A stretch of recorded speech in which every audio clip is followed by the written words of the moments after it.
6 in the morning, I probably should be quieter.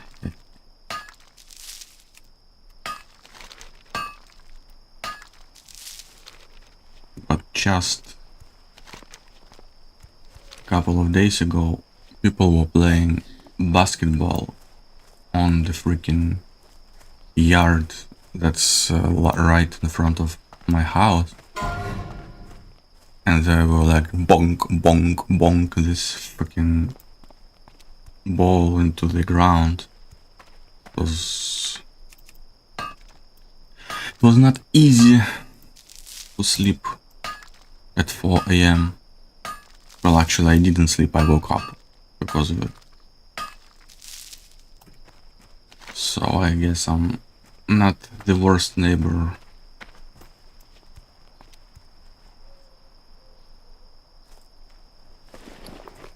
I would well, they also blast music sometimes, like often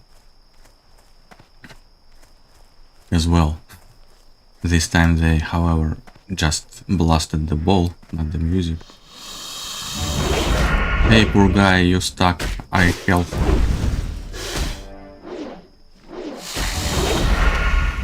You are free now, my dude.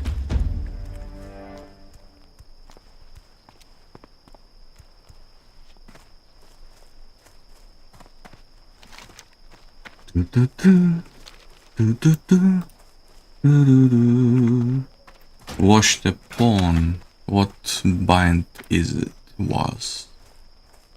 What? Yeah, this.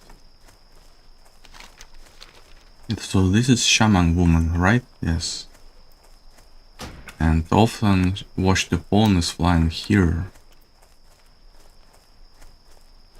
Like somewhere here. Oh, that's right.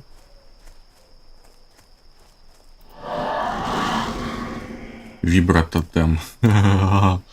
Great nick, by the way. Come on.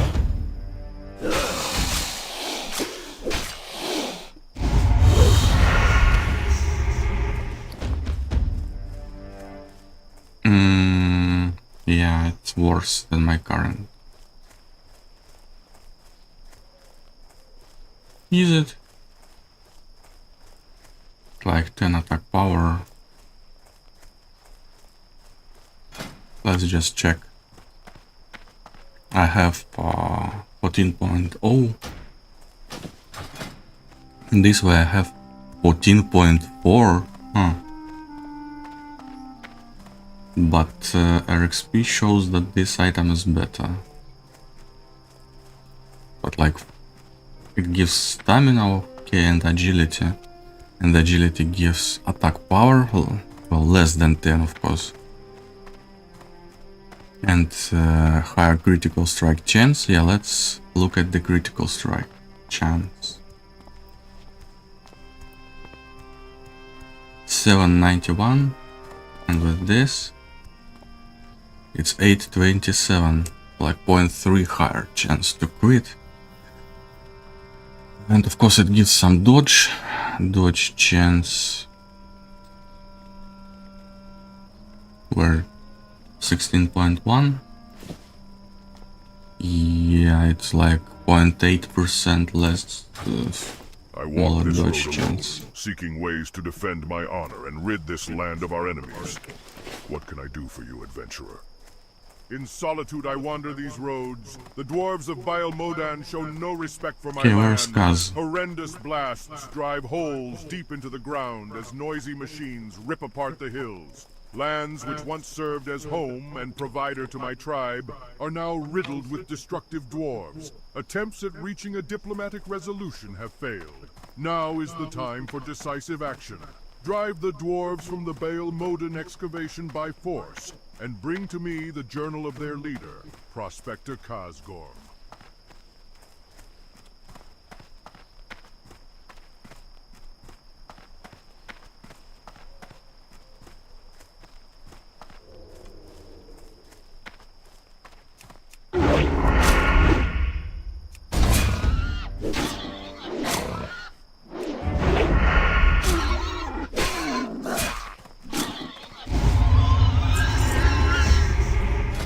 mean, this is kind of plus 10 attack power is kind of hot.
Do you actually need to give this back?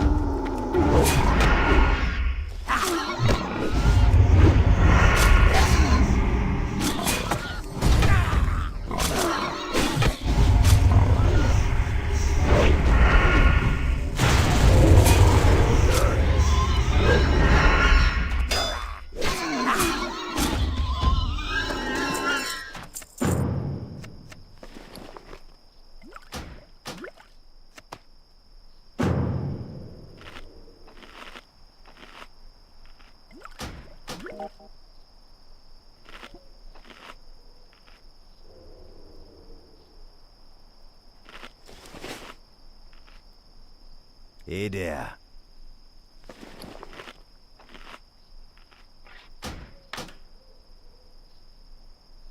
Probably going to RFD.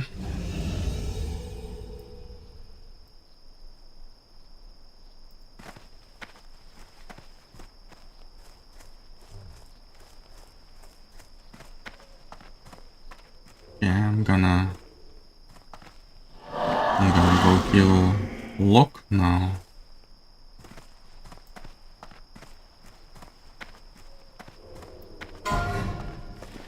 And I need to free up some of my space. Hey. Yeah, I don't know how to make this.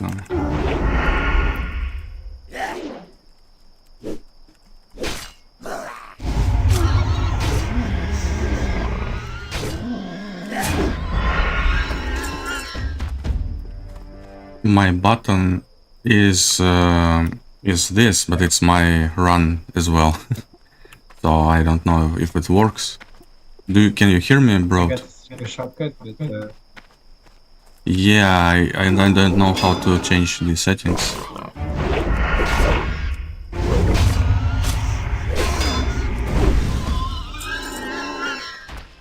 But it's working, right?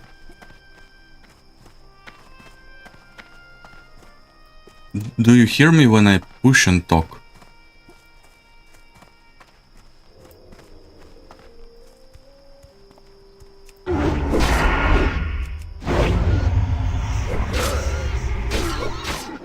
Do you hear me when I push and talk?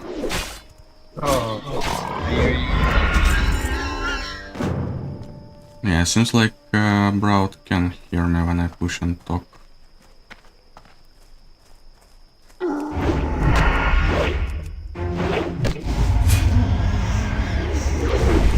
He's my personal bodyguard.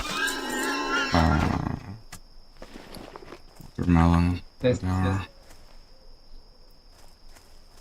I don't know what he's saying, it's hard to understand with my volume. Maybe I should get headphones for now.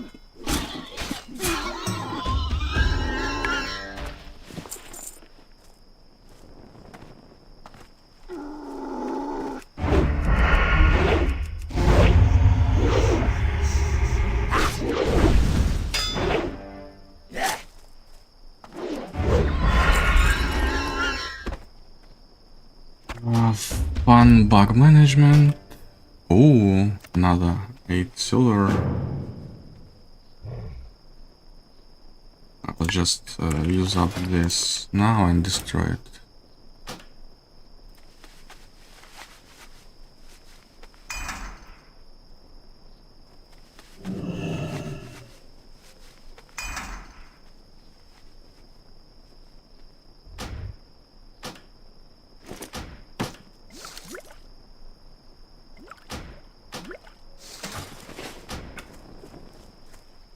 Okay, what do I need? Still? Similar item.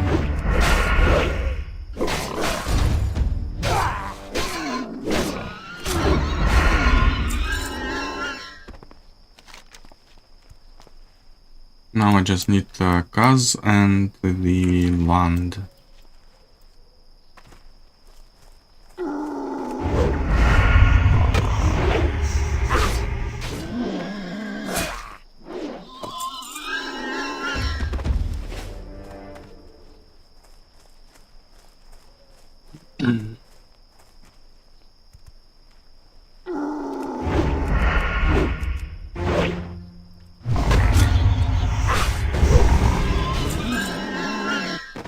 By the way, if you want to watch, I stream every moment of this run.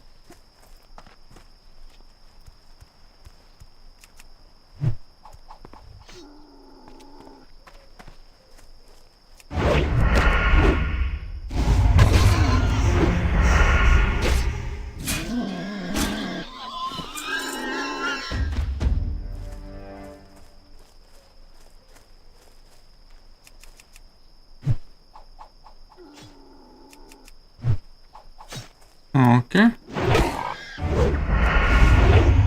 I guess we're into 0 people again.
Yeah, you can mine.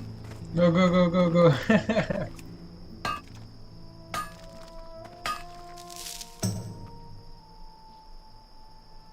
I don't even have the space. Yeah. Here all the time. Wait, Too many quest items.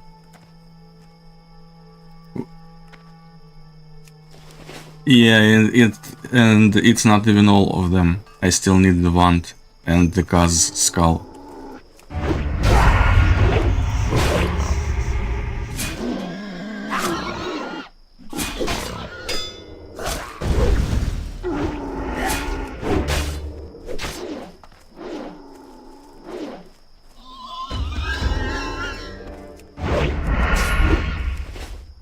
Don't worry, I'll save you.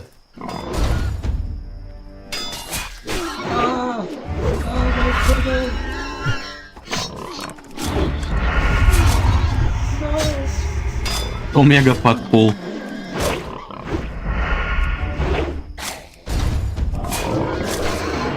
I actually have to push my abilities here.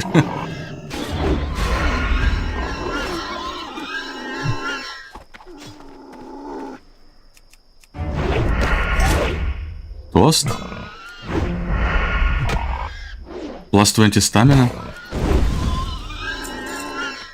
I don't even know what this buff is. Let me just quickly go through the looting and I will enjoy. what? I will enjoy my new month. See ya, mate. It's your new mount. Wow, cool. Yeah, just like just boot it and I see you on the map, so you can come say hi. Yeah, glad to see you. Level 42 and you already have mount. I didn't have mount on level 45. I got lot of spell to learn.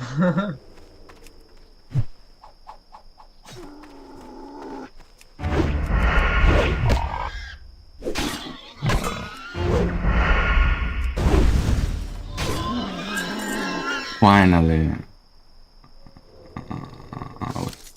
You keep NASA already? Work complete. What? No, I need Kaz. I killed Nak. Nas sounds like their inbred cousin of Kaz and Nak.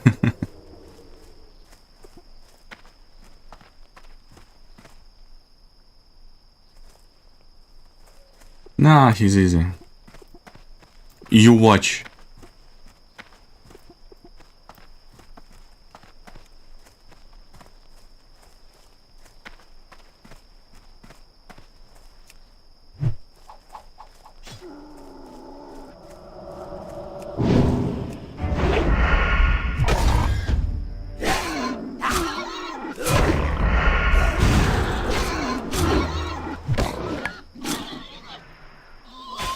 No, you stole my kill, my glory. Oh, sorry. Okay, All I good, give you. all good.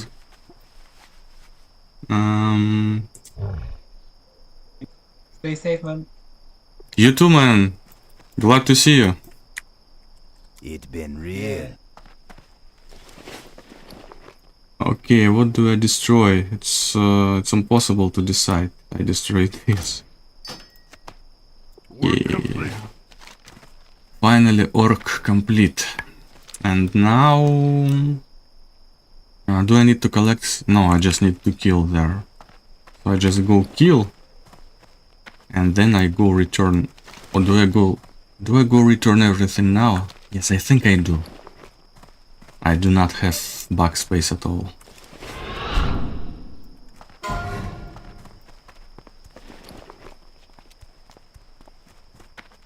Like, look at this. This.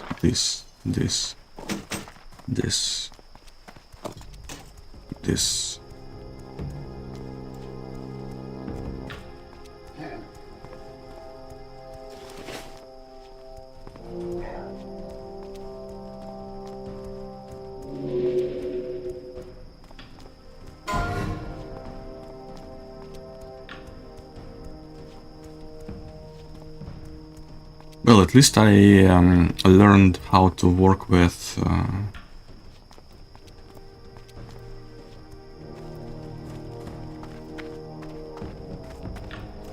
proximity voice. So we are almost on OnlyFans level of entertainment. Of course, just two people and lots of bad English, but almost there. But already Omega Fat pulls, so...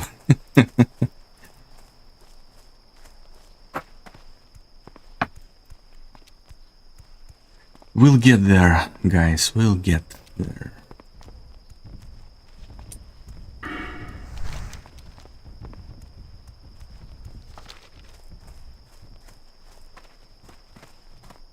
And look at how many people already died just this morning.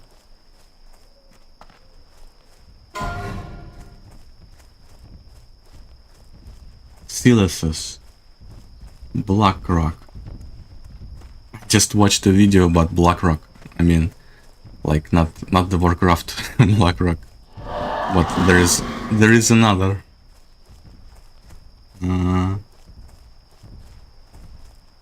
25.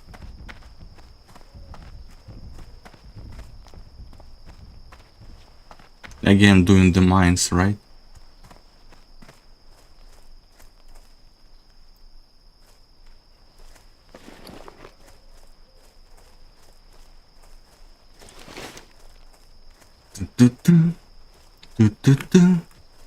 Do-do-do, do-do-do-do-do-do. Do-do-do. Do-do-do. Do-do-do. Do-do-do.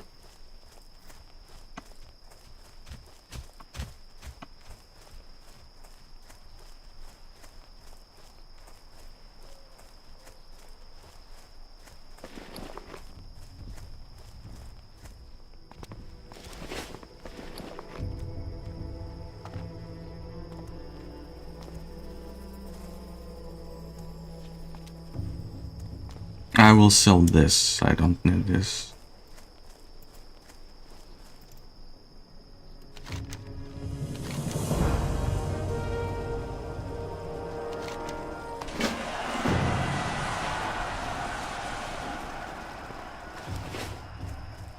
Barking cow. Nice nickname. What brings you here?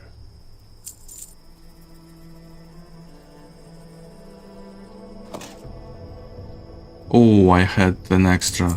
Shit. Goodbye. By the way, I'm kind of liking this. I don't know, maybe I sell this? Macaw. Excellent, excellent specimens indeed. The quillbore are further along than I had expected. Here, adventurer, take this and get out of my way. I'd better take a closer look at these weapons. We may have underestimated our enemy, and that's the kind of mistake we can't afford to make. Adventurer, you have done well in helping me in the past. The war chief is pleased thus far with what I've accomplished, and asks me to continue with renewed determination. My honor dictates that I give you proper recognition to the war chief for all you have done, but first, I would ask you for your help again. Travelers recently came from the south from a place called Thousand Means. There they killed a kobold who had an unusual ore sample, but they would not— The Thunderhawk is a rare beast in the Barrens, and its death can portend great fortune, or great doom. But Washte Pawn, called Spirit Biter in Torah, can bring neither, or both. The pain you felt from hunting Spirit Biter is the pang all feel who make great gains at great costs. The sting you felt is the pain of regret. But I can see you have conquered this. You have learned that regret turns to wisdom, and that through pain one gains strength. You have learned much, adventurer.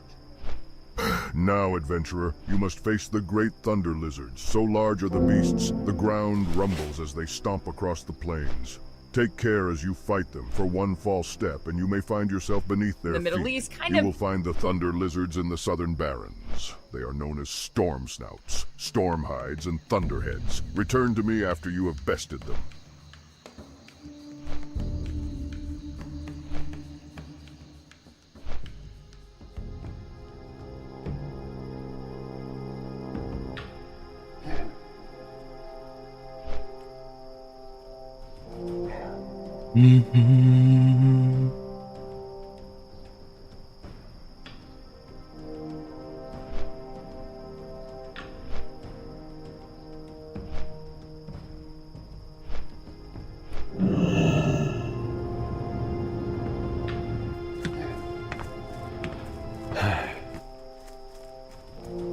Welcome to the Crossroads, adventurer. My name is Thork.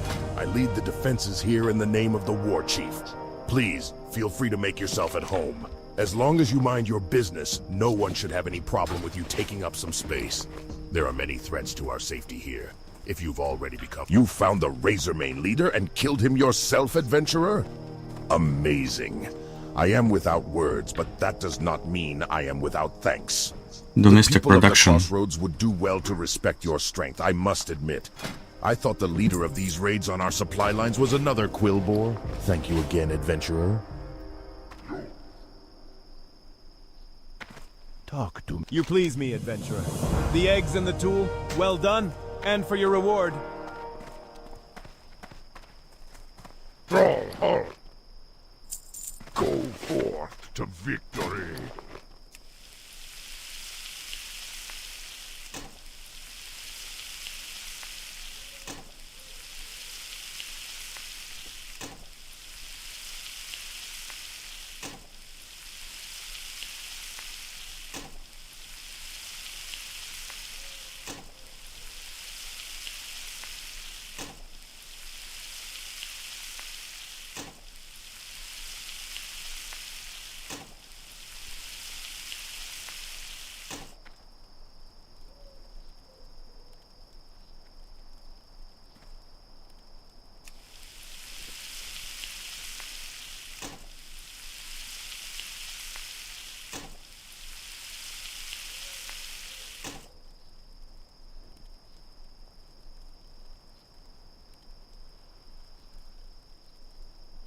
By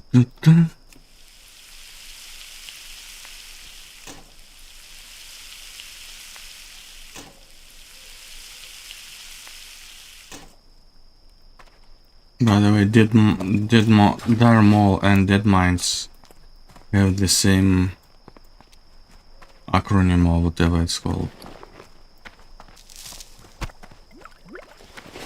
My wind riders are trained to fly quickly through the hot Baron's air.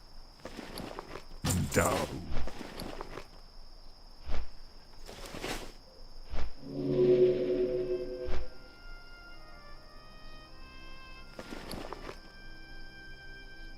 Good, now we have some bag space.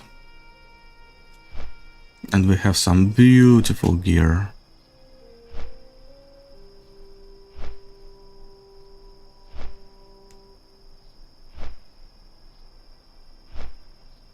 Some fat stamina.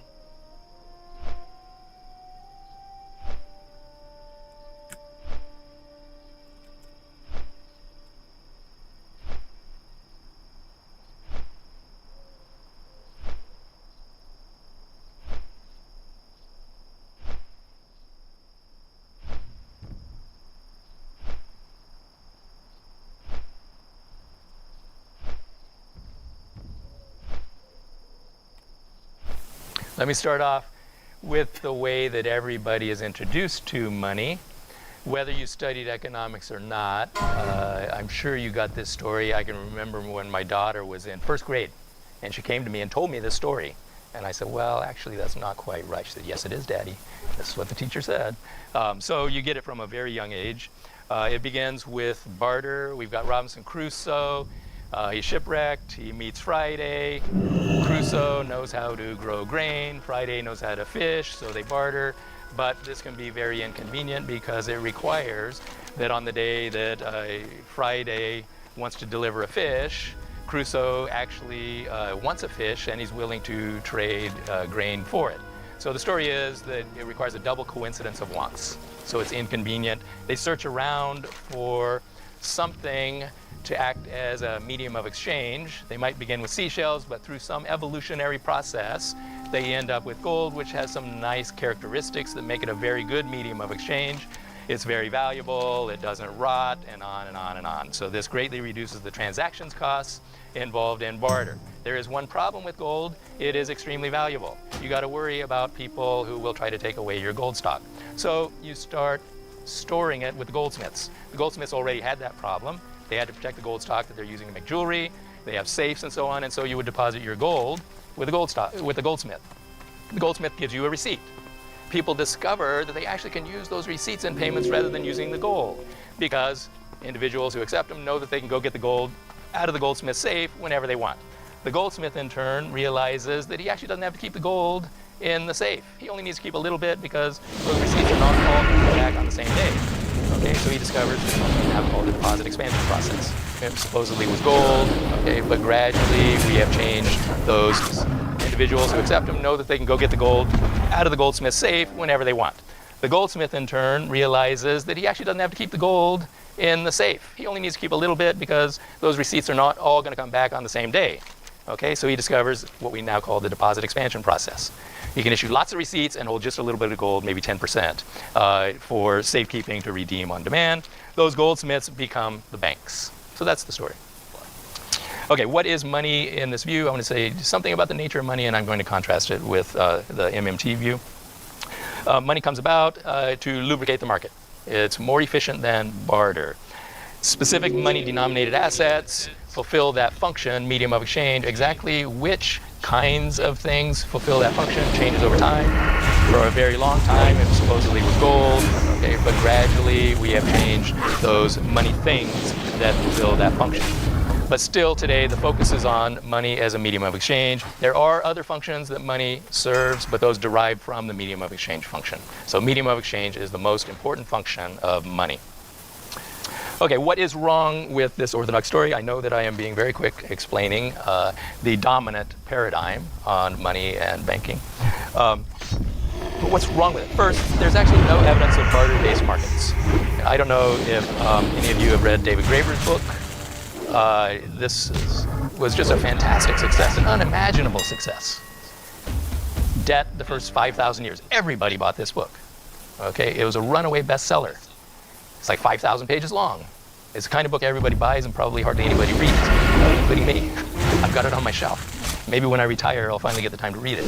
Okay? But what David shows is that when we look around the world, as far back as we go, you just do not find any economies anywhere based on barter. They just do not exist. And what we actually find when we look at history, and I knew this long before Graeber, is that money actually pre-exists markets. Money was not invented as a transactions cost minimizing device for markets that already existed. Money pre-exists markets. Okay, money is as old as writing. How do we know that? The very first written records are all about money. Okay, basically, writing was not invented by poets. It was invented by accountants to keep track of money values. So money exists before markets, so there's something wrong with that part of the story. And even the Austrians who pushed for a very long time this barter story, they now admit that once you get beyond about 10 people and 10 different commodities, it's very hard for market higgling and haggling to settle on a single commodity that will serve as money. If you're talking about many commodities and many people involved, unless you had modern computing power, you're not going to select a single commodity to serve as your money commodity. And finally, from the very beginning, the evidence shows that authorities were always involved in the monetary system, in creating the monies of the common. So authorities were always there. It wasn't Robinson Crusoe and Friday that invented money. It came out of the authorities. Another problem with the story is modern money has no intrinsic value. It's a little bit hard to explain when your whole story was about choosing a commodity that was very valuable that could serve as your money commodity. Okay? Today's monies are not attached to any commodities. They have no intrinsic values. And neither did ancient money, in spite of the goldsmith story. As far back as you go, the money things did not have intrinsic values, usually. Okay? There's an infinite regress problem. What people will do then is they say, well, yes, in the past it was gold that gave money value, but today it is trust. They ask, well, what is the trust in the money? They say, well, I trust that Billy Bob will take it from me in payment. I trust I can go to the grocery store and someone will take it. Okay? In my view, that's a very thin argument to base the most important institution we have in modern economies, which is money, on trust. And also, there is no circular flow that can explain where the money comes from. How does it get into the economy? So I'm going to present an alternative. This sort of. Although we call this where did money land come the from? Barrens, to one who knows where to look, this place teems with life. We do not know, and we will not know. Nobody sat down and wrote a memo. Today I invented money, and this is how I did it. We're not going to find that. Because money pre-existed writing, as I said. The first writing already is talking about money. So we're not going to know. We have to speculate. The most convincing speculating I've ever seen is done by the most famous coin collector in the world, beyond collecting, studied coins, was a guy named Philip Grierson at University of Cambridge in England. When he died, he donated all the coins, which were worth a fortune, to the University of Cambridge. He speculated that actually money came out of the ancient tribal practice that's called Wehrgeld. Now that was applied to the Germans. Roman society was civilized. Germany was still a tribal society. The Romans studied the German tribal society, so we know a lot about how it functioned. But anthropologists find that every tribal society they come across also has this Wehrgeld tradition. If you cause an injury to someone else, okay, here, whoops, killed the guy, a fine is imposed on you. And you have to pay a fine to the victim's family. Okay? These fines were in kind. It would depend on what the injury was. That would determine what you had to pay, whether it's a goat or a cow or a horse or sheep or chicken. Oh, as far back as there was tribal society and humans came out of tribal society, so it's as old as humans. Okay, when did they come up with the idea and why did they come up with it? We don't know when, but it's obvious why they did it. Like the to stop blood Thunderhawk, feuds. should be proud. Otherwise you have You Hatfields bested and every McCoys foe killing each we other. set So this you is just before and have done so with strength, courage, and honor. But your path, adventurer, continues. In Nice. fact, you will find the true hunters forever strive, forever walk their path with the same pride you have shown me. Now it is time to move on.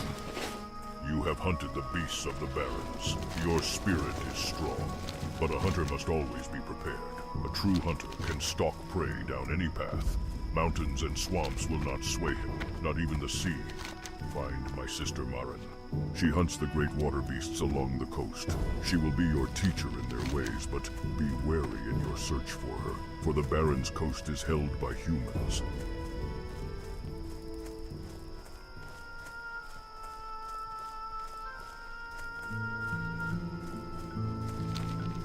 Whatever, let's just do this. Stop retribution. You had to pay a fine. So Grierson's notion was that the concept of valuing things came out of the Vergild tradition. It was a huge jump because Vergild, you pay a cow versus a chicken, depending on the damages you had done. Money allows you to compare those things. Oh, a chicken, it takes 100 chickens value to equal 1 cow. He thinks that's where money came from. It's a big intellectual jump, bigger than any measuring jump we had ever done before, because the measurements before money always were length. What's the length? Foot. Whose foot? The king's foot. Okay? Or a cubit and so on. Those are relatively easy. Now, a hint is that every ancient money unit Nice. was the name of a grain weight unit. Shekel, lira, pound, those are all weight units. They all came out of measuring grain. So someone had the idea, let's use the grain measurement in order to measure the value of everything. By Babylonian times, this is exactly what they did, and then the price list, the equivalents to the mina, which was a grain weight unit, was posted at the temple. That is how you knew the value of everything. It was set by the temple's authorities. I'll come back to religion because it's important for money. Okay, alternative, what is money? Yeah, I will. It is a state monopoly. It is a social unit of measurement. If you're in America, you can point to anything, you can ask people, what is that worth? They're not going to tell you in terms of chickens. They're going to tell you in terms of dollars.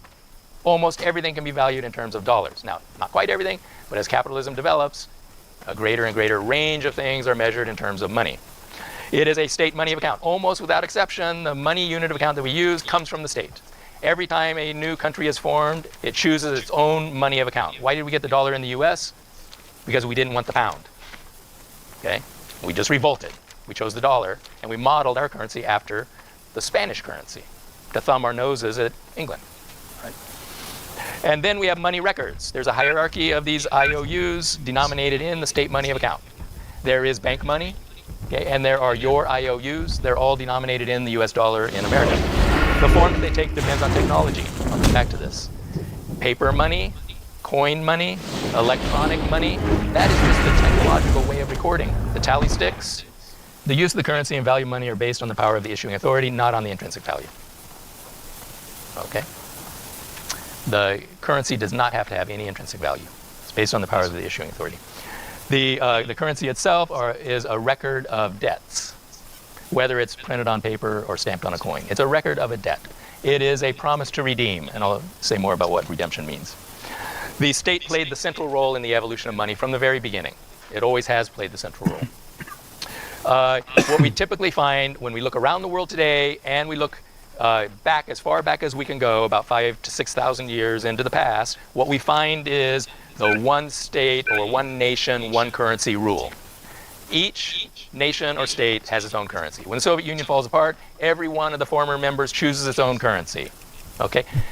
In the past, the exceptions to this rule were extremely small and virtually irrelevant.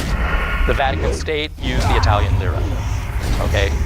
That was an exception, minor. The only major exception to this rule is Euroland. It was an experiment in an exception, and it's been disastrous. Okay? Before the euro, this is what we find. It's not a coincidence. It's tied up with sovereign power, political independence, and fiscal authority. This is why every new nation adopts its own currency. And finally, taxes drive money. Taxes are what gives value its money. It is the power to impose taxes that is the important sovereign power that ensures the currency has value.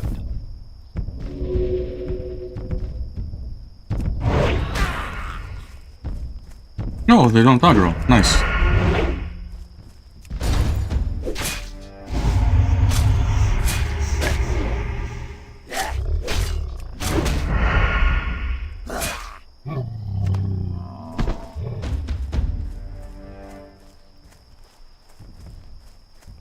so hopefully I can give you some idea about what we mean by the term modern money and why modern money theory exists.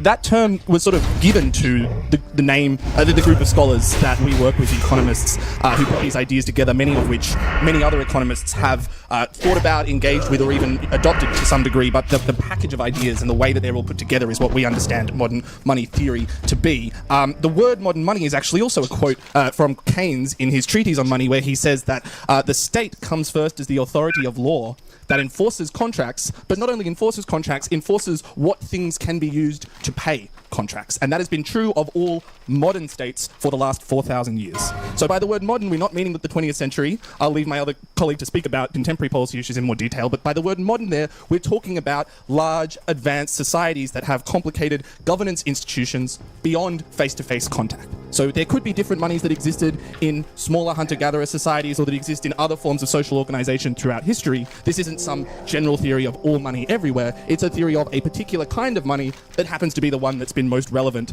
to contemporary politics and society for maybe the last 4,000 years. So I'll start a little bit back there and explain why we think these ideas are relevant to the way that we think about money today. So the first starting point, I would say, is that we start with something that isn't money. We start with the idea of debts, of relationships that we owe each other. And not debts that we would think about like the debt that we owe to a bank, but the idea of a debt like, I owe you one, like a favor, or like some sort of obligation. And for a lot of human history, those kinds of debts existed between people who either knew each other or who existed in a community where people knew each other. And so in that space, you don't need to have the same kind of precision or the same kind of objectivity about what the debt is. If I do my sister a favor, I don't need to keep exact track of what that favor is because we're in an ongoing relationship over time that we will do each other favors, and over time we can get an idea of whether we are being fair to each other.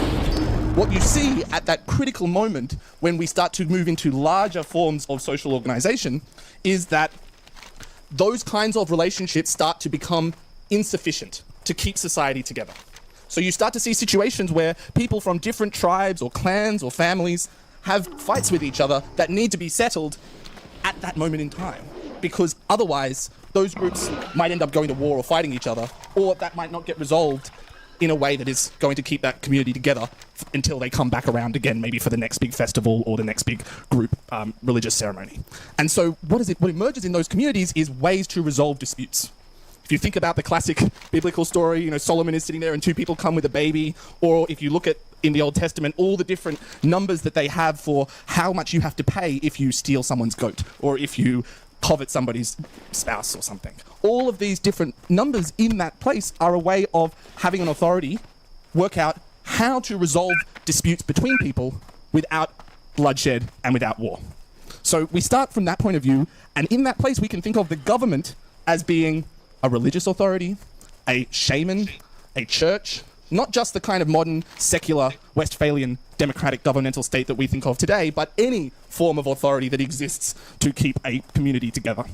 So the question of what happens when we take that personal relationship, give it a number, and then turn that number into something that we can compare to other people's numbers. So if I did you a favor, now I can say I did you precisely 3 units worth of a favor, which means that if you do somebody else precisely 3 units of a favor, maybe those things can cancel each other out. Maybe that person now owes me. In the past, I can't tell my sister to tell somebody else that they have to pay me back, or that I have to pay them back. It was a relationship with that person. But now, it becomes a relationship to the instrument, to the debt itself. And that is the critical moment where we start to move from interpersonal, informal relations to formal debt relations. And once we're there, then we start to get into the conversation about modern money. And what we would start from is the idea that whoever is in the place of responsibility to work out what those prices are is in the position to set up the currency system. What I mean by that is, if somebody comes to you and says, I've done something bad, or that person has done something bad to me, if you're in the position where you can say, okay, stealing a cow is 3 times as bad as stealing a chicken, or killing their eldest child is 3 times as bad as killing their youngest child, then you're in a position to start creating a relationship of value between different activities. What we then see today, fast forward, is that becomes the unit of account. We don't think of money as something where the way that we count it is political, because most of us don't think of numbers that way. 1, 2, 3, 4. It just follows logically. But the idea that a car is worth 5,000 times how much you paid for breakfast, that relationship doesn't follow logically like counting from 1 to 10. That relationship is only because the way that we've set up the economy and the price system puts those things into relationship with each other. So if you think about how much time and energy you put into making sure that you don't pay $1 extra for a bottle of milk, and then you think about how much time and energy you put into making sure that you didn't get cheated out of $1,000 on your car, we don't put 1,000 times as much energy into that latter one. We think of them as different places or different experiences, even if they use the same numbers underneath. And who comes up with that number system is where we start our story of who is in charge of creating money. So in this context, we could talk about kings and priests, but throughout history, there have been My different God, entities they that just- compete for that authority. In certain times in Europe, there were multiple overlapping governance authorities trying to claim that they were the most important or that their authority was the They final just authority see the- on a particular issue. Nowadays, the sort of modern state does that role, but in the past, we didn't have the same kind of consistency which enabled us to see how these things interacted more clearly.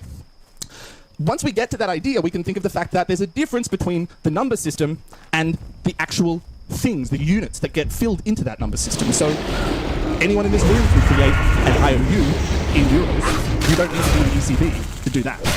There is a difference between the ECB being able to set up the euro as a unit account and any person in this room being able to create an instrument denominated in euros which could circulate in some form of money or financial instrument. So from my point of view as a lawyer, we can think of that as a debt, but we can also think of the word debt there quite expansively. So we have taxes, which is a very obvious example where there's an authority that puts an obligation on you that you have to pay. But we can also think of things like a fee or a fine or a parking ticket, or even the idea of getting insurance because you're worried that maybe one day someone will do something on your land or hit your car, and then you'll have to pay money at that point. So the risk of having to pay money can also even be a form of tax that gives you a need to earn that currency. So where we start from, to use a slogan, is taxes drive the value of a currency. And what we mean by that is anybody in this room may or may not find Bitcoin or Ripple or Ethereum an interesting idea, but you don't have a choice to use the national currency to pay your taxes, because that's not something that you have discretion, that's something the authority has discretion. So when you are forced to use a certain currency for part of your life, that currency is going to have a value that it otherwise wouldn't. And looking at history, our claim is that throughout most of history, when you have a stable government or authority that can impose a tax like that, their unit of account, their instrument, their money becomes the most money in that space. We could all issue money in this room, but chances are most of us are still going to want to earn chrono euro or something at the end of the day. So anyone can create money. The challenge is to get it accepted. And when it comes to state money, the state has a set of tools to ensure that its money will be accepted that the rest of us don't have. If you're in the mafia, maybe you can put a gun to people's head and make them earn your mafia dollars or something, but most of us aren't going to go there, at least so explicitly anytime soon. When we think about that, we immediately get to a point where money itself is not just a piece of metal. It's not just the most easy technology to do something that we could have done without money. Because I can trade you cows and chickens, but without a unit of account, I don't know how that matches to the car market or anything else, or the housing market or something. So the unit of account is so much bigger than any individual trade or any individual relationship that we can't say that money is just barter done better, or barter done with some more advanced technology and maybe a nice mobile phone. Instead, money has to be something that is a whole system that individual money units exist inside of. And so when we look at it from that point of view, the idea that we can define money solely in terms of what a particular monetary instrument is doing, in terms of being a medium of exchange or a means of settlement or a store of value, all of those words that you might have heard in your undergraduate Econ 101 class, if we define money only functionally, we kind of miss the point. We kind of miss the forest for the trees. And when we think about what the purpose of money is, we go so far beyond the idea that money is just a way for you and I to get along. Because if there's a story about you and I getting along, there's no authority. There's no state. There's no one who's creating the unit of account. That's where we need to start our story. And so if we think of taxes driving money, another way that we can think of that is when the government creates money, why is it trying to do that? If I already have all of the Rowan dollars that ever existed, why am I trying to get it back from you in taxes? I don't need to give you the Rowan dollars and get them back again so that I can spend them. I already had an infinity sign next to the amount of Rowan dollars I had. I never needed to tax from you to get those Rowan dollars. But what I did need to do was to force you to need Rowan dollars. So a colleague of mine, Warren Moser, likes to joke, right now, nobody in this room is in the Rowan economy. But if I stood at the door with a gun and said, nobody can leave until you pay me 10 Rowan dollars, suddenly you're all unemployed. You all really need to earn those Rowan dollars, otherwise you're going to have a really miserable weekend. So it's a kind of violent, almost aggressive way of thinking about money. It's certainly different from the idea that we're all just here because we like to cooperate, or we're just mutually convenient needs that happen to meet. Money isn't coming from a place of purely horizontal, egalitarian meeting of the mind. Money is coming from a place of politics, and hierarchy, and power relations. That's where we have to start thinking about what the role of money and what the role of taxes is. And in the context of the state, it's pretty clear that the purpose of taxing there is not to earn the money, it's to earn the real stuff. So if you're a warlord, again, I'm going to keep it violent just for the sake of clarity. If you're a warlord, one thing that you need is an army. It's pretty hard to raid people's villages if you don't have ships and warriors. So what you need to do is have some way of forcing a group of people or encouraging a group of people to want to be your army. One way a warlord will do that is say to them, when we take over these villages, we're going to tax the village. That's the price they pay for losing a war. And we're going to give you all the money to pay them. So if you want to get food, if you want to go to the bar, if you want to take some of their pottery or any other thing of theirs that you might want to take, they're going to have to give it to you because otherwise you're going to burn down their villages. So what the purpose of the taxation system there is to take people's labor, to take their goods and services, and to move some of it into the public sector. To take it out of that violent space for a second today, that's how we have public schools. And that's how we have roads, and that's how we have a court system. Is because people get up every day and they give their labor and their intellect and the stuff in their homes to the government in exchange for money. And part of why they need that money is to then pay the government back. Not because the government needed the money, they had the money in the first place, but because the government wanted you to do work for them. Once we've set up that circuit, that nice internal circuit, where the public sector is provisioning itself, there may be entities that decide to trade with each other using that currency. So if I get taxed every year $100, but I happen to earn $500, I could give that $400 to other people who could clean my house or pick up my kids from school or something. And so I could create a private sector around that public sector relationship. But again, the value still is driven by that underlying tax value. So one insight that comes from this point of view, again to sort of bring it down to a slogan, is that unemployment is a monetary phenomenon. What I mean by that is, there is no fish in the ocean that wakes up every day worried that it's unemployed. Slaves have a lot of problems, but one thing they don't have a problem is that they want to do more work than they have available to them. There are a whole range of different kinds of economies that we can set up, but unemployment, defined as people wanting to earn money and not being able to get it, is a uniquely monetary phenomenon. So who's responsible for creating the monetary system might be a good starting point to work out who is responsible for unemployment itself. The second thing to think about is who is responsible for creating money. Because today, obviously there's a central bank. There's the government that creates other forms of coins and government debt, which we're going to hear more about in the later talks. But there's also other entities that the government licenses. You know, if you think of those American westerns where there's the sheriff and then he has a bunch of deputies, the government puts a deputy badge on a whole range of financial institutions, most notably banks. And they go out and engage in activities that resemble money creation as deputies of the government. Their position exists only because of that responsibility that's given to them. And when we think about from a public policy point of view, one of the points of the goals of an issuer of a currency is to issue that currency. Imagine if you're in a football game or a basketball game and you say, oh, I can't play today, we don't have enough points on the scoreboard. Or if the umpire gets on the field and starts to try and earn points. They start to try and kick a goal or something. You'd say, what are you doing? Your job isn't to try and earn points. Your job is to make sure the game works so that everybody else can earn points. At the end of the game, you should have given us more points than you have at the start. Otherwise, we haven't created a game. So if you're the issuer of the currency, you face a whole set of different questions than if you're a user of the currency. The user of the currency, like the player in a sports game, wants to earn more of the currency. The issuer of the currency wants to give away the currency under the right circumstances. You know, usually in exchange for work or goods and services. So the last thing I want to just talk about is what this means in terms of political sovereignty, because we can start to look at this question of who has the power to create money, and obviously on one level, compared to all of us, the government's in a pretty unique position. But given that we're in Europe, it's also important to note that not every government is equal. Not every government has the same political, economic, or monetary capacity to engage in the kinds of activities that might be logically necessary for a currency issuer. So when we get to the question of who can create euros, That's a very important question about who is sovereign. That's not just a question about who's being responsible with their budget. It's a question of who did we give the authority to make these decisions in the first place. So what I haven't talked about in this is private bond vigilantes. I haven't talked about how businesses are responsible for investing to ensure we have sufficient growth. I haven't talked about private credit relationships that much. All of those things are critically important, but are not at the core of understanding how monetary systems come into existence and how they work from the perspective of the issuer.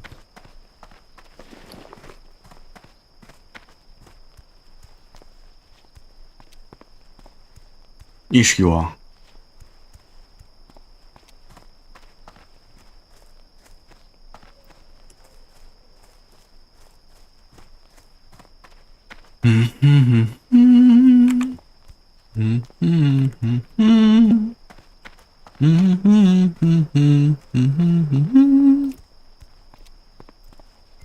Welcome to Issues of Contemporary Politics with Dr. Brock. Kazgor Today, my dear subscribers, I'd like to talk about why did President Trump He was an and infidel President on these Macron lands. call May President his Putin? death serve as Or a to put warning it to in different all terms, those who what threaten was to the real disrupt purpose our of way their of life. conversation?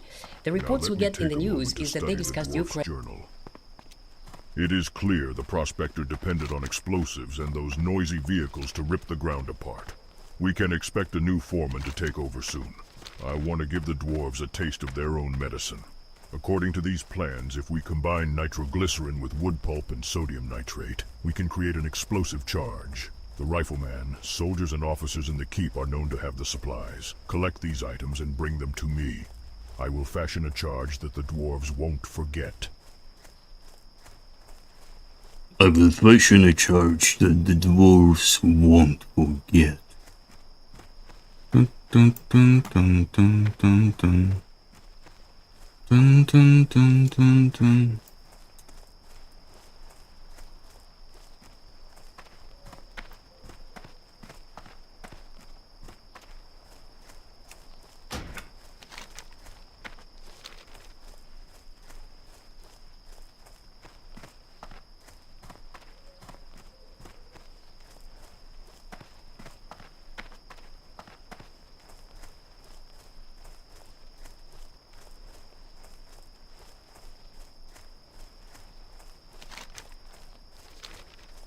Where are all the lizards?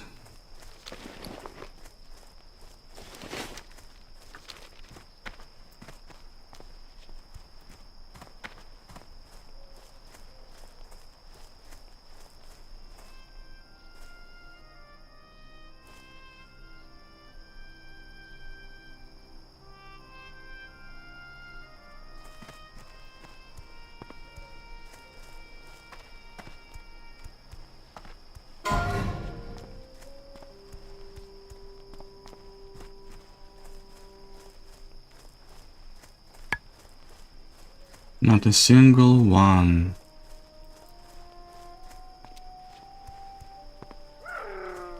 Oh, go fuck yourself.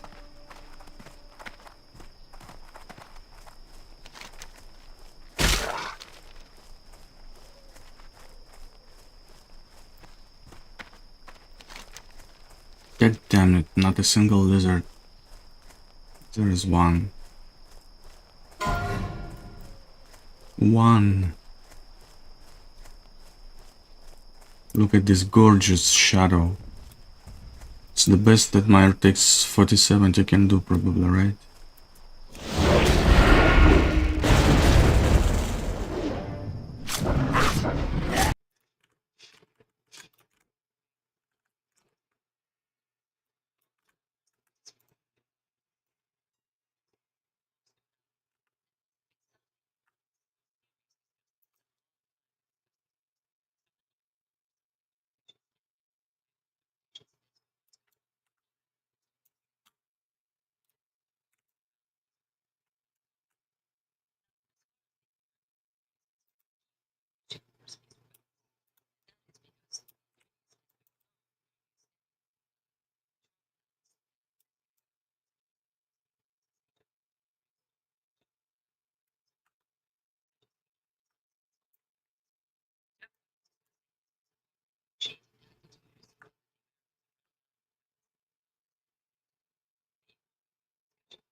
In...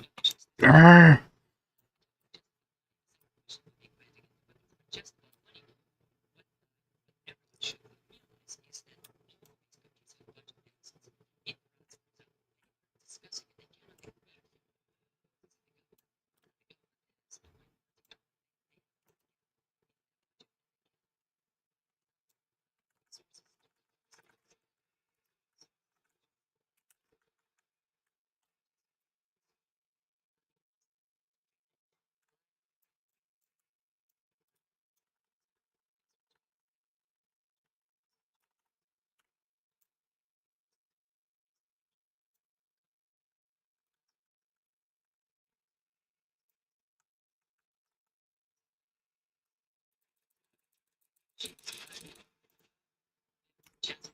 Oh my god.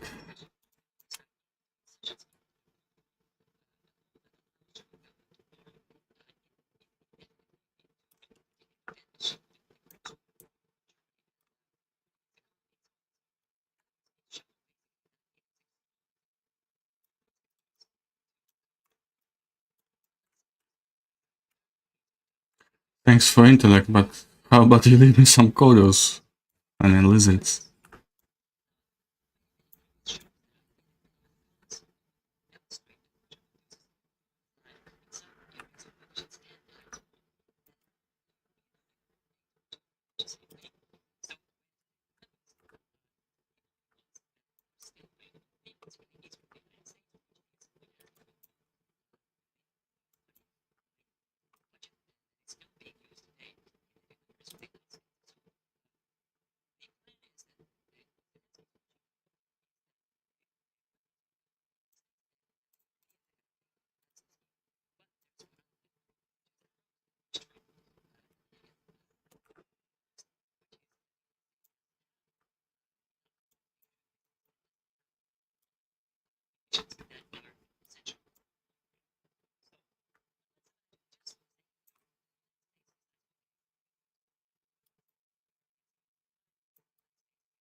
This is torture.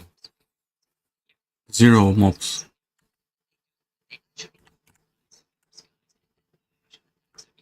I'll go start the dwarf quest.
Work complete.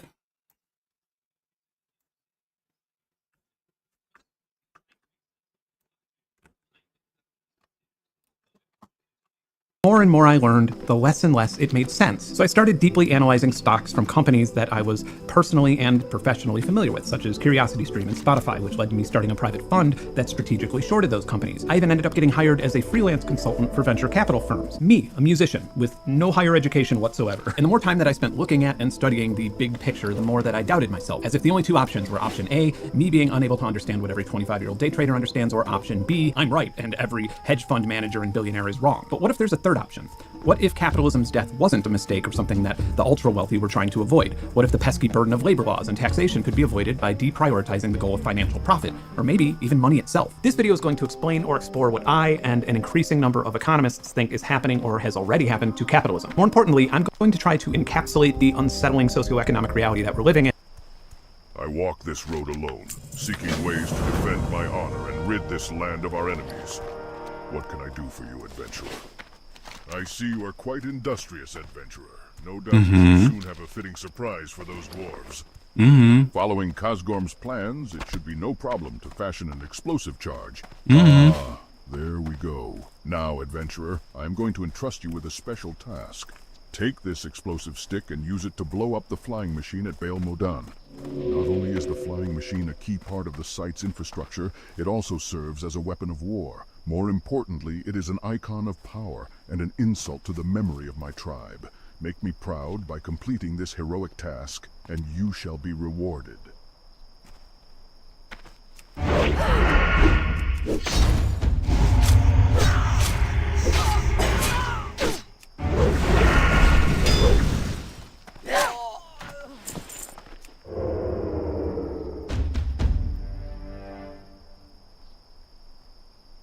Blackforge.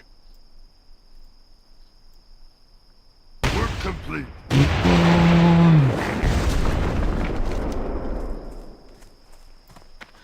Work complete. And as so much has happened in the last decade that it seems foggy to us.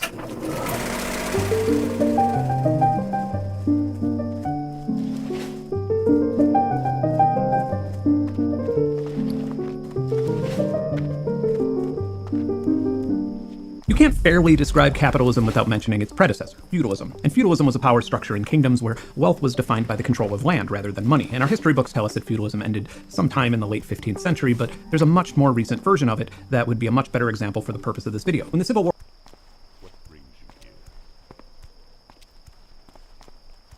Well met. You have done well, adventurer.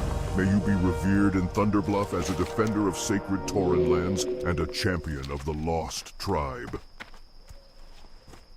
Yeah, where are all the War reasons? ended, or when the first American Civil War ended, depending on how far into the future you're watching this video, a lot of former slaves were offered a deal where they could continue living and farming on the same land where they were slaves in exchange for a portion of the crops. In many cases, they would only be able to sell their remaining crops through the plantation store, and with that income they could participate in trade, which would allow them to buy more tools and negotiating power in hopes to eventually buy land for themselves. By the late 1930s, 2/3 of sharecroppers were actually white, and the Great Depression had shut down enough farms that many of the tenants migrated to large cities to become factory workers. It would be important to note that sharecropping is not technically outlawed today. It's just that American capitalism's growth made it obsolete. The former definition of capitalism is a system in which individuals and private parties control the means of production, and profits are the key driver of economic activity. And it's important to note that within a closed system with no new variables, capitalism's success can almost exclusively be measured by the velocity of money. The classic example is the farmer and the mechanic. This tiny economy has $50 total. The farmer trades $50 to the mechanic for tractor repair, and the mechanic trades $40 for corn from the farmer, and then buys a barn cat for $10 from the farmer. And in this cycle, $100 has changed hands, so the velocity of money is measured as 2. This is calculated as the velocity within a time period equals the total sum of transactions over the total of money in that economy. In a larger modern economy, the classic way to increase the velocity of money is to reduce interest rates, but when spending becomes reckless and leads to higher prices and reduced currency value, the classic move is to make borrowing more expensive. Governments around the world either control or have a lot of influence in interest rates, and some people think that because of this, the Federal Reserve should be abolished. And nobody could predict exactly what would happen if the Federal Reserve was abolished, but it would almost certainly result in a lot of turbulence in the market that would leave a lot of victims in its wake around the world. A really useful way to to understand how wealth is distributed is to stop using money as a commodity and use something that people actually use or consume. Let's say a can of Coke Zero from a 12-pack. A person with $100,000 in a traditional investment fund like Vanguard would come out to about 312,000 cans of Coke Zero in 2019. That same investment, untouched, is worth about 330,000 cans of Coke Zero now. So sweet, 18,000 cans of Coke Zero for free. Now, on the other hand, a person working for minimum wage full-time in Iowa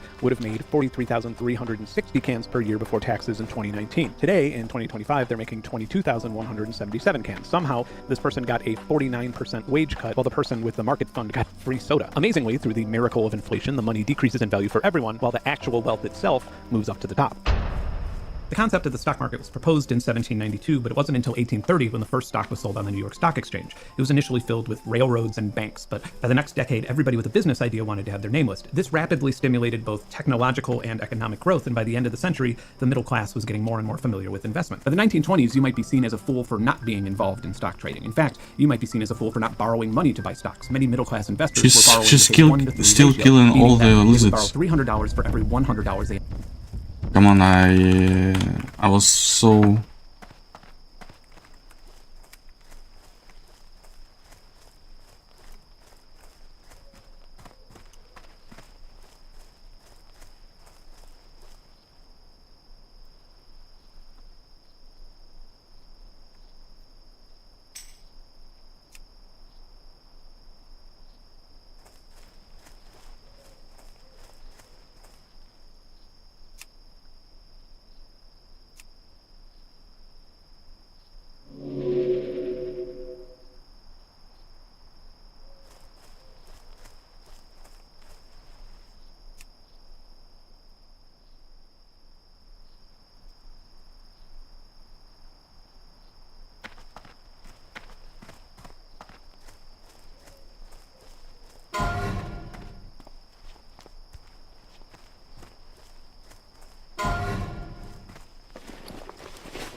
It's just impossible. Not a single freaking mob.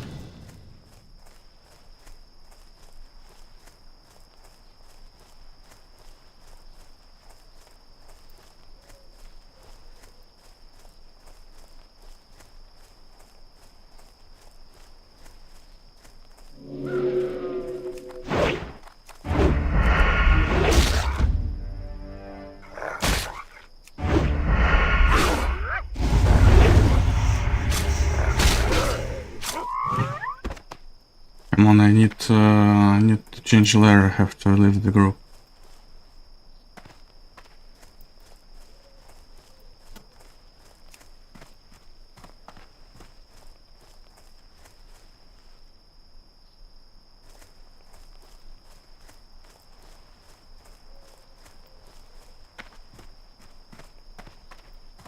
This is just infuriating.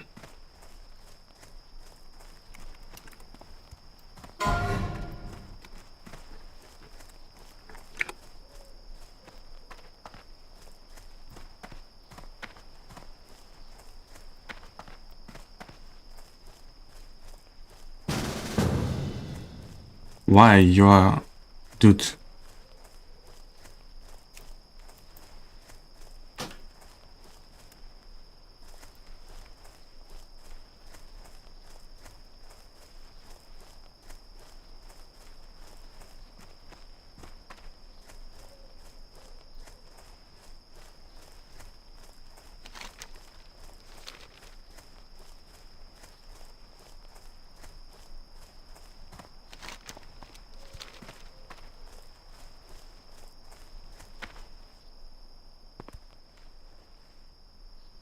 I wonder if layer swapping works like the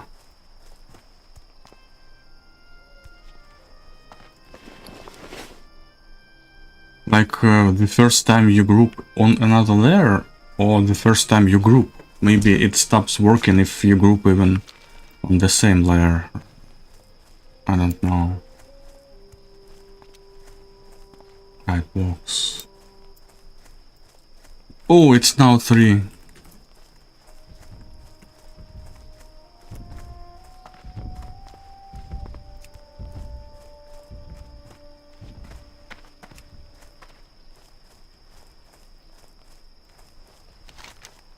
Right now, where are the lizards? Is there another one who is farming them on layer 3?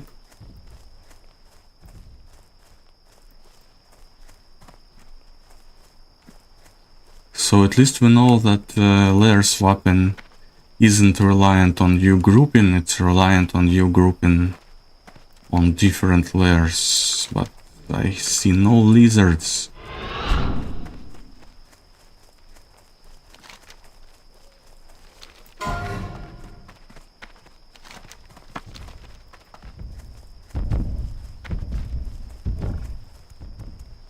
I have seen this hunter before. She's running up and down this road.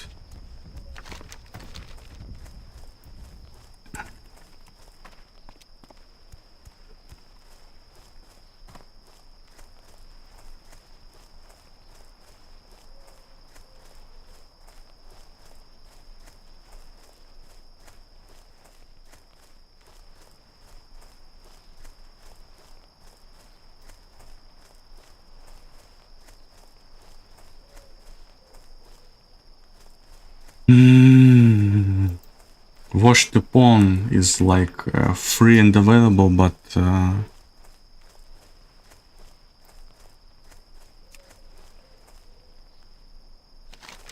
I hate this quest so much. Yeah, I think this is the guy who is snatching lizards now, right?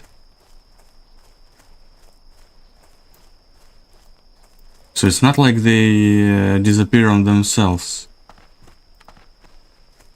It's just, even though it's freaking 3 AM server time, someone on every single fucking layer is going and snatching them up. So maybe not. Maybe not.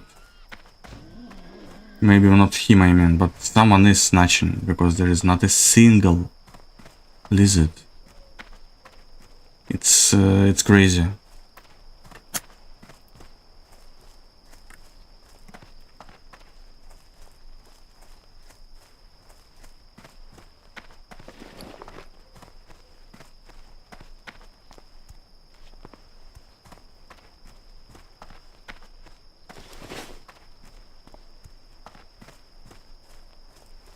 It's impossible.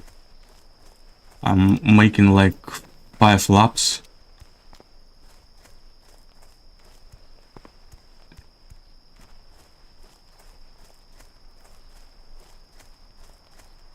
Good night.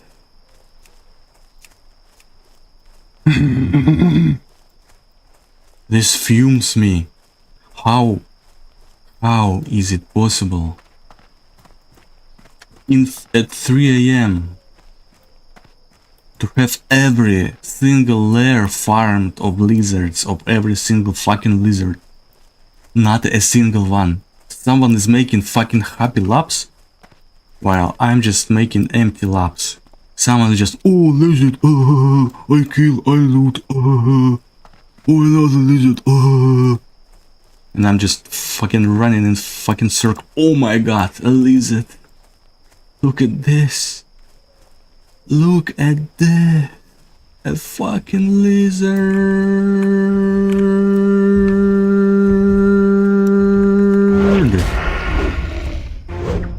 Bitch.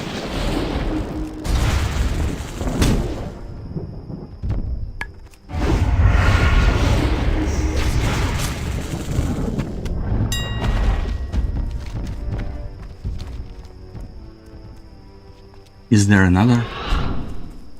Somewhere here, maybe. And fucking dogs on every single turn. Lizard, I don't care about classic preservation anymore. just make some quest on these two so that someone would clear them when you are searching for the freaking lizards.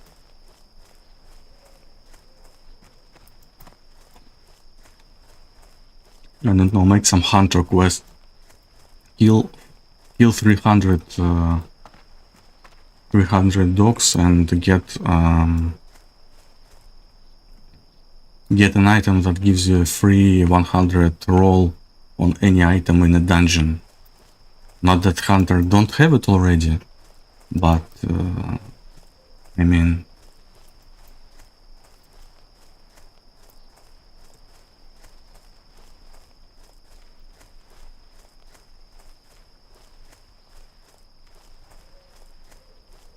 fuck me.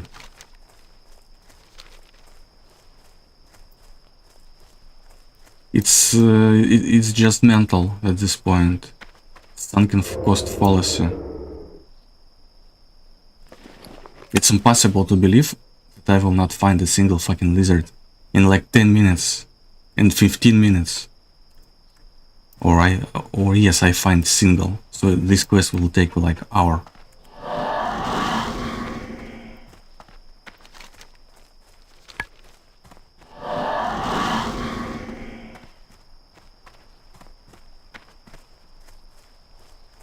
Fund got free soda. Amazingly, through the miracle of inflation, the money decreases in value for everyone, while the actual wealth itself moves up to the top. The concept of the stock market was proposed in 1792, but it wasn't until 1830 it was soda. Amazingly, through the miracle of inflation, the money decreases in value for everyone, while the actual wealth itself moves up to the top. The concept of the stock market was proposed in 1792, but it wasn't until 1830 when the first stock was sold on the New York Stock Exchange. It was initially filled with railroads and banks, but by the next decade, everybody with a business idea wanted to have their name listed. This rapidly stimulated both technological and economic growth, and by the end of the century, the middle class was getting more and more familiar with investment. By the 1920s, you might be seen as a fool for not being involved in stock trading. In fact, you might be seen as a fool for not borrowing money to buy stocks. Many middle-class investors were borrowing with a 1-to-3 ratio, meaning that they would borrow $300 for every $100 they invested. This sounds absolutely insane, but it didn't seem as risky due to the introduction of futures. In the mid-1800s, the Chicago Board of Trade had a pretty great idea to make grain trade a lot more reliable and a lot less volatile. Rather than grain farms having to guess what demand would be at the end of the season, they could sell it at a discount in advance. A future is not a stock or share, but a contract guaranteeing a future transaction. It just so happens that I have a whole bunch of healthy female chicks who will shower me with more eggs than I know what to do with in about 3 months, and I really could use a little bit of extra money to build an addition to their coop so they could have room to run around with and be healthy egg layers when they become adults. So you, being an opportunist and a capitalist, can buy my egg futures off of me and then sell eggs to restaurants in the summer at a profit and make money without ever having absolutely insane, but it didn't seem as risky due to the introduction of futures. In the mid-1800s, the Chicago Board of Trade had a pretty great idea to make grain trade a lot more reliable and a lot less volatile. Rather than grain farms having to guess what demand would be at the end of the season, they could sell it at a discount in advance. A future is not a stock or share, but a contract guaranteeing a future transaction. It just so happens that I have a whole bunch of healthy female stock or share, but a contract guaranteeing a future. A legal agreement to buy or sell a particular commodity asset or security at a predetermined price at a specified time in the future. Transaction. It just so happens that I have a whole bunch of healthy female chicks who will shower me with more eggs than I know what to do with in about 3 months, and I really could use a little bit of extra money to build an addition to their coop so they could have room to run around with and be healthy egg layers when they become adults. So you, being an opportunist and a capitalist, can buy my egg futures off of me and then sell eggs to restaurants in the summer at a profit and make money without ever having to shovel the heaping amounts of chicken shit that I'll have to shovel. All right, let's go back to the 1920s. By 1919, due to the popularity of futures and people's willingness to borrow money to buy them, a farmer could get $2.09 for a bushel of wheat. This was inflationary to say the least, and even made the sharecropping economy I mentioned earlier more desirable for a brief period of time. It started getting really out of hand, so the Grain Futures Administration was formed and implemented a large mandatory daily ledger and reporting system for traders. The U.S. Secretary of Agriculture would repeatedly suspend the reporting system, creating more volatility and more opportunists taking advantage of that volatility. Then, in October of 1929, as there was more money out on loan than there was circulating in America at the time, and as more wheat was being produced than the population could ever hope to eat, the elephant in the room woke up and took a giant shit on the floor. Everybody tried to get ahead of the crash, which more or less caused the crash, and by the end, a bushel of wheat was only worth 49 cents. And for the next 12 years, capitalism was here. Well, wait, actually, for the next 20 years. We like to think that ever.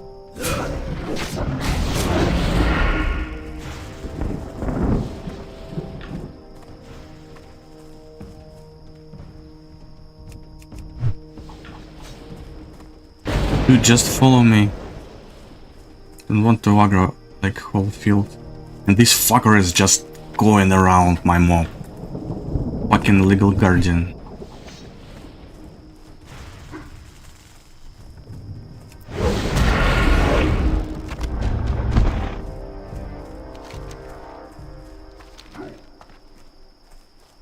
Hope to eat, the elephant in the room woke up and took a giant shit on the floor. Everybody tried to get ahead of the crash, which more or less caused the crash, and by the end, a bushel of wheat was only worth 49 cents. And for the next 12 years, capitalism was a failed experiment. Well, wait, actually, for the next 20 years. We like to think that capitalism made its great comeback during the Second World War, but by today's standards, that was, I'm not even sure if I'm allowed to say this word in public anymore without being arrested, communism. But we didn't just go from the freezer to the frying pan immediately. Franklin D. Roosevelt's New Deal founded the SEC to protect investors moving forward. It also introduced the Social Security Act and the Fair Labor Standards Act and prohibited child labor while securing a national minimum wage and workers' rights to unionize. Successful fellas with even a fraction of the wealth that Elon Musk or Jeff Bezos has would have paid a 79% income tax, and companies like Tesla and Amazon would have paid a corporate tax rate of 15%.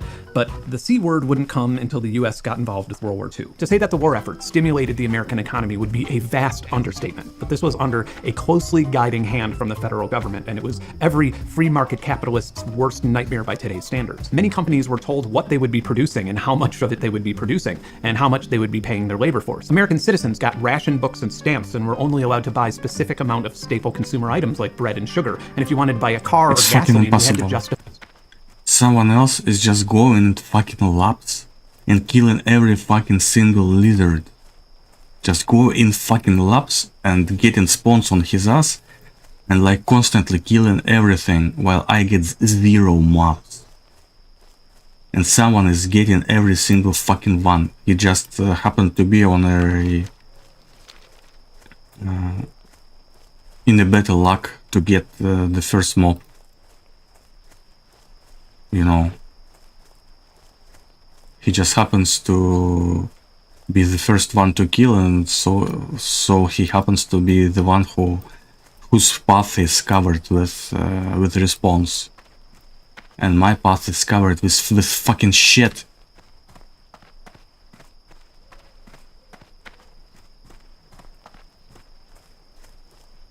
This is fucking human.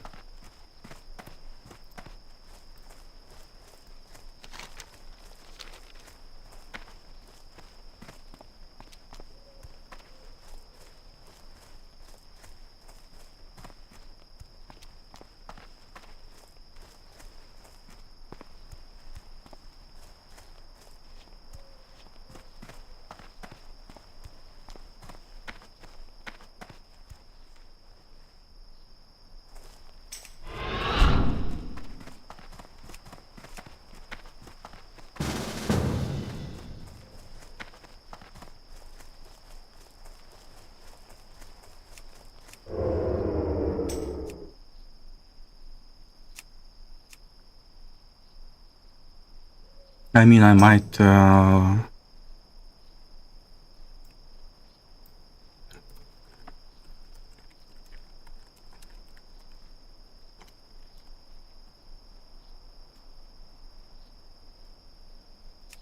whatever.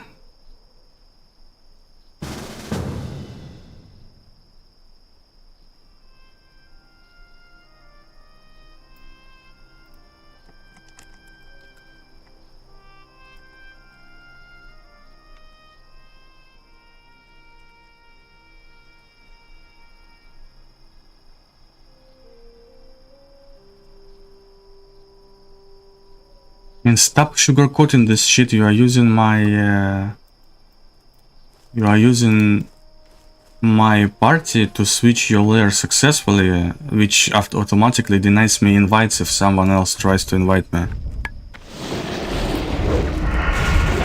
Okay, I don't care anymore.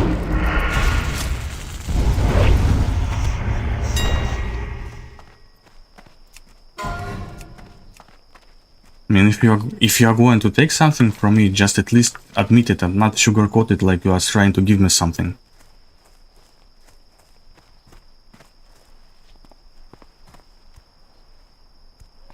I get nothing from this interaction. And you automatically suppose that I don't know about this fucking weak aura. Finally response, блять.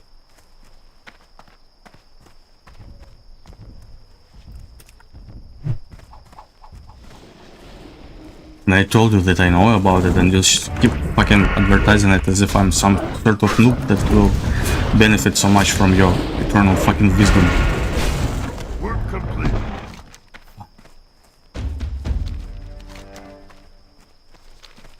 Might as well just go here and buy the recipe. Or bandages.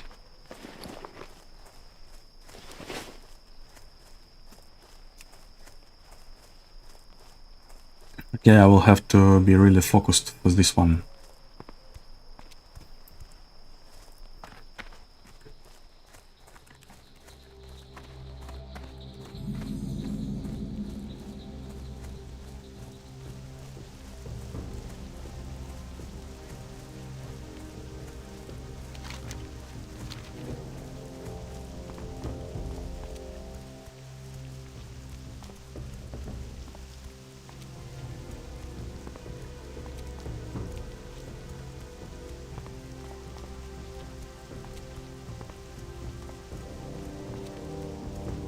I mean, this guy, when I told him, when he like messaged me that I still am switching, like I didn't switch after your invite, so he wanted me to invite him again, right?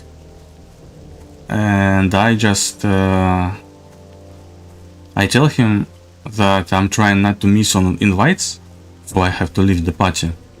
And instead of like saying something like sorry or like I mean, or like whatever you, well, like yeah, do what's best for you, he starts telling me, oh, but download the week aura. Why aren't you downloading this fucking week aura yourself then? Oh, because there is no people at midnight. So you're advertising me something that doesn't even work to sugarcoat the fact that you are fucking occupying my party, while I said that I need layer and people might invite me and I might miss on what I need for you to get what you need. But you don't acknowledge this fact, this simple fact that you might make me miss what I need for you to get what you need. Instead you try to fucking sugarcoat it as if you are going to give me something. You are fucking not going to give me something. Bitch.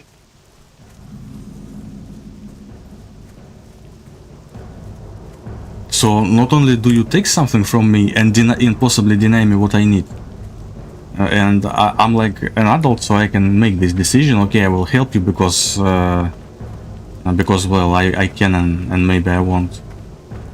But you also deny this fact. You also make it look like you are giving me something when you are giving me shit. No, this just infuriates me. You're gonna be the bitch, be the whole bitch. Bye now.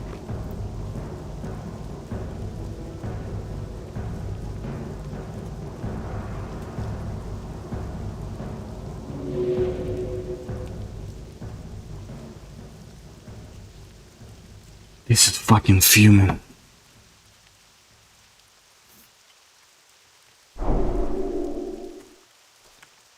Me got the good stuff, man.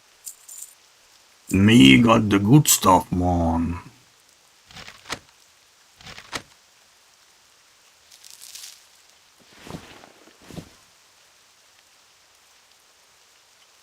You be careful, man.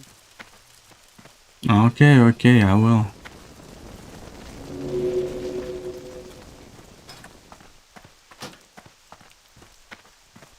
Where would you like to fly to?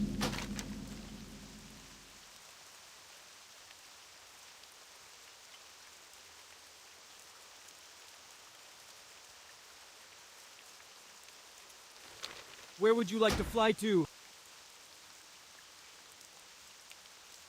Fight well.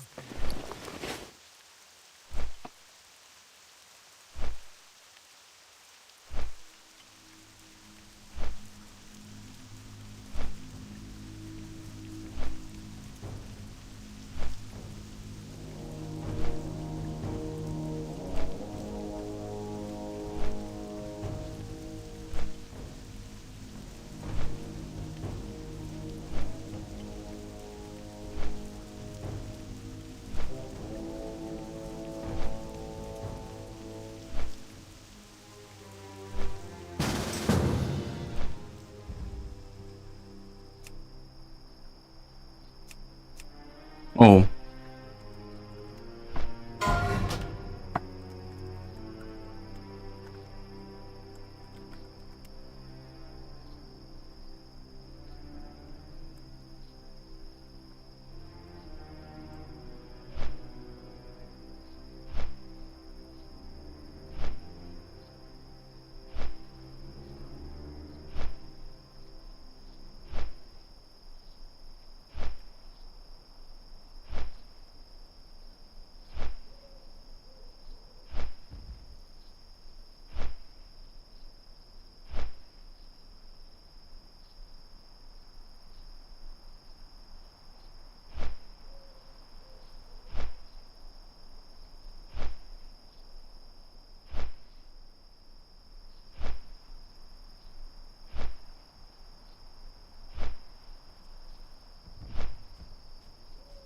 Okay, probably I will not be human in the guild chat.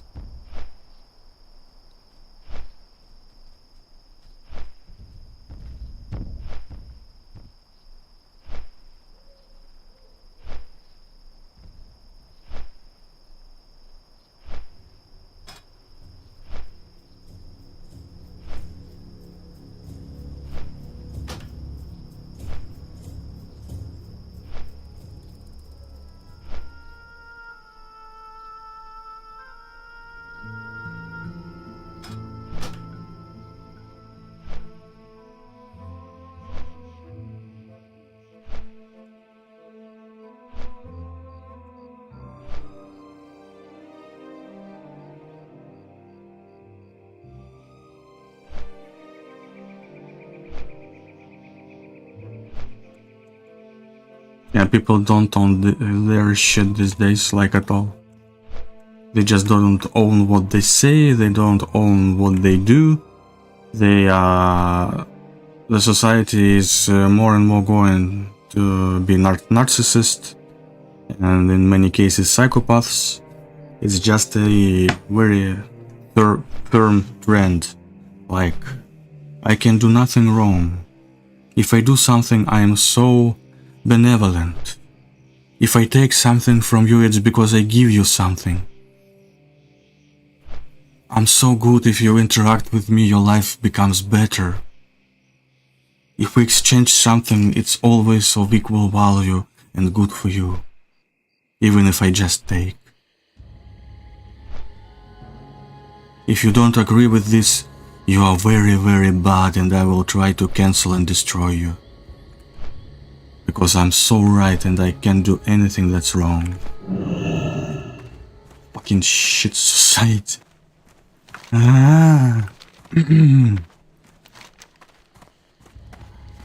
Sorry for the emotions. I've been holding it for too long. Peace, friend. The Galek Centaur in the Thousand Needles are protecting an artifact from the time of the Centaur's creation. We would like to retrieve it, but we require a phial of water from one of the Night Elves' moon wells. To collect the water, you will first need to obtain one of the phials carried by the Dryads near the Rainwood Retreat in the heart of Ashenvale Forest. There is a moon well near the western bank of the Falfaran River, south of the main road, where you can fill the phial. The Tauren have a bond with the land, and it pains me to hear of Stone Talon's plight. But I fear that to heal the land, we must first remove the disease upon it. Is it not fortunate, then, that the Forsaken are allied with us? They know much of disease. I believe they can aid us, and by doing so, they will strengthen the trust between our people. Speak with Apothecary Zama. She is a scholar and an emissary of the Forsaken. You will find her in the pools of vision below the Spirit Rise. Kelrus has eluded the Argent Dawn for some time. For some time, they considered him dead or missing. By ending his reign, you have spared the lives of many innocent people, adventurer. Earth Mother be praised. To sacrifice another to a servant of an old god for personal gain is beyond disgusting. You have done a great thing this day. Kelrus was a creature of evil and sought to bring the world back to a time of chaos by worshipping such creatures as the old gods.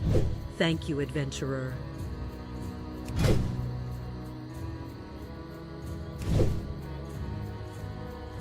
justify a need to the government. Most consumer items that came in metal containers, which was like everything back then, could not be purchased again unless you recycled the container first. This rationing more or less lasted until 1947, and into the 1950s, fellas like Elon and Bezos would have had their income taxed as much as 92%. They had to justify a specific amount of staple consumer item for. Companies were told what they would be producing and how much of it they would be producing, and how much they would be paying their labor force. American citizens got ration books and stamps and were only allowed to buy specific amount of staple consumer items like bread and sugar. And if you wanted to buy a car or gasoline, you had to justify a need to the government. Most consumer items that came in metal containers, which was like everything back then, could not be purchased again unless you recycled the container first. This rationing more or less lasted until 1947, and into the 1950s, fellas like Elon and Bezos would have had their income taxed as much as 92%. And again, yes, in modern times, this sounds like a capitalist's worst nightmare. Here. 2. I just need 2 more. Oh no.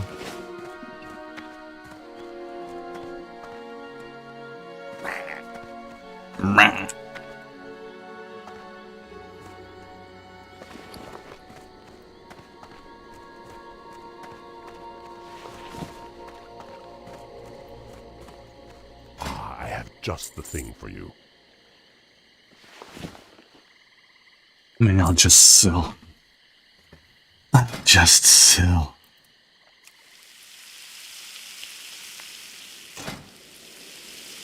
But it resulted in a 37% growth over the next decade and made America the richest country on earth. And yes, in modern times, this sounds like a capitalist's worst nightmare, but it resulted in a 37% growth over the next decade and made America the richest country on earth. It is now literally referred to as the golden age of American capitalism. And despite a few brief bumps in the road, things just kept growing and growing and growing exponentially, making us richer and happier and...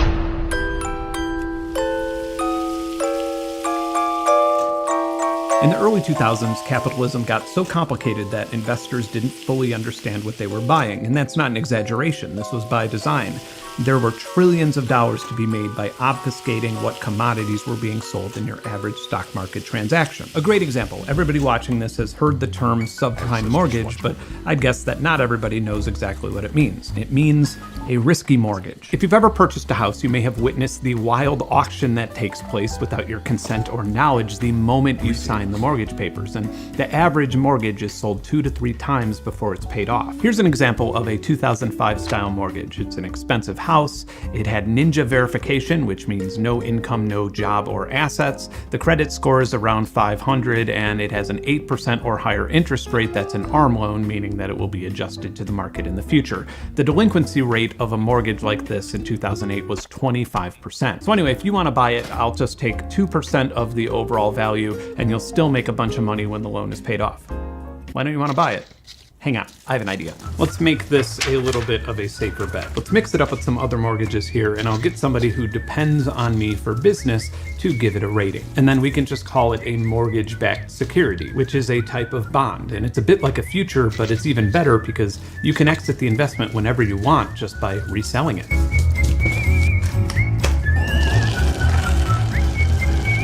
Now look at this. If that little risky mortgage forecloses, the loan will still be backed by all of the others. And I bet you can't even make out which one was the original loan. And this isn't like some risky stock. This is an investment on housing and land. And you and I both know that God ain't making any more land, right? It is the bedrock of American capitalism, and it's a safe place to put your money. It's gone.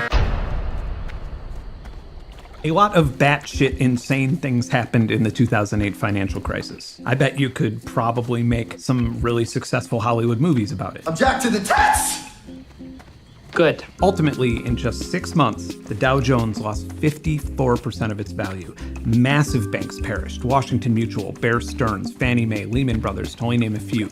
We needed another new deal before people's bank accounts were wiped, and this time, we tried something a little bit different. These are not normal circumstances.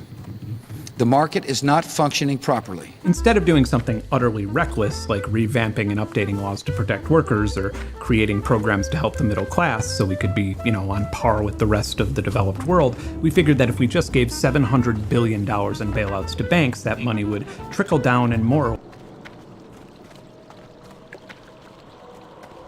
Magatha sent word of your coming, adventurer. The money will trickle My down. heart beats no longer. I still feel sorrow for the spirits of Stonetalon.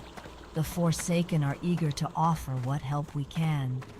To rid Stonetalon of the Venture Company, we must take extreme measures. Extreme, but without bloodshed.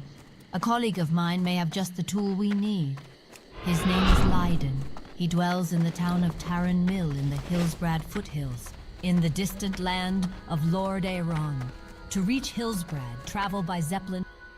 US accomplished the exact same thing. Now, you're never going to believe this, but it did not. Ultimately, while unemployment and foreclosures skyrocketed, the banks experienced a generous heaping spoonful of socialism. And to pay for this, we borrowed money and we printed money. In 2006, the Federal Reserve printed $148 billion in currency. By 2012, that number had increased to $380 billion. The inflation was immediately reflected in home prices and even more so in the great, awkwardly socialist rebound of the stock market.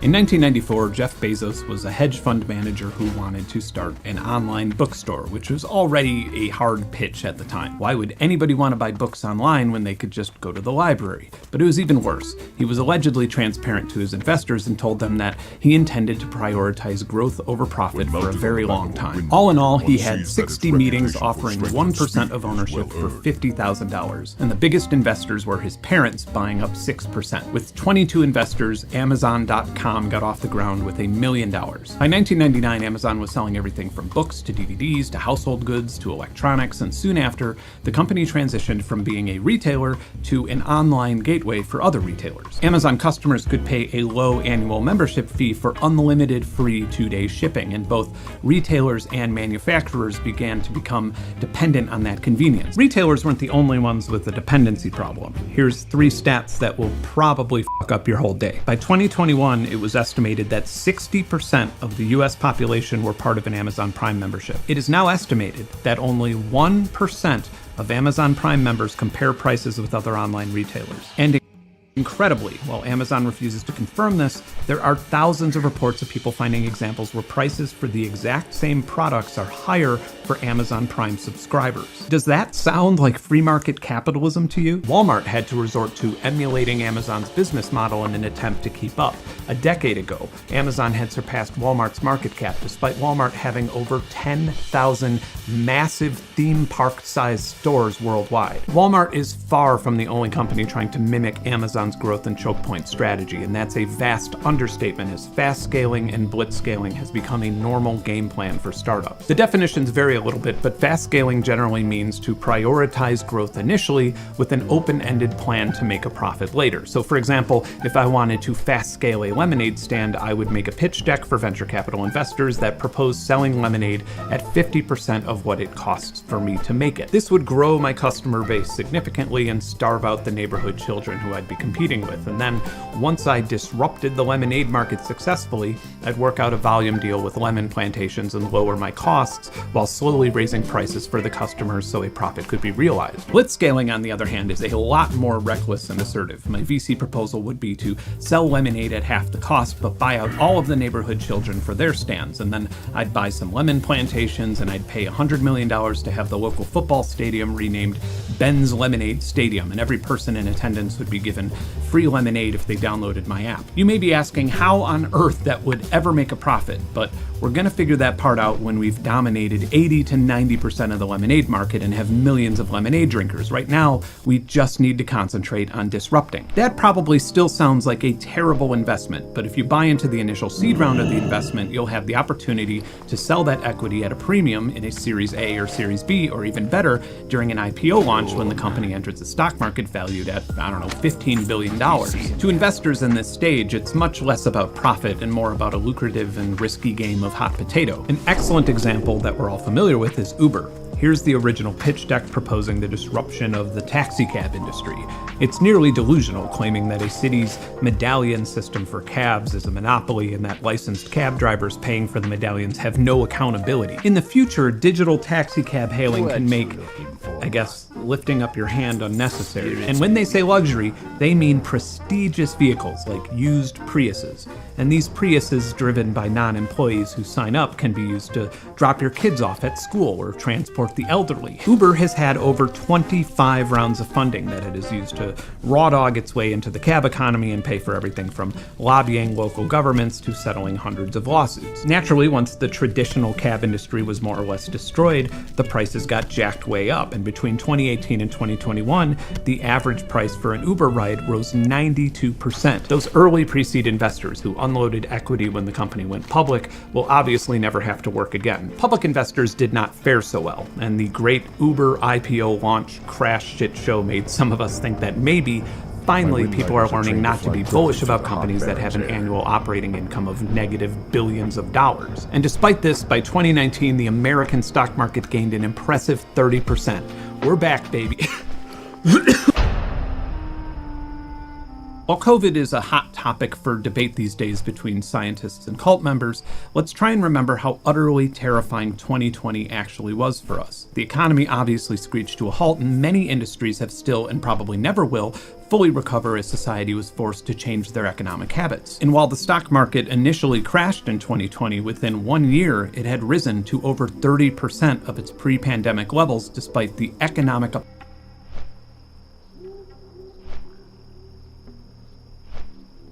Fuck this life.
apocalypse happening around the world. This is because on March 23rd, 2020, the Federal Reserve announced that it would be launching a bunch of new programs like the Primary Corporate Credit Facility, which would buy new corporate bonds, and other programs that would buy existing corporate bonds, mortgage-backed securities, and asset-backed securities filled with student, car, credit card, and business loan debt. The federal fund effective interest rate dropped to 0.05%. And all of this was before any person or local government received so much as a dime in relief. The following month, the CARES Act was announced, which was a free $1,200 check sent out to every American making under $75,000 a year, regardless of their circumstances, with no questions asked on how or where it would be spent. This would be the first of 3 such checks that American citizens received, with a federal tab totaling $814 billion. And for those of my viewers who have been longing for an explanation for the massive increase in hammock sales that year, now you have your answer. These stimulus checks were just a tiny sliver of the overall $5 trillion that the American government spent on subsidizing the economy,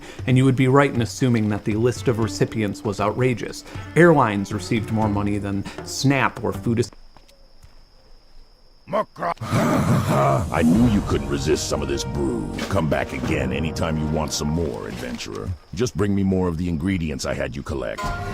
Good stuff, that storm stout, huh? I have another recipe that I learned from Chen. Would you be interested? It won't take long to make, and it might be useful if you plan on adventuring some more. Bring me... No. I got the best deals anywhere. Do you?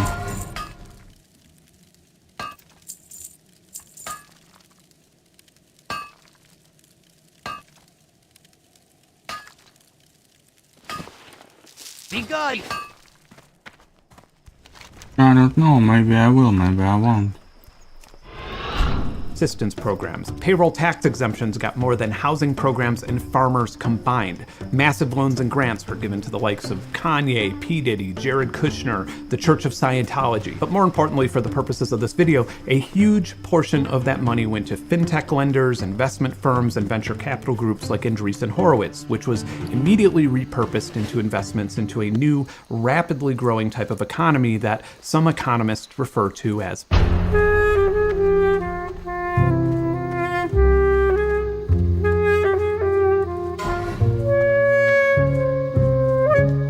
To help properly explain post-capitalism, I need to remind you of the utter absurdity of just having $1 billion. Not only is it impossible to spend on even the most lavish things that you would desire, but it's also very much not like having a garage full of cash. For example, if Elon Musk, with his value of $450 billion at the time of me recording this, if he negotiated a deal to buy South Africa with its total gross domestic product valued at $381 billion, he wouldn't be able to afford it due to the value of his holdings dropping significantly as he liquidated the equity. If 13% of Tesla's shares immediately went for public sale, it would create an enormous surplus and the company's value would crash. All net worth does is obfuscate things. Cash is only powerful when you're broke, and it's only valuable when you need or want something that you otherwise couldn't get without cash. What I instead want my viewers to be concerned with is your personal levels dropping significantly as he liquidated the equity. If 13% of Tesla's shares immediately went for public sale,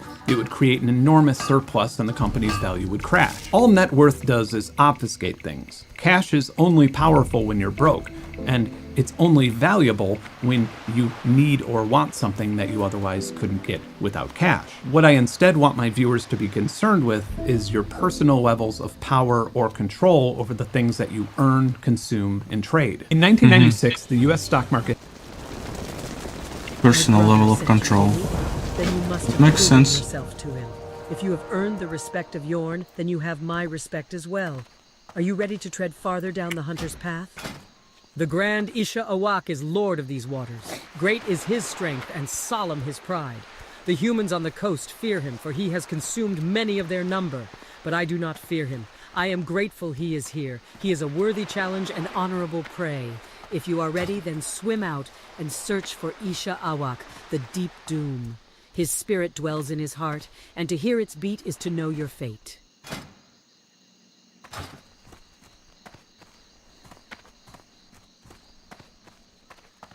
By the way, let's have the prime gameplay of opening chests.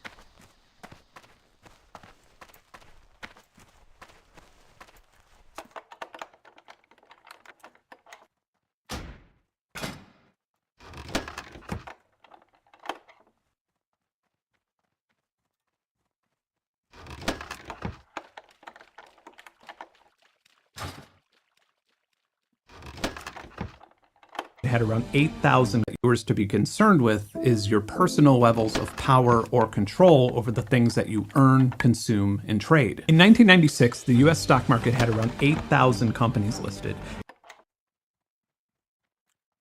And since then, our economy has grown by over $25 trillion. And now our stock market boasts nearly 4,000 companies. In that same period of time, the number of listed companies around the world went from around 24,000 to 51,000. So what is happening here? Why would our variety of public securities drop by 50% while the rest of the world's doubled?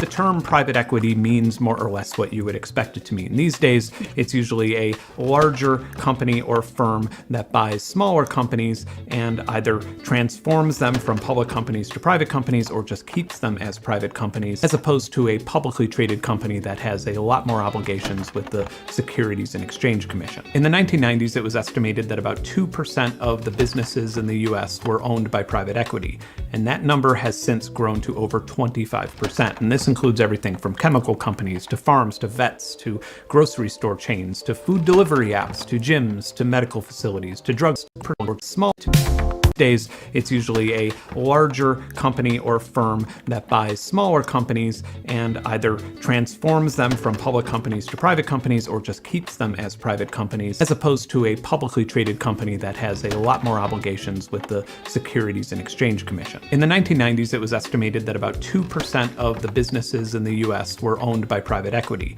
and that number has since grown to over 25%. And this includes everything from chemical companies to farms to vets to grocery store chains to food delivery apps to gyms to medical facilities to drug companies. And many of these related businesses are owned by the same investment firms or their partners, which sets the stage for an entire gallery of anti-competitive business practices and tax shielding using tactics like dividend recapitalization. In fact, this is almost unnecessary these days, as a newer trend is private equity firms literally giving one of their portfolio companies a value and then selling it to themselves. But the classic private equity business model is borrowing and raising as much capital as possible to buy and sell companies at a profit.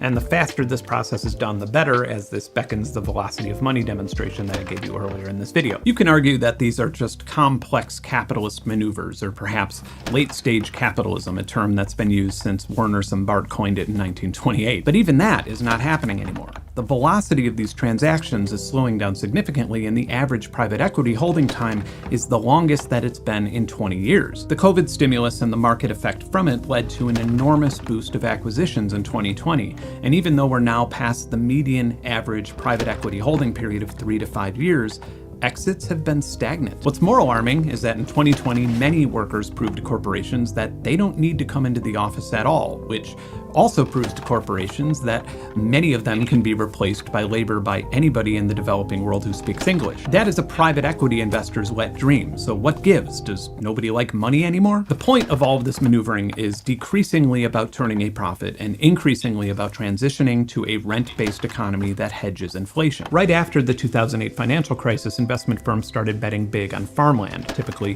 hiring local farmers to manage them, but more frequently offering leaseback programs where the farmer continues working but rents the land, ultimately losing control over their working budget and circumstances. Otherwise, since then, and especially since 2020, in almost all cases, investment is not attracted to innovation or profitability, but to business models that act as a middleman offering subscriptions to products or services you would otherwise buy directly. For example, software, movies, video games, parcel, pizza delivery, headphones, cell phones, groceries, clothing, underwear, heated car seats, pregnancy. A rent-based economy has always been present in real estate, but working budget and circumstances. Right after the 2008 financial crisis, investment firms started betting big on farmland, typically hiring local farmers to manage them, but more frequently offering leaseback programs where the farmer continues working but rents the land, ultimately losing control over their working budget and circumstances. Otherwise, since then, and especially since 2020, in almost all cases,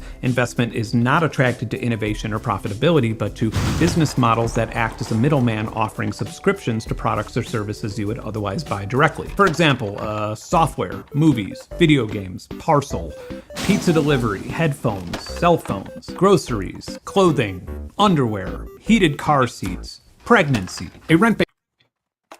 Wait, how do you sell subscription to pregnancy or offer the service? Is it about like this artificial insemination thing? Might be. Based economy has always been present in real estate, but if you're an American homeowner, then you've probably had an annoying amount of investment groups asking if you'd like to sell your house. And it's not unusual for those investment groups to pay over market value for single-family homes. It also shouldn't surprise you to hear that homeownership has been declining, particularly for millennials, with nearly 2 out of 3 people under the age of 40 being renters. Many argue that this is primarily due to inflation and sluggish wage increases, but the cost-to-income ratio has risen for renters and dropped for homeowners. The wealth gap between renters and homeowners has widened by over 50% in the last decade. In lower and middle class households, white people are nearly 2 times more likely to be homeowners than people of color, meaning that younger minority groups are likely to be increasingly disproportionately punished in the future when you take all of this data into consideration. Profit and even money itself is only really valuable when it buys power. And if a societal system can be engineered to gain power without profit or money, capitalism begins to exist as something to exploit within that system under its umbrella. It sounds hyperbolic, Yes. but it needs to be said a lot more often. Most of us do not realize that we are in a constant battle with billionaires who don't want us to own things, but rent them. And when we don't own things, we lose control over our own budgets, lives, decisions, and ultimately, our own destinies. Here's a pertinent example. Did somebody that you know send you a link to this video, or did you type in Ben Jordan new video and find it that way? Or was it recommended to you by an algorithm? Or was it placed on your sidebar? Or did it autoplay when another video ended? This next and final chapter is very much about the type of transaction that you and I are having right now. Me working without benefits, guaranteed pay, or protections to make something to use as bait to get you to either watch targeted advertisements or pay $14 a month without even being offered a chance to indefinitely play the video file offline on your own device. And while you do that, your every move is being harvested for data to empower the company. Let's take a look at this definition again and let me know how well it describes our little transaction here. Capitalism is formally described as an economic system in which individuals and private parties control the means of production, and profits are the key driver of economic activity.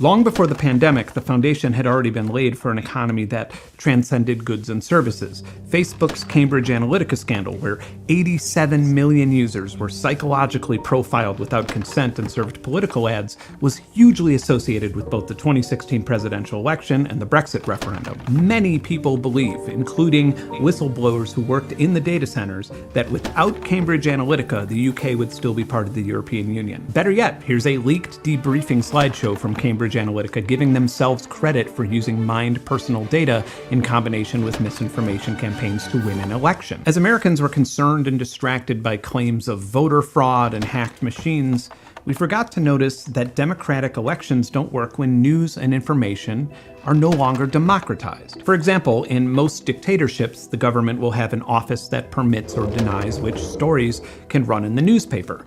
In 2025, Well, the story with the laptop.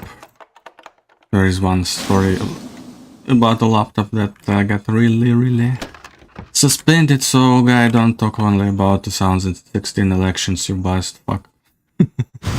But good video overall, of course. every piece of news that the average voter sees is manipulated by a third-party aggregator. Even if you go to something like Google News and select the generalized headline areas, your feed will be different than mine. This disequilibrating of information was concerning enough when it was being done for ad revenue and profit, but now— Wait, or maybe I'm the biased. Not the bias, but wait. Let me Google.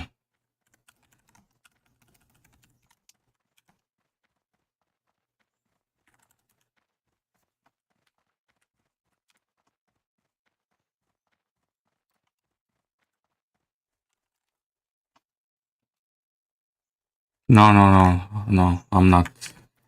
now, it's about I'm a lot correct. more than that. Whether capitalism is healthy or unhealthy at any given point in time, it has always provided the framework for negotiation between profit and labor.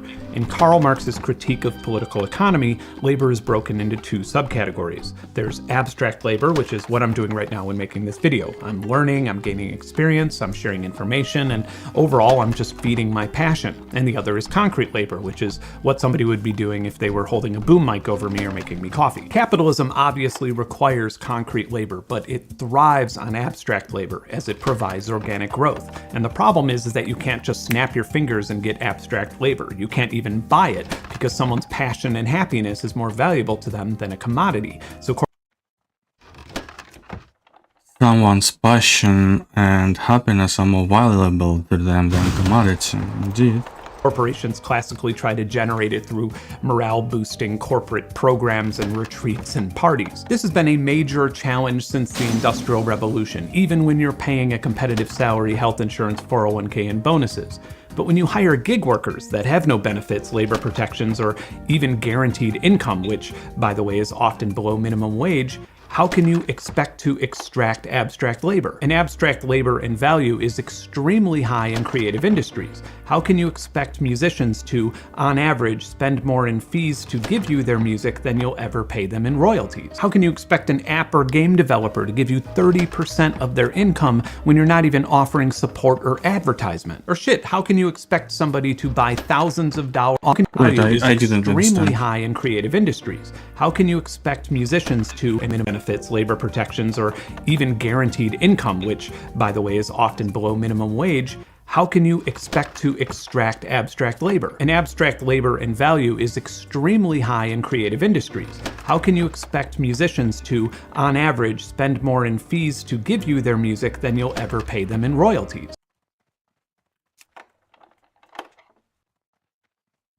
How can you expect an app or game developer to give you 30%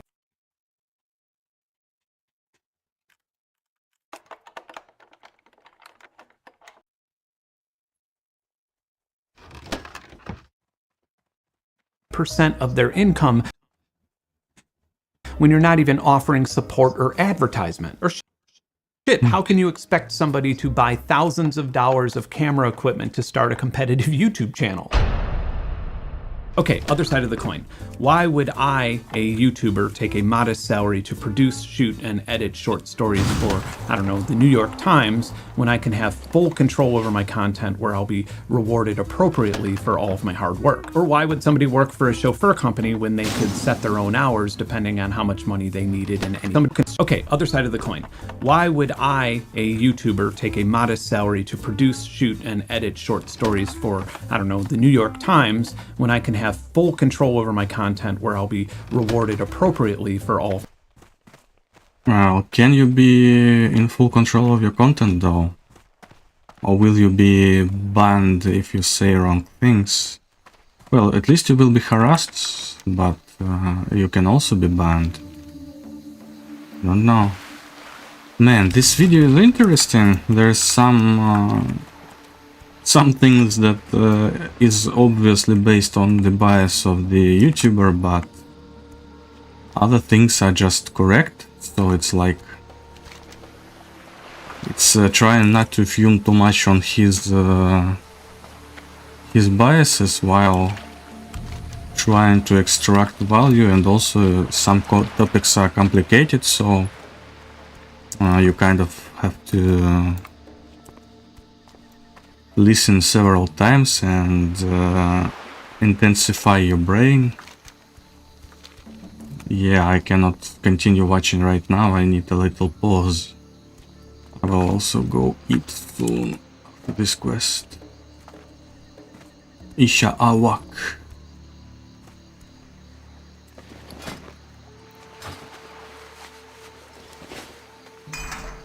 Let's slap.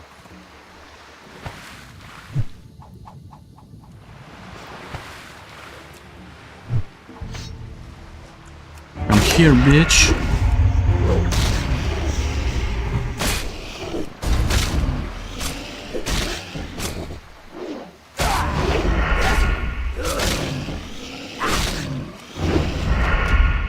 Work complete.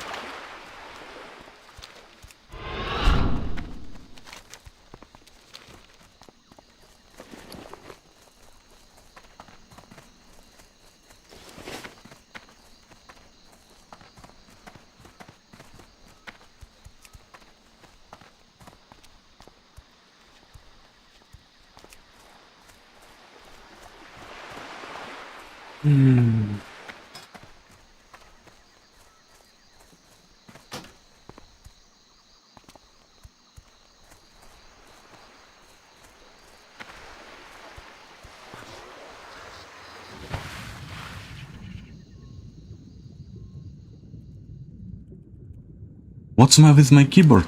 It turns everything I say into parcel tongue. Like S double taps. I need to clean my keyboard. Probably. Fuck.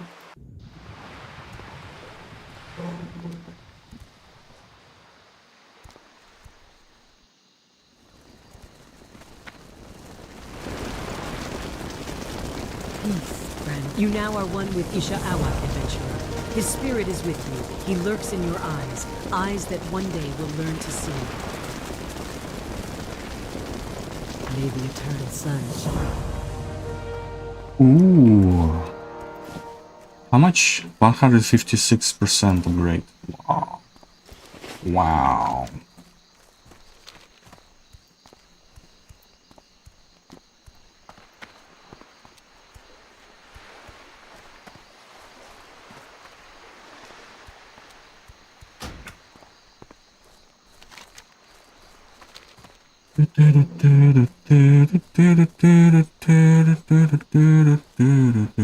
Just get the new Xiaomi car. Too broke for that. Go Xiaomi, go!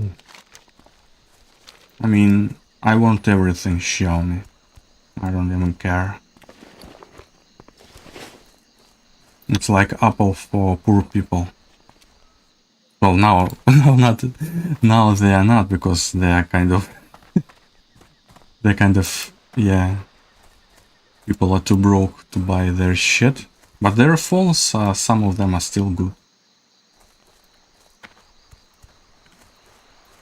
Okay,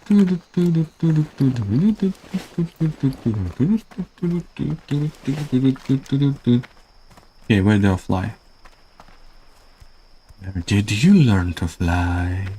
Where did you learn to fly?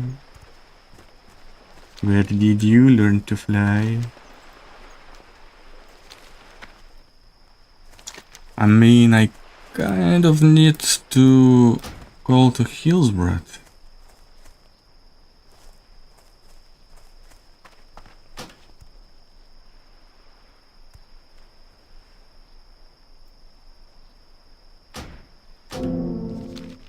Because, what's this quest? Journey to Taren Mill.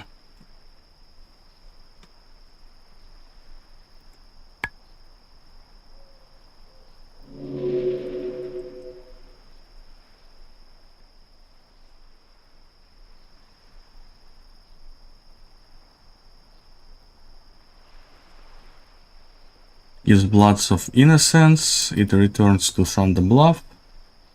Yes, and it leads to the blow up the machines. Why do I even do these quests? I don't even need them. And it requires like running here. Like I take Gerenza orders and kill this, and also can do this. I much rather kill all this and just run here, probably. Or not. Yeah, whatever, let's just fly to Harcore.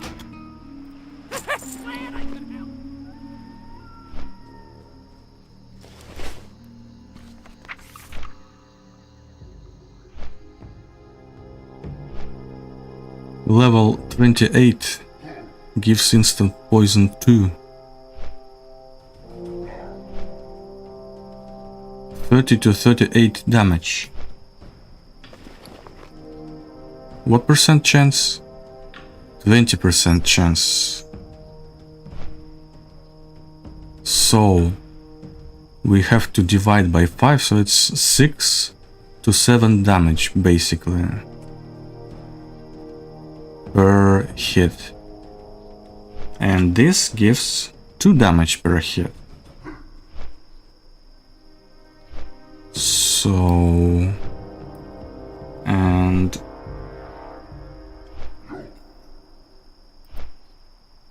where is it? And this gives like, yeah, this gives like about as much as this. Yeah, they're equivalent. But on level 28 I should just sell all this, so I might as well use this more often for now.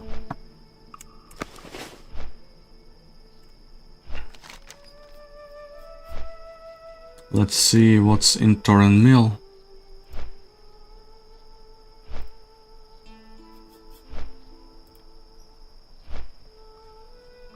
Don Gary.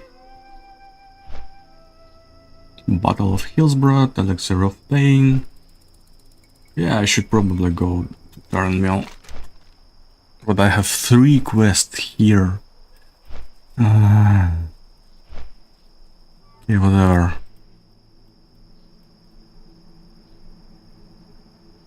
I'll just do this next. Just to give all these quests.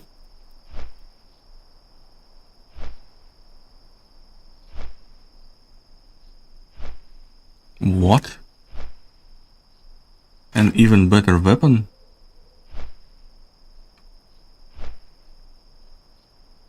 Nice.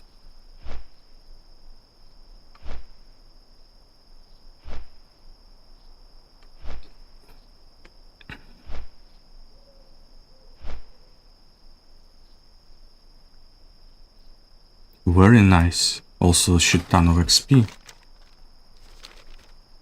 Okay, so what's the plan? So the plan is for me to go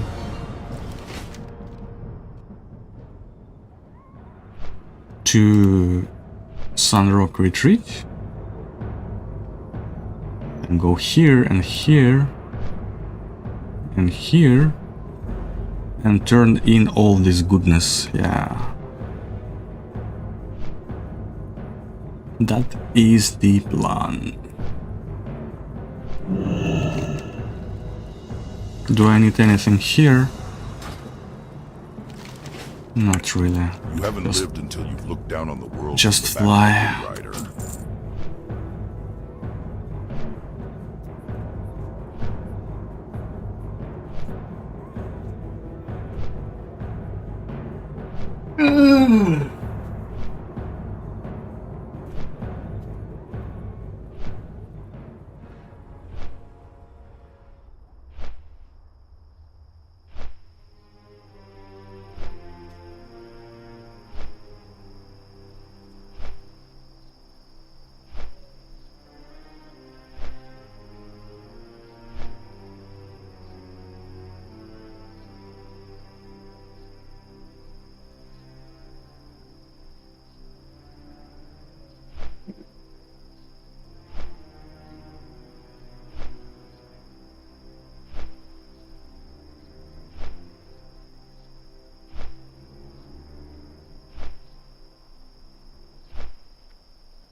In this video, I'm going to be upgrading the RAM on...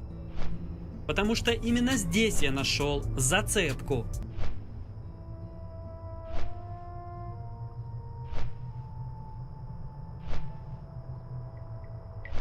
Hit Sundrawer.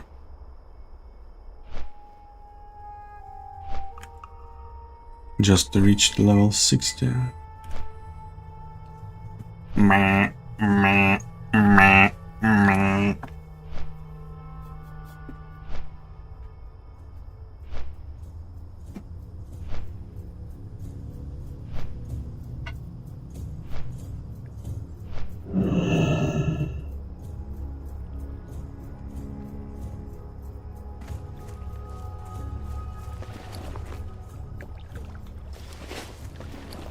What brings you here? What brings you here?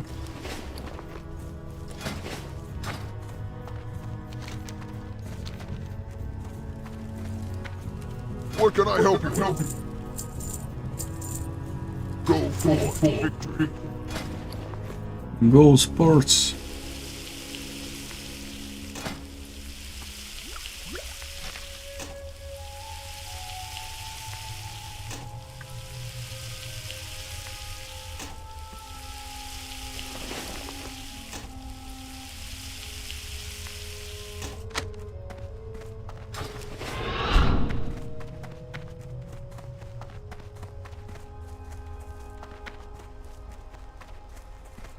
Industrial greed and continuous war have...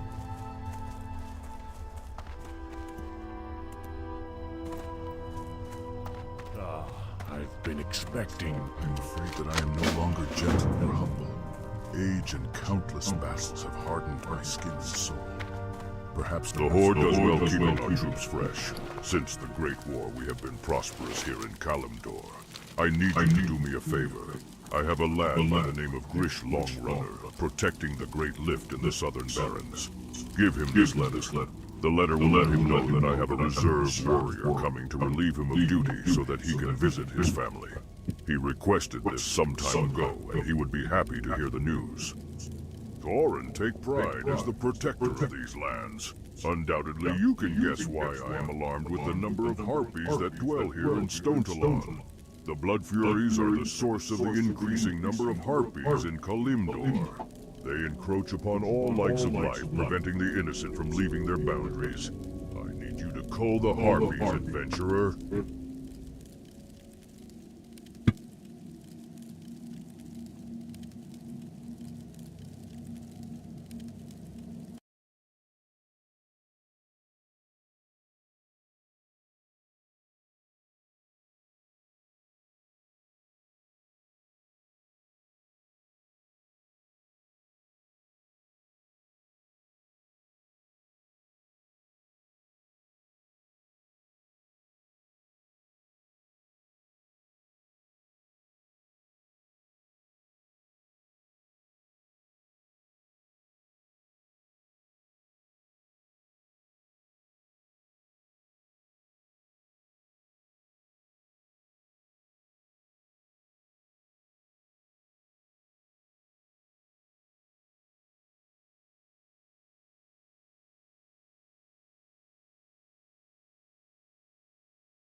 about. She's a screenwriter in Hollywood. She's also a big social media influencer with millions of followers. Some of her videos get millions of views. And this video has tens of millions of views. 1 million likes, 20,000 comments, 40,000 bookmarks, 30,000 reposts. It's just insane. So I thought I'd better watch this video. And frankly, I was pretty chagrined by what I heard, to say the least. But honestly, the more I watch this video, the more I like it. Well, I like about 98% of it. However, I do need to correct a few statements in the video. But first, let's just watch Maddie's 90-second video, and then I'll give you my comments. What's a piece of trauma that you have that's funny? It has to actually be funny. I'll go first. My dad abandoned my family when I was 5 years old. That is a wife and 4 kids. He abandoned us and then pursued amateur breakdancing. Some more context is needed here. Needless to say, I will talk about this in a moment. All right, let's continue with the video. And he got really good. He like blew up. Like he became like a D-list celebrity status, like viral breakdancer. He became like the oldest actively competing breakdancer in the world. Then he got on Good Morning America and talk shows, and Washington Post wrote about him, and he went super viral, and he did all these interviews, and he danced with Paula Abdul. And here, I'll show you. See, take a look at this 60-year-old breakdancer. Yes, 60 years old. Amazing. That's Ben Hart. He's competing at a breakdancing competition in Philadelphia, and he may not have won, but I tell you what, he is winning over a lot of people on the internet. It's impressive. He really is. Yep, he's winning over a lot of people on the internet. This guy wouldn't pay my medical bills. That is not true. There was no split custody or anything. Like, he just like left 4 kids to do that. He may not have paid for some of my medical bills growing up, but he did give me this breakdancing merchandise. So that's him. He's on his That is a nice shirt. This is B-boy name because his name is Ben Hart. You know, I'll get texts like this. Happy birthday ? And then like links to his breakdancing video. That's true. If you have funny trauma, like actual funny haha trauma, I need to hear it. Thank you. Okay, in many ways I love this video. And of course, I love my daughter Maddie. And we get along great. At least I think we do.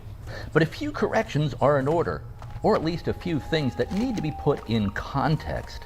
First, I can see that as a 5-year-old, Maddie would see her dad as having abandoned the family. One day I was living there, the next day I wasn't. And that will look like abandonment to a child. But married couples do get divorced about half the time in America. Eliminate Gorenzo. Now there is a prospect that I have no objections to. Gnomes are bad enough as it is, but what I learned about Gorenzo only makes it worse. Apparently, he was one of the head engineers in Gnomeregan, where he was working on their secret project. We could never infiltrate Dunmarok well enough to find out specific details. It was a failure. Our reports say that whatever it was literally exploded in their faces. I met Gorenzo once, but let me tell you, he's not easy on the eyes. His flesh looks like it's rotting away, and he's grafted metal and gears onto his body, replaced some of his limbs with mechanical ones. Northeast of here, far above Cragpool Lake, up near the water wheel, is where Gorenzo watches over the entire site. There's no way I could fight my way up there, not to mention take on Gorenzo. But you look like you might be able to make it. If you kill him for me, I'll make it worth your while. Oh, that and I sucks. was just living a mile or so down the street in LaGrange, Illinois. We just weren't living under the same roof. Now, about not paying medical bills, that's just not correct. Here was the financial arrangement of the divorce. Maddie's mom, my ex-wife, got $2 million at the get-go, out of the gate.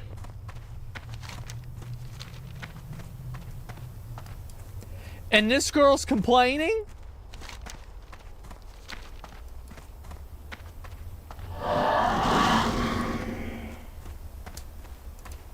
A lump sum payment. Plus, I was paying her $18,000. Complaining? $2 million. Well, you don't show any documents. A lump sum payment. Plus, I was paying her $18,000 per month in child support and alimony. This was. Oh my God! Oh my God! That's what? Where's the fucking proof?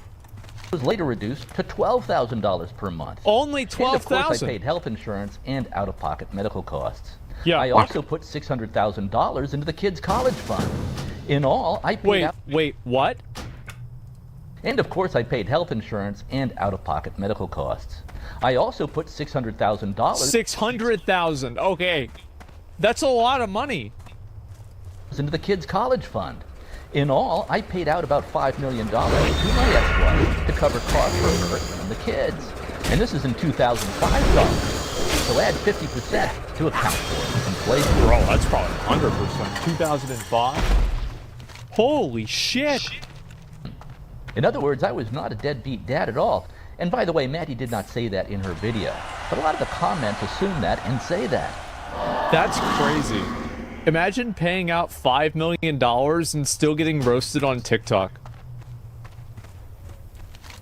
Now, of course, there was no way for Maddie like, to know. I'm gonna be real. Like, if I had to pay out $5 million to some ex-wife for some bullshit, I would have fucking balled too. That shit must be stressful. Holy shit. You're already bald. What do you mean you're already She was a bald? kid.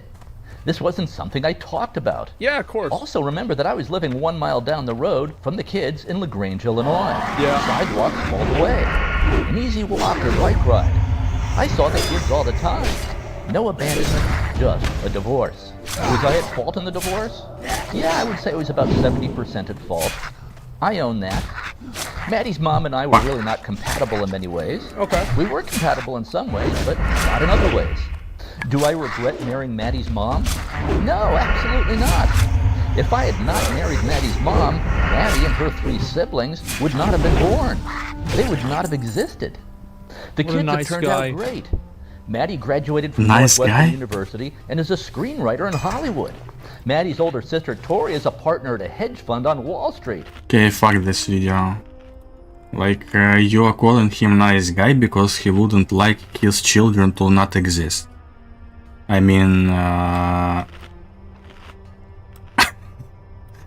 so a normal guy is someone who like would have no problem with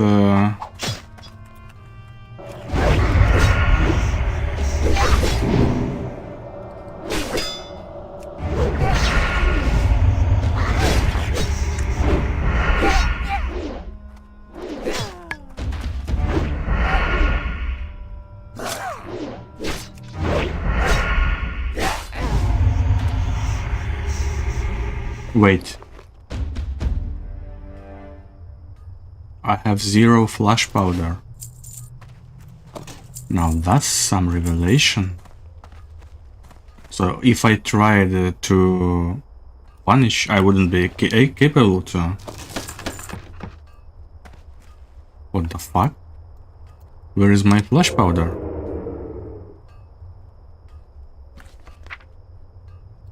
Where is all my flash powder?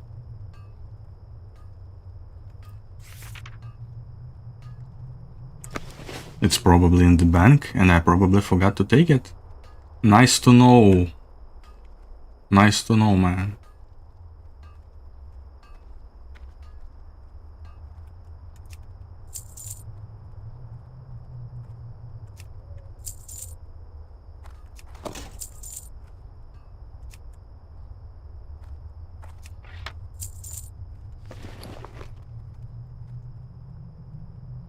And it's infested.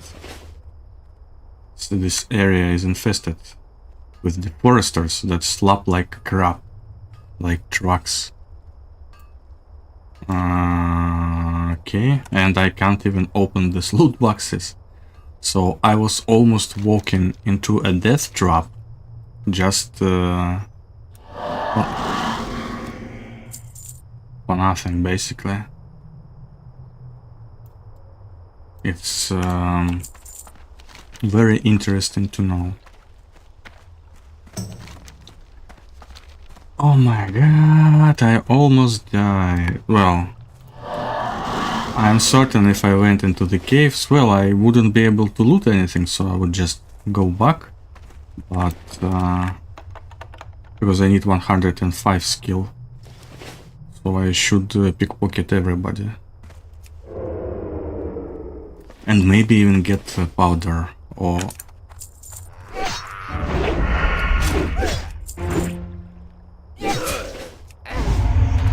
No, I do not think there is powder at this level.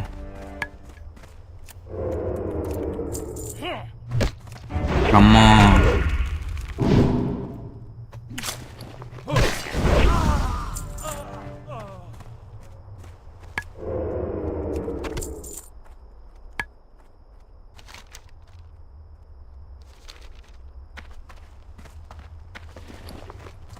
Yeah, it was very funny.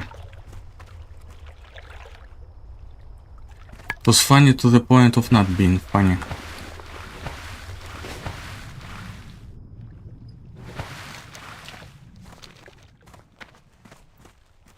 Whoop.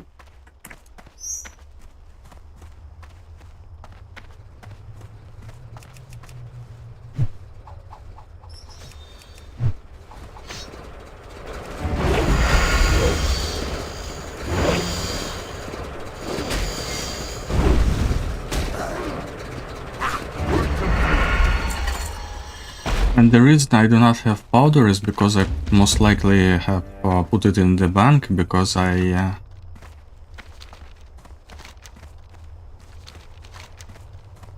Oh, you know what? Genzo orders. Can I do it without without the safety of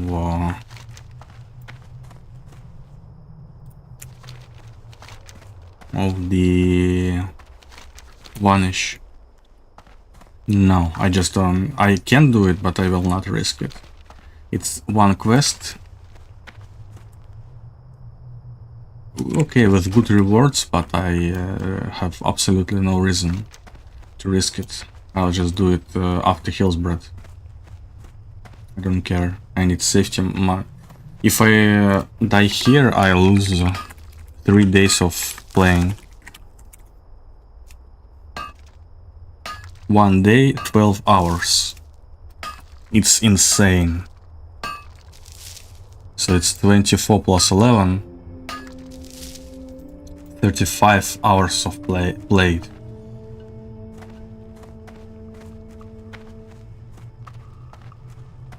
So it's like more than 4 days of working time in terms of 8-hour work time. So more than 4 working days. Imagine losing that. No, I will not be imagining that. I am playing safe this time, right? Alright?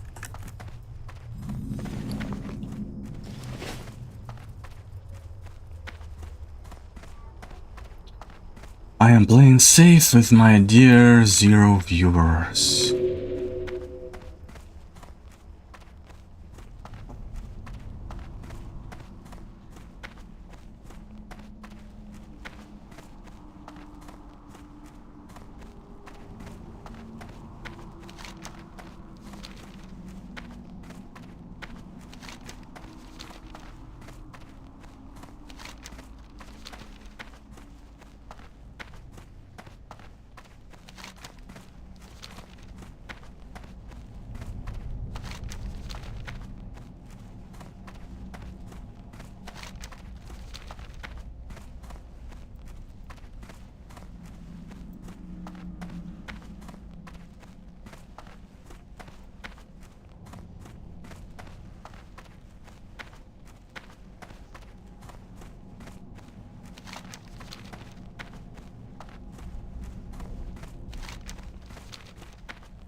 Sangus.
My fucking god.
What be on your mind?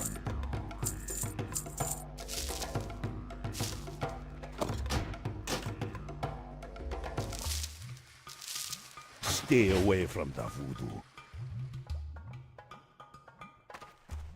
Hey there. See ya later. Okie dokie. Be seeing ya. Later.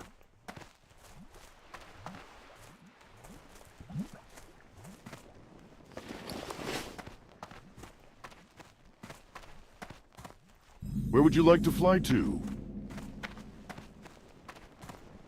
Vorsha the Lasher, the fiendish I hydra guess that so, you're roams saying. the seas. She has attacked our outpost, each time unprovoked, laying waste to anything that falls in her path. But I am ready, adventurer.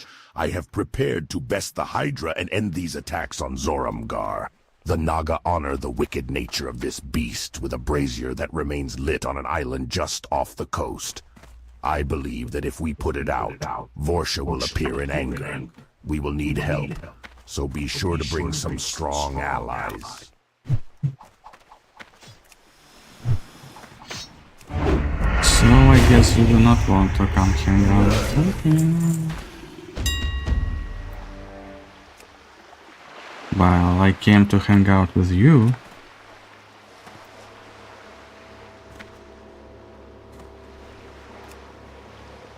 But no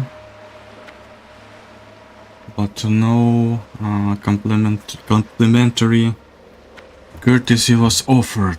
Okay.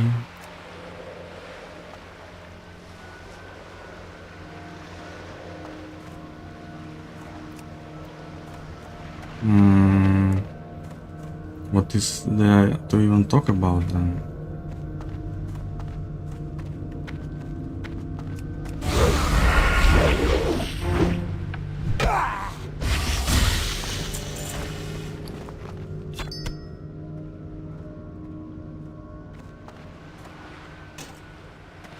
Nice. 3567.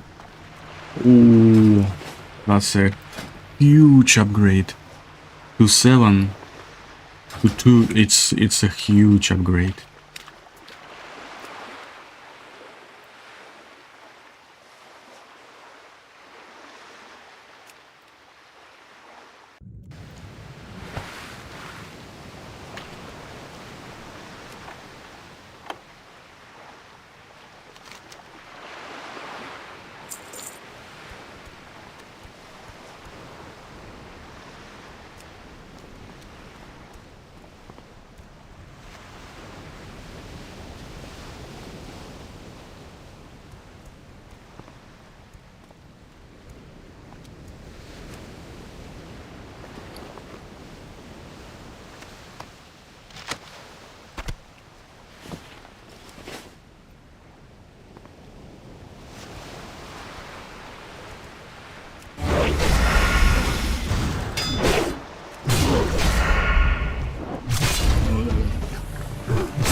Work complete.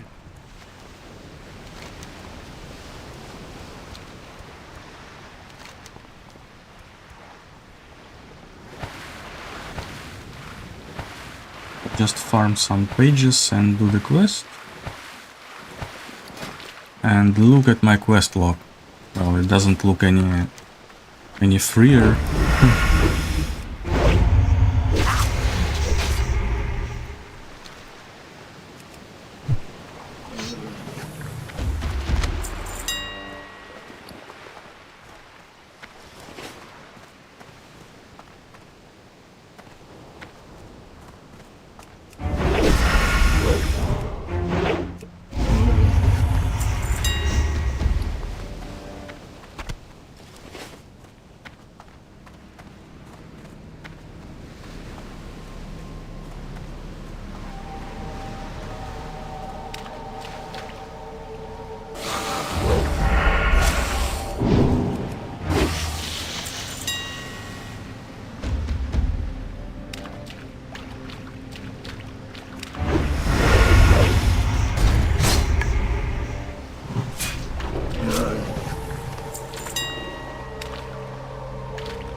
I'll just ignore them both.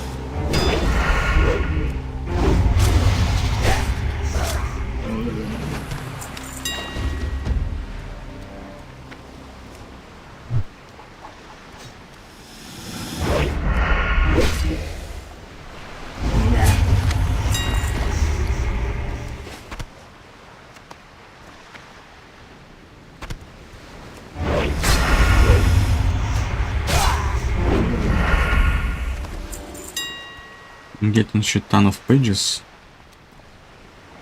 That's a good place to get pages.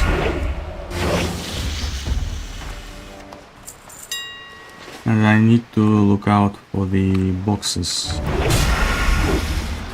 To train lockpicking, I need at least one of fire.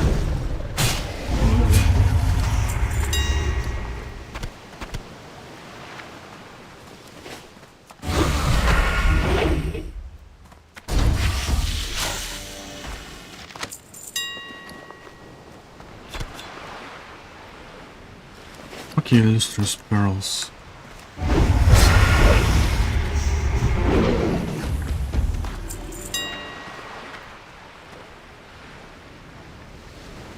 Eight, 9, 5, 2.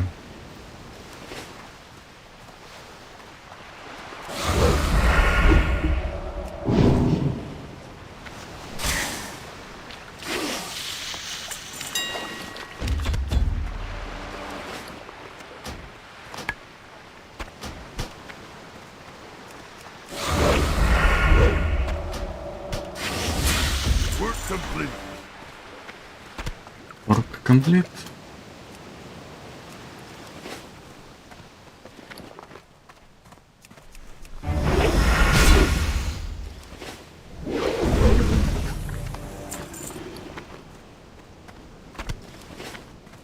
Come on, where's all the boxes?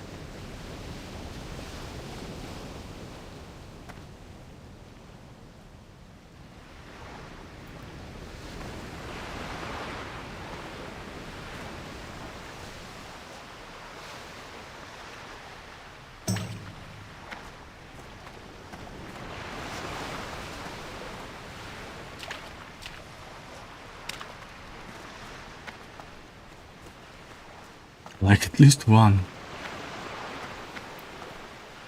No boxes.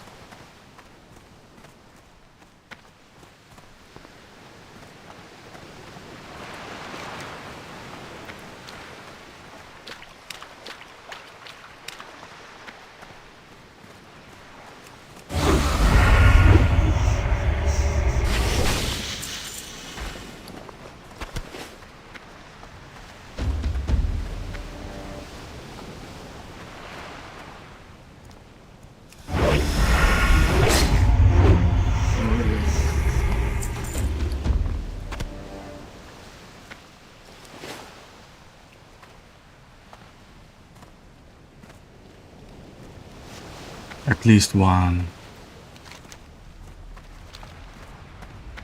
Maybe there is more on this shore.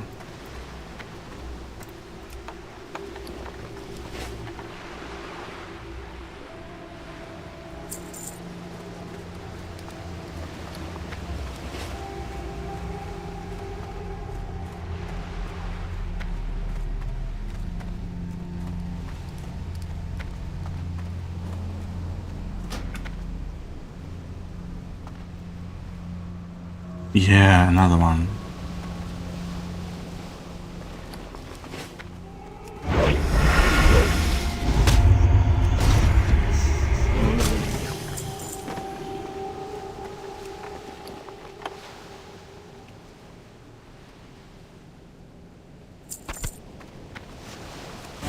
Bridges maybe?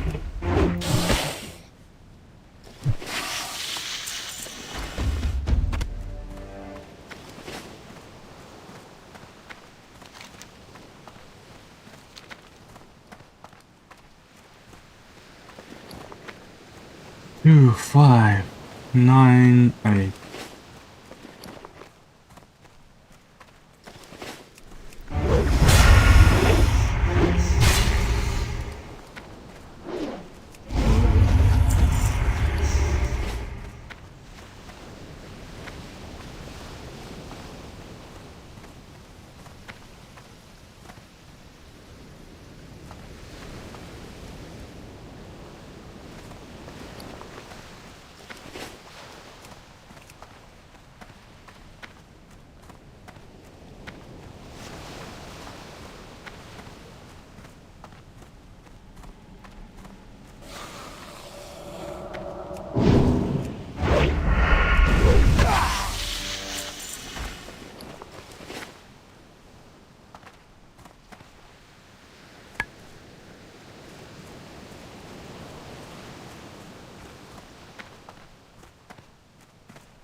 Here's one else.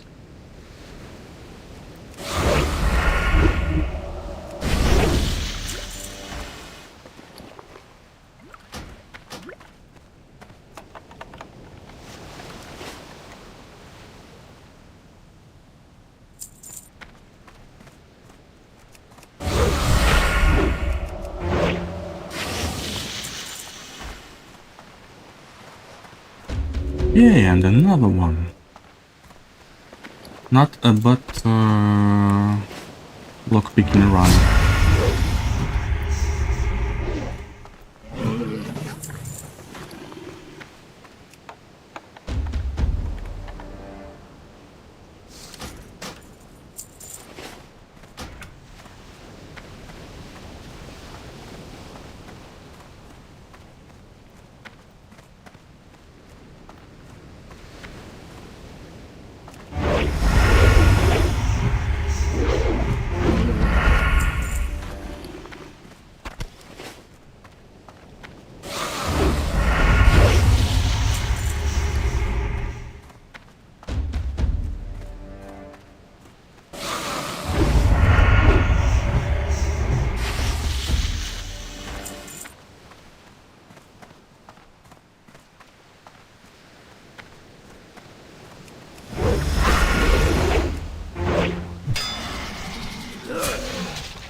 I thought it was a foot locker.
Page 10.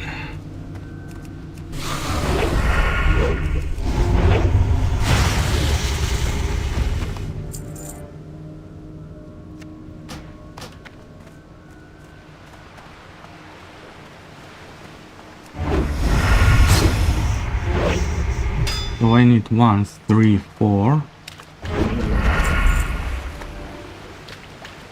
6, 7, 10, 11, 12.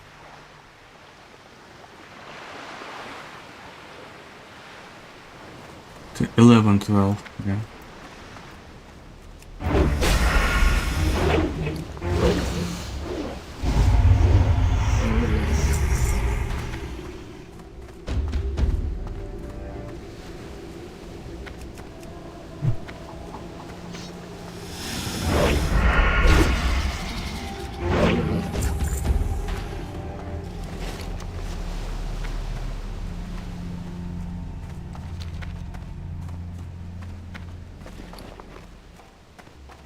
But I'm seriously running out of space.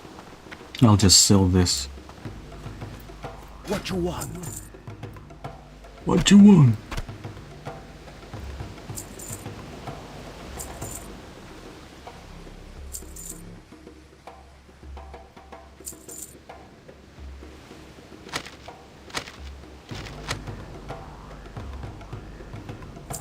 Spirits be with you, man. Hey there.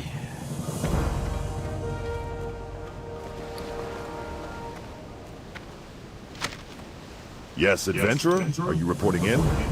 I have witnessed many Naga attacks since I arrived here. It puts my mind at ease that Vorsha will no longer roam freely. We are in your debt, adventurer. You sure as hell are.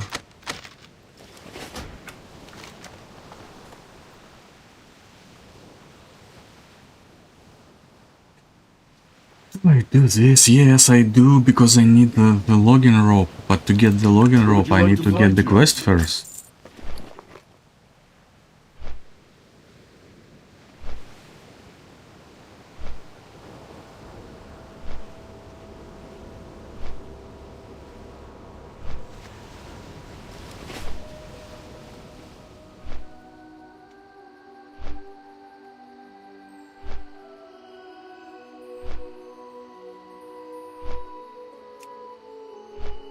I guess fucking so.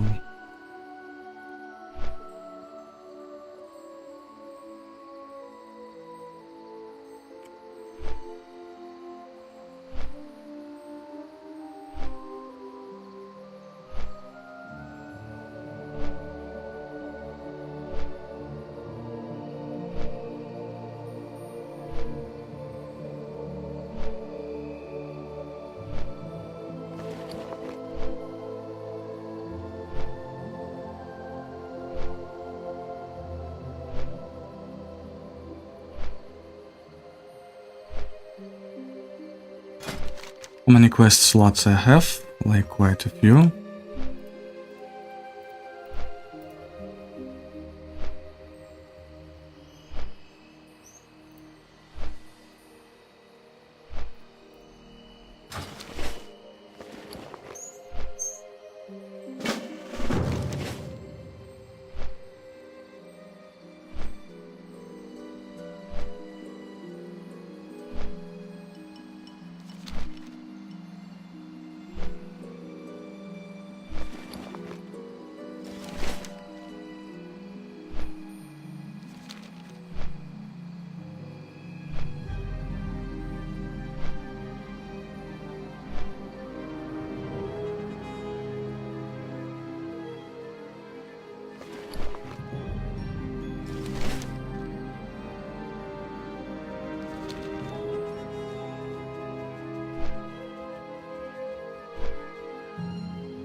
Flash at the bottom, which will bring us into flash mode.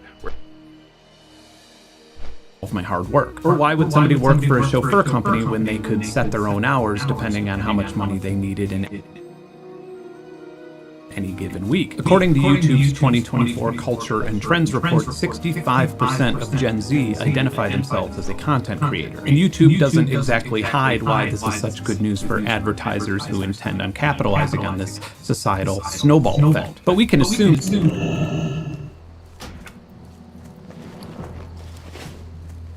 Do you hear the call of the hunt, adventurer?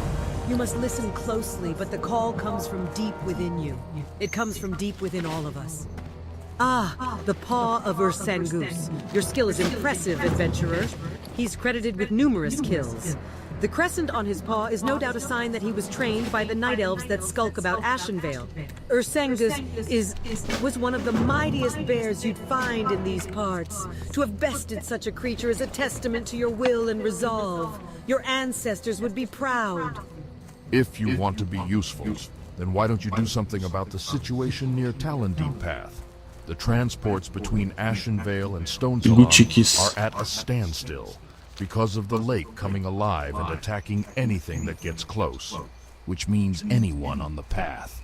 What'd be even more useful than just putting the hammer down on the water elementals there is someone scouting the gazebo on Mistral Lake, the one that has a solid view of the Alliance outpost there. You up for being useful? Heya! I've been traveling through Ashenvale, heading towards Ratchet, and decided to make a stop here at Splinter Tree. I'm always looking for an opportunity, and it seems that satyr horns are in high demand in Ratchet these days. After asking around here, it seems that the satyrs in Nightrun, Satyrnar, and Xavian all have the type of horns I am looking for. I'm no match for those satyrs, but you look like you might be. Tell you what, you collect the horns for me.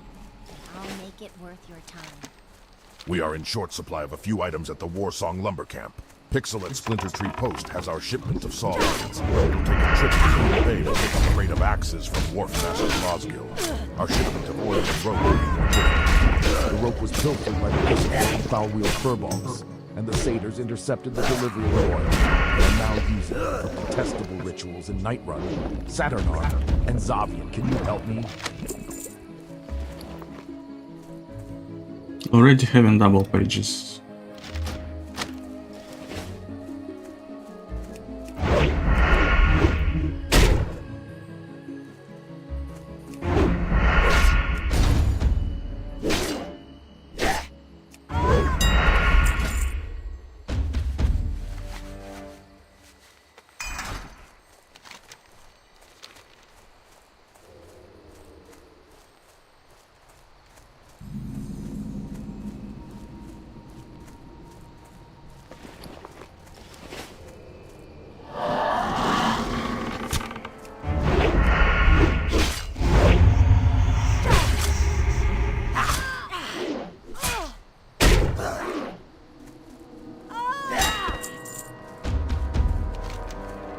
Where is Sharp Talon? Here he is. I guess I can spare some food for this fight. 4 levels. If I will have the luxury of getting the buff. Oh no. Yes, I will.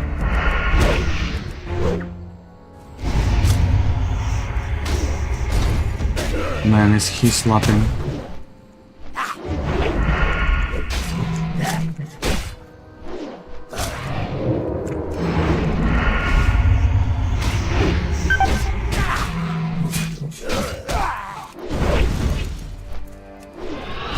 Oh no. Oh no. Chicken net. And I just used my... Oh fuck.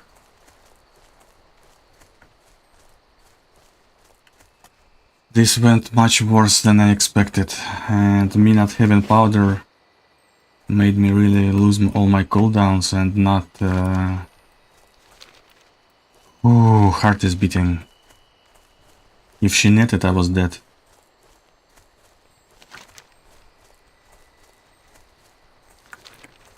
I should go get some powder first.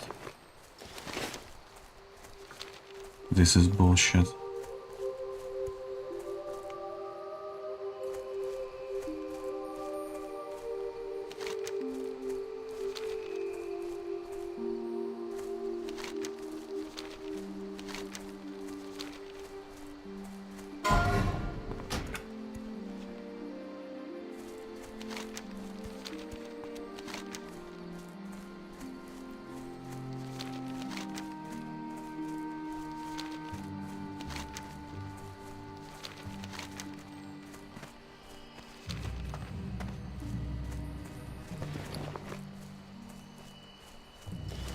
Where's the closest place to get flash powder?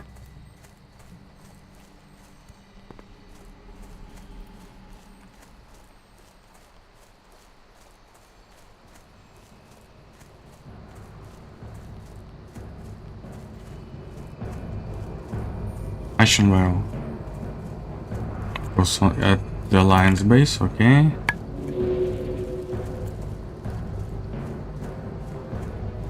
Heals breath.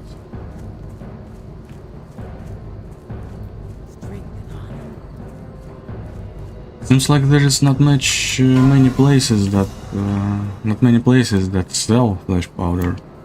This forest can be confusing. Be careful out there. This is perfect. Just the thing. Well, here's the shipment. Keep it real. Glad I could help.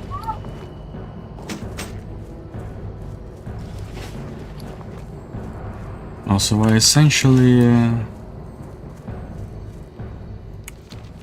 Sug. Where would you like to fly to? oh yeah, it's a short trip. I'll just go here. Just to get the powder.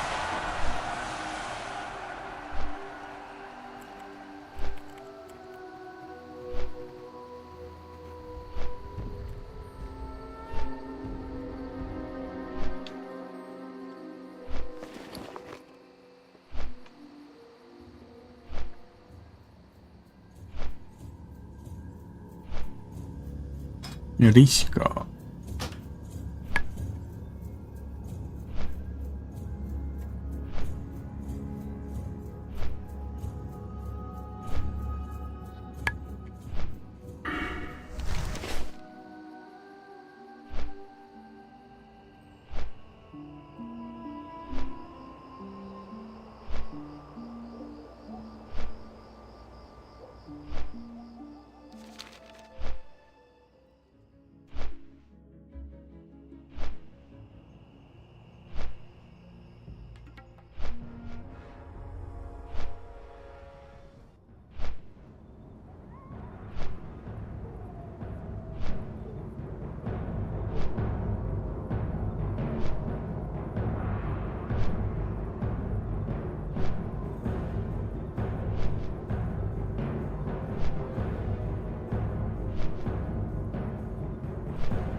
that if and when that generation enters the labor force, they won't exactly be bringing high levels of abstract value to the car insurance claims adjuster cubicle. But this is nothing new. Long before the pandemic, the labor force participation rate had dropped significantly from its peak in 2000, and you can see the decline growing exponentially as big tech entered the economy. It obviously crashed during the pandemic, and now, even though labor force participation was at a 35-year low in 2019, we still haven't even recovered to that level. Meanwhile, in 2024, 36% of U.S. workers were participants in the gig economy. It is projected that by 2027, that number will have grown to over half of the entire American workforce. I wonder what could possibly make everything that I told you in this chapter 100 times worse. In the late 1990s, we quickly realized how powerful marketing could be with the innocently named cookie. And I told you in this chapter 100 times worse. In the late 1990s, we quickly realized how powerful marketing could be with the innocently named cookies, which simply track a user's activity with the primary goal of optimizing targeted advertising. When Facebook introduced the like button in 2009, the power of sentiment analysis was realized, and it would only be a few years before you telling your aunt that you bought a new grill would...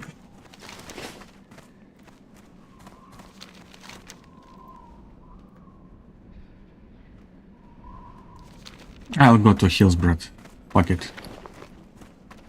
So I didn't need to run here. But what about pages? I will store them. And I probably have... yes, I have it in my bank. Hashtag optimal gaming. Not. Besides the grunts outside, yeah, this sucks.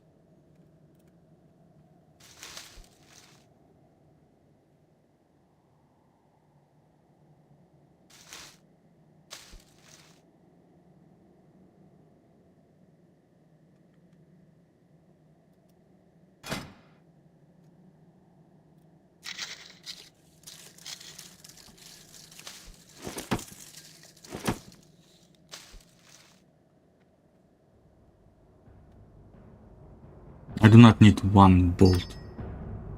I will make as many as I need when I need.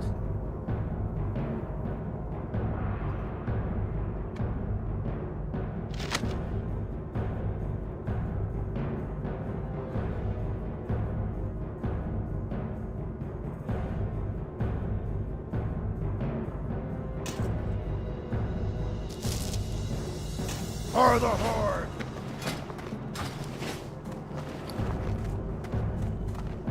Hashtag optimal gaming.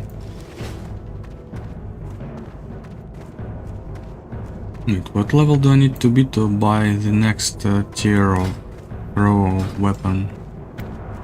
Loktar. Level 40? 35. So it's 22 or 35. There is no in between. Wait, I can actually afford another 10 slot bag.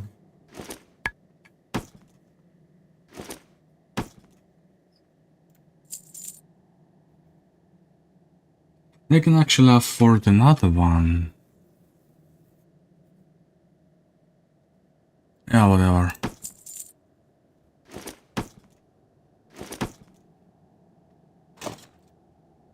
Plus 4 slots, I'm not complaining.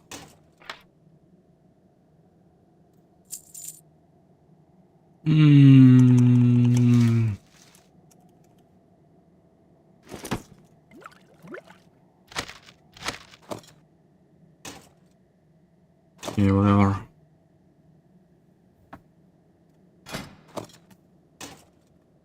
Strength.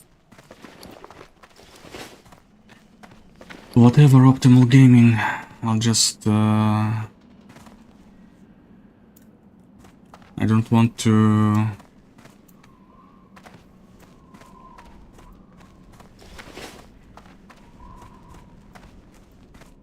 Would you rather trust your goods with a goblin? To sell this bug, I'd much rather would do this. Abu. I will sell this bug.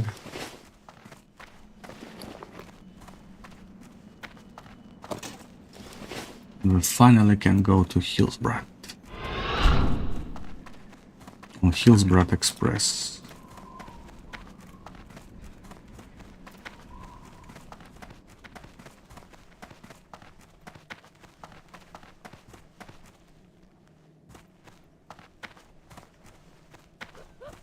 Ubermage.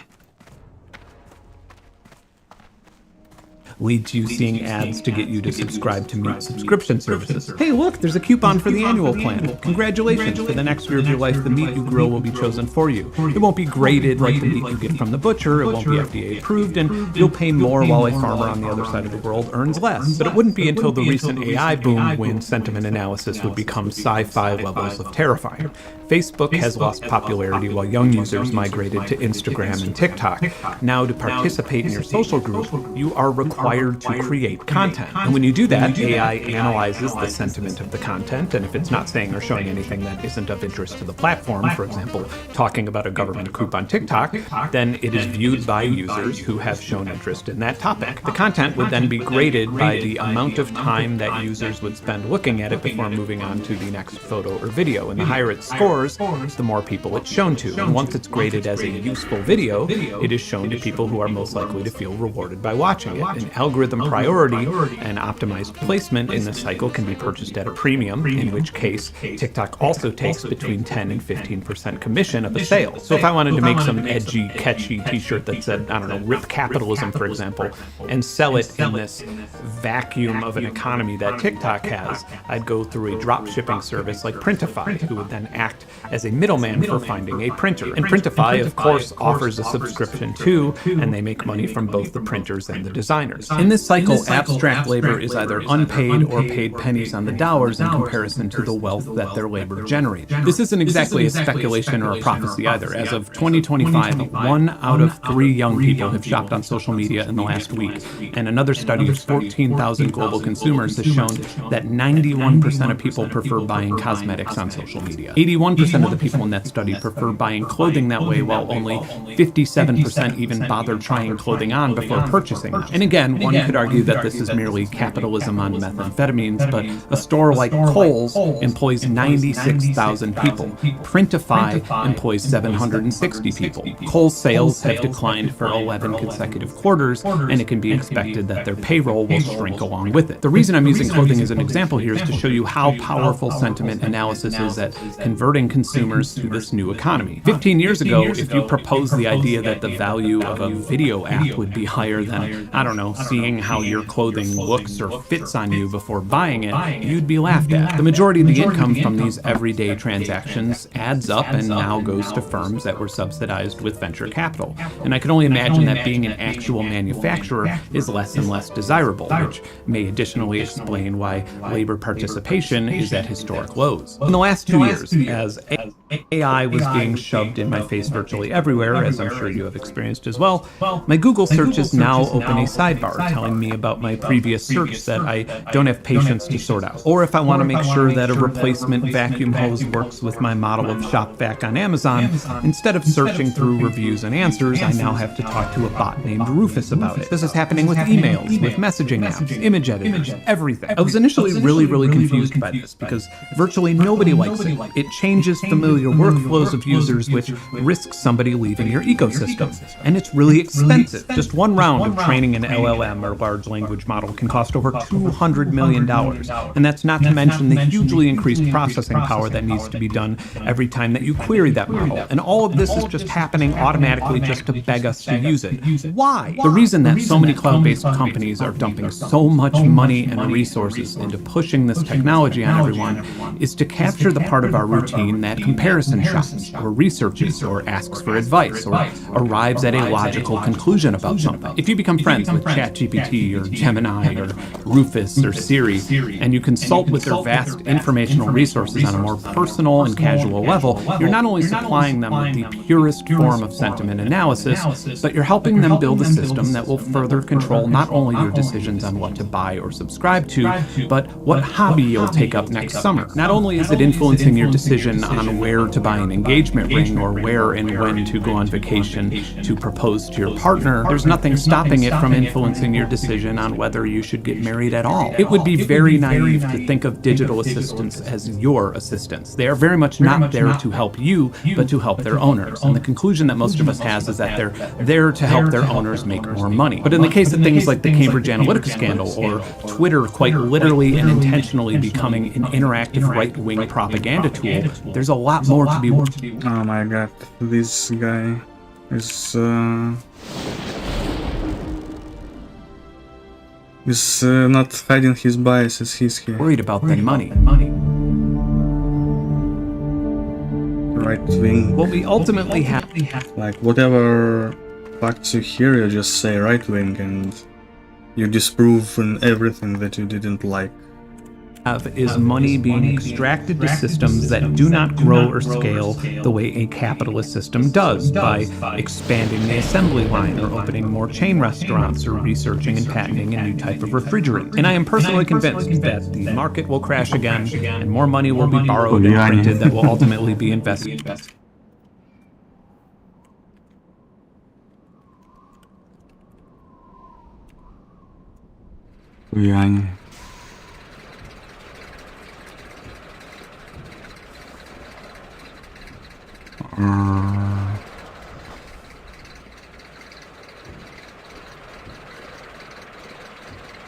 He bursts into the song.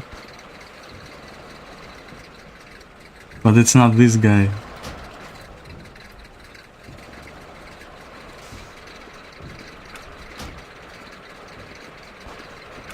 That guy who did it probably didn't see my uploads, but okay.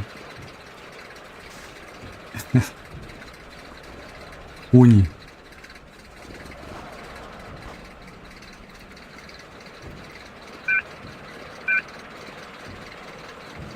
Into the further transformation into a rent-based economy. During World War I, America's debt-to-GDP ratio was 35%. In World War II, as we strained every single resource that we had, it skyrocketed to 121%, meaning that we had 21% more debt than value as a nation. Our debt-to-GDP ratio once again skyrocketed after the 2008 crisis, and it just kept rising. And right now, we are at 123%. Higher than it has ever been in the history of our economy. Our national debt as of February 2025 is $36.5 trillion, and our total debt is $102 trillion. I would say that we're well past the point of no return, but I don't even know what that is because this is so unprecedented. And I assume that it would be easier to change the value and concept of money than it would be to repay that level of debt. And it's worth pointing out that the primary owner of that debt isn't China or Japan or even our own Federal Reserve. It's U.S. investors. As this cycle continues to snowball, money will be less and less valuable, not only because of inflation, but in principle. When the government is so closely entangled with the people who have benefited the most from this mass extraction of wealth from a capitalist economy, it stops making sense to think of wealth as money. Hear me out. Here's a helpful metaphor from the book Stalin, the Court of the Red Tsar. There's a story where Stalin and his powerful entourage of officials was traveling by motorcade when they came across a peasant woman struggling to push her cart up a hill. Stalin saw this and ordered the cars to stop and inquired about her situation. He wanted to give her some money to help her, but not one person in his entire entourage had a single ruble of cash on them. And that's because their wealth was in ideological power and influence. They didn't need cash because no matter how lavish their appetite, whatever they desired would be given to them. It wasn't until the deeply organized experiment of communism fell that the Soviet ruling class had to convert their wealth to a tradable commodity as oligarchs. Unfortunately for oligarchs, oligarchs, money can't buy everything. Money alone can't change laws. It can't force people to dress the way you want them to dress or to identify in a way that aligns with how you see them. It can't make ideologies against the law. It can't allow you to change the race, culture, or ethnicity of your neighbors. You can't buy someone else's choice to be or not be a parent, to graduate or transcend from those unfathomable limits of what money's wealth can get you. You need to control the power of information so that you can manipulate the world that you live in. And I believe that that is exactly what's happening, and unfortunately, I think it's going to get a lot worse before it gets better. If you've stuck with me this long to listen to and consider my entire manifesto here, thank you. And all I ask is that you consider the information in this video when you make personal decisions, read the news, or spend your precious time on this planet participating in the post-capitalist economy. I suppose you want some advice on how to educate yourself about... Swine. Kanata still lives, her family healthy and prospering while I suffer, forsaken indeed. The harlot, the swine. How may I be of service?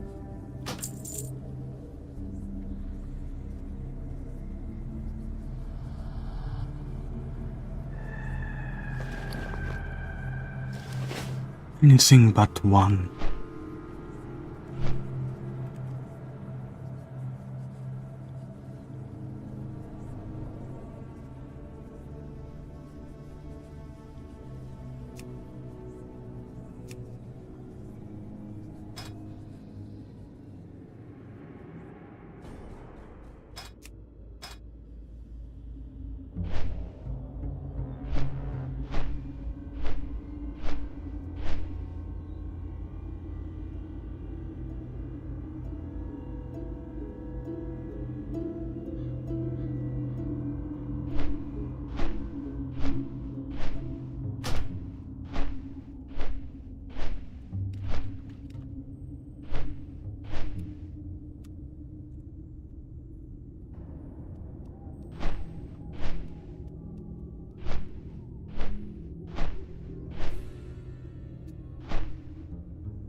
"15 years ago, I moved from Texas to Japan. I quickly had this weird feeling that something was off about the people here.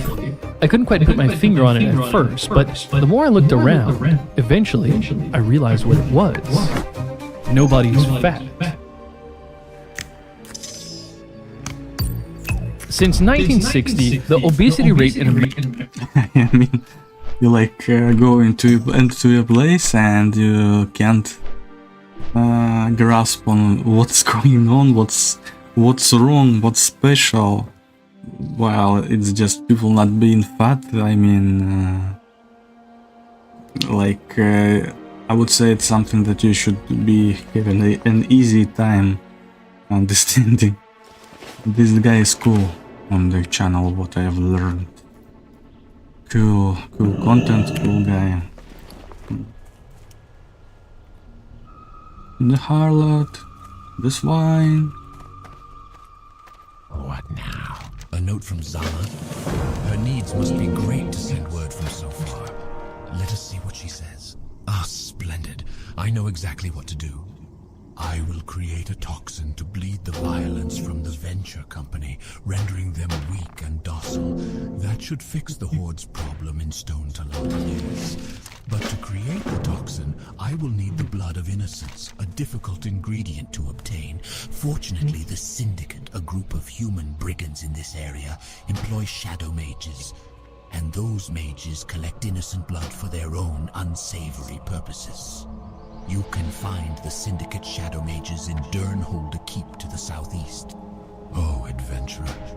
The flowers are blooming in Hillsbrad and the air is so fresh and brisk. I can't help but to wallow in the misery of it all. I look out my grimy window and long for the day when our new plague brings this world the death it deserves. As much as I would love to sit and brood all day, my duty to what does he mean? Toast to me doing what? To believe I can make the most splendid death brew with the blood of a mountain I'll just say cheers, mate. Have a little fun. Another day, another elixir to be made. If it were Not like I have a viewer on my stream. humans and Scourge fighting out, they seem bent on killing each other as is. Alas, our Dark Lady wants to help speed up the process a tad, so why not pass these morbid days by spreading a little death and disease across the land? Here's the plan, adventurer. You go out to Nethander Stead, south of Taryn Mill, and east of the river and south shore. Collect for me 6 mud snout blossoms from the field for my next elixir. Stand at attention while addressing me, adventurer. I am under direct command of Varimathras. We are to quell the human infestation until Like our she's talking on a apothecary radio. can develop the new plague. Our information leads us to believe that the town of Hillsbrad is vulnerable to attack. Your first assignment is aimed at disrupting their food supply and infrastructure. Travel west. Raid the northernmost farms of Hillsbrad Fields. I have all that the dance, landowners guys. and farm All guests are executed dance. as well. High Executor Darthalia sent me to keep watch of Dungarok from a distance. I'd set up camp just out of sight. But when morning came and I had to boil water, I left to gather firewood. When I returned to camp, I discovered my gear was missing. Apparently some dwarven scouts from Dungarok had passed by and made off with it. I need my sword.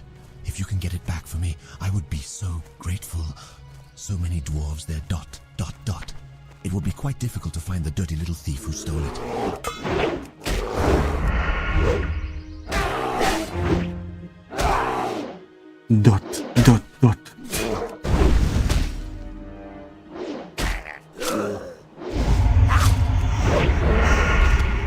Ah, so it's like some mechanic, a toast.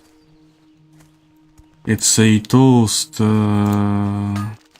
And is he in the same zone? Yeah, he is.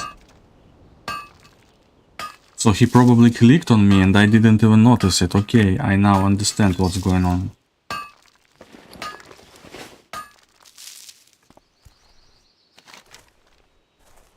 Okay, thanks for the toast.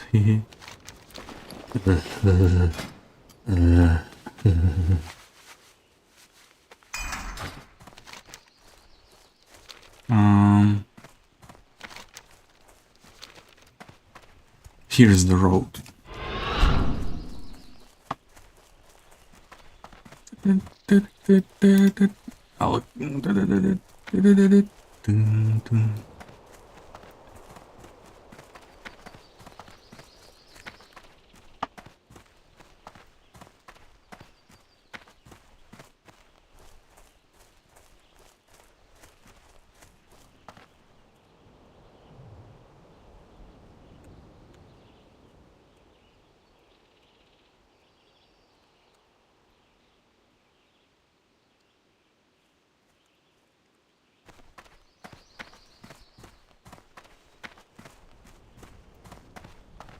Work complete. Oh no, danger, do not open, move along. Quite a few people died here.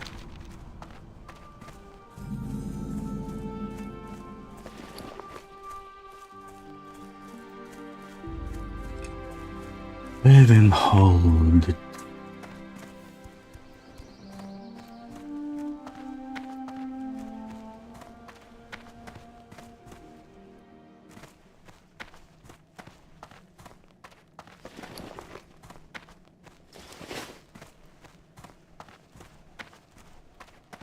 Come to learn from the master, eh?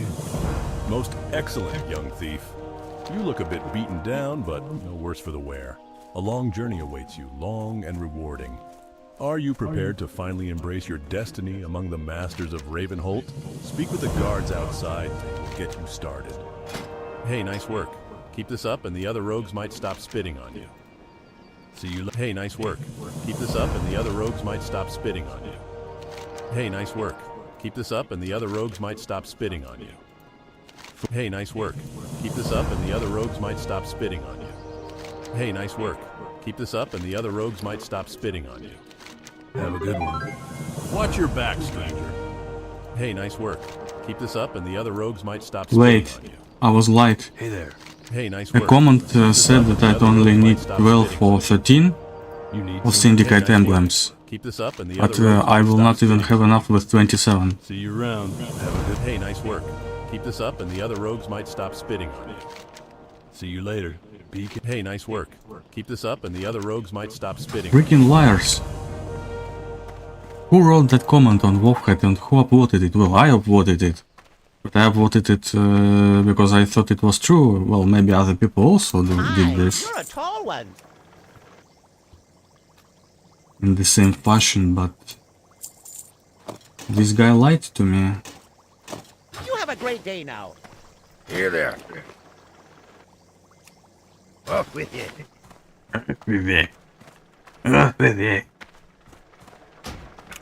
I mean, I still need like 10 more to get the reputation. Like, no, I need 4. I just need 4. This sucks.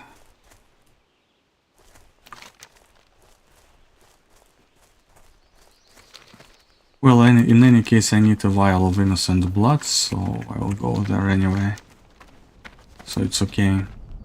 It's shadow mages, I think. Yeah. My run this time is so messy.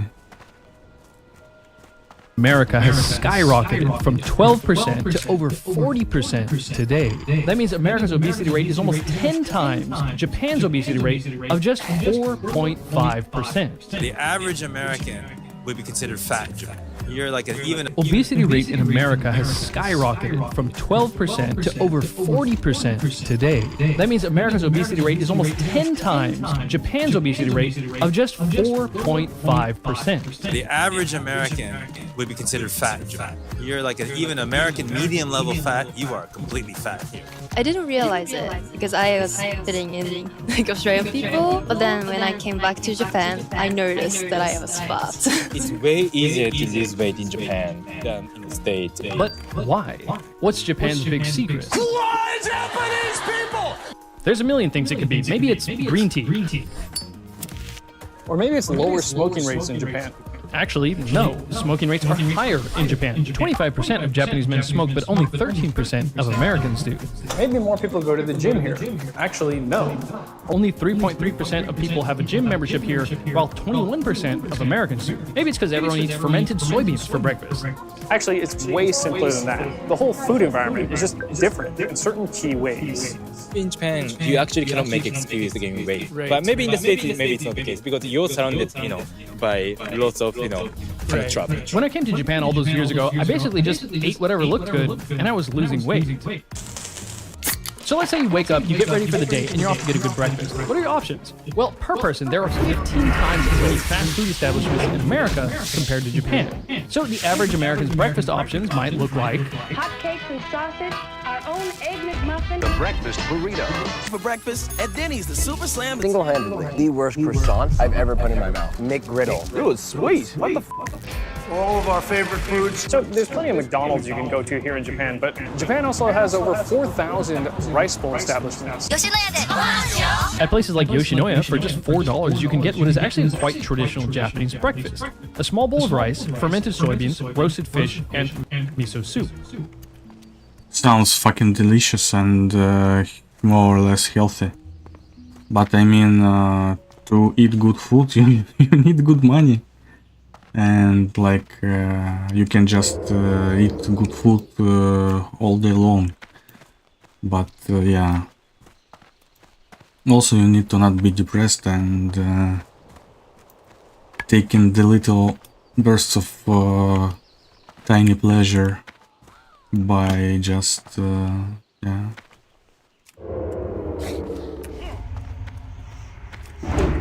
Having some tasty, unhealthy food.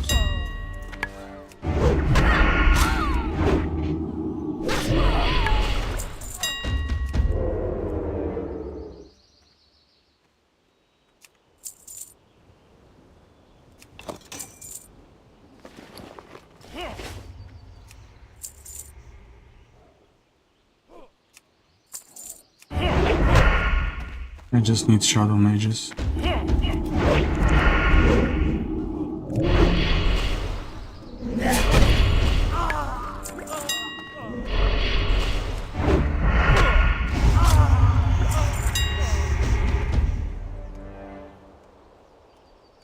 What is going on? It's in combat with this guy. Okay, leave me out of combat.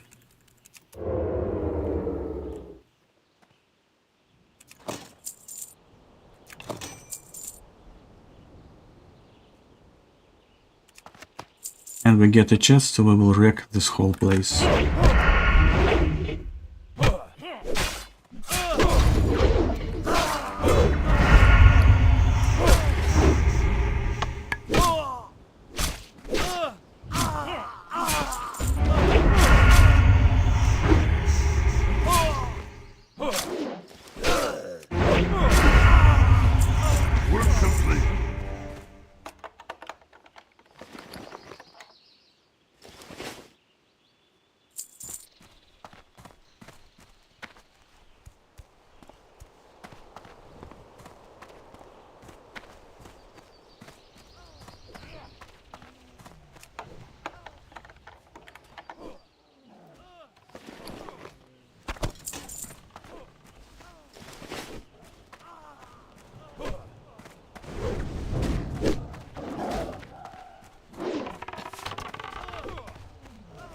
No, there is no more.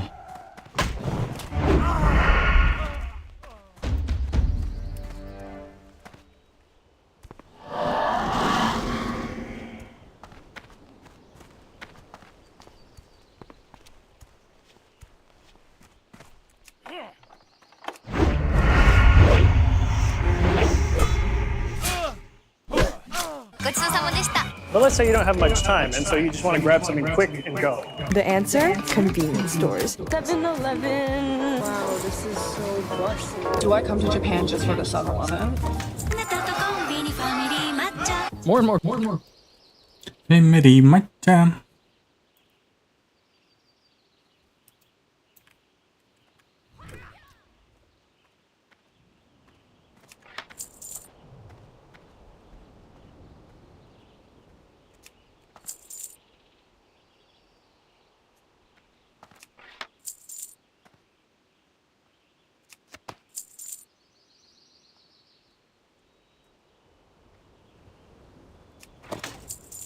Wait, did I do the quest for blood?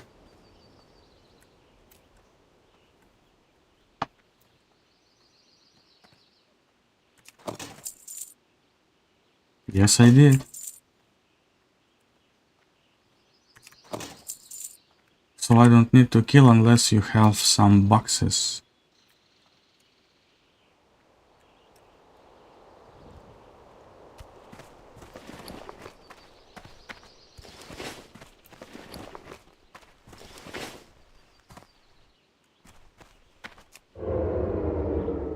Is there a box here?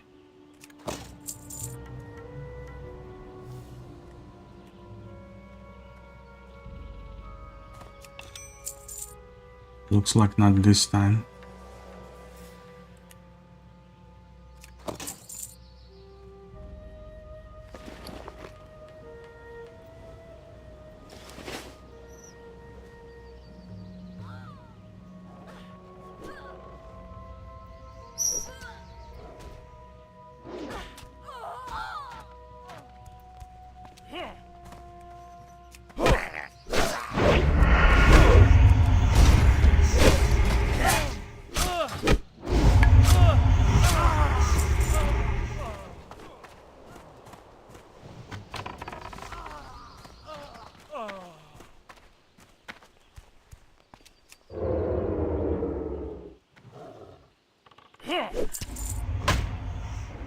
Imagine you are getting killed and someone also snatches your pockets.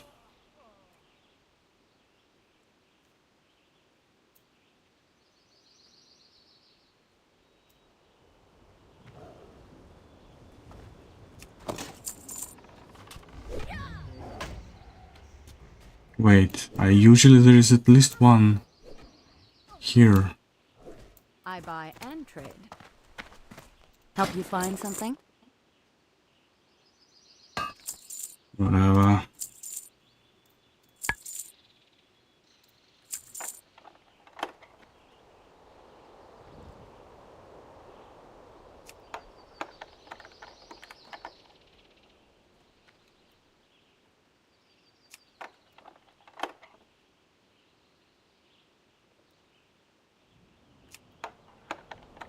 This is indeed a cat.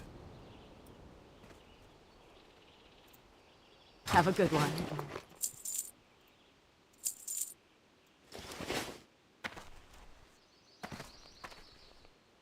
But I hope to find boxes here.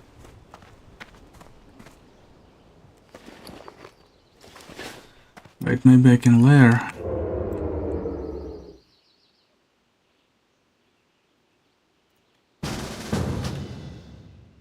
Hello, Secula.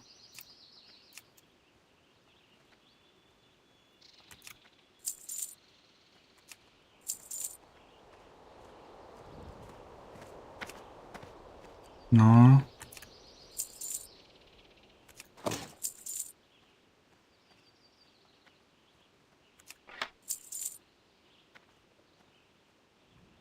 Well, there isn't a single box here either. Sudge.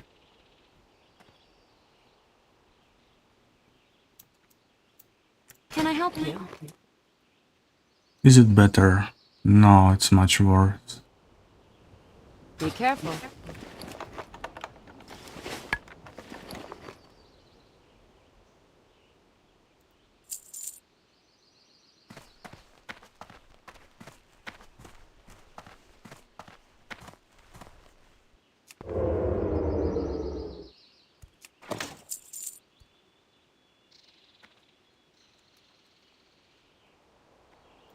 Oh, I found a box. Oops.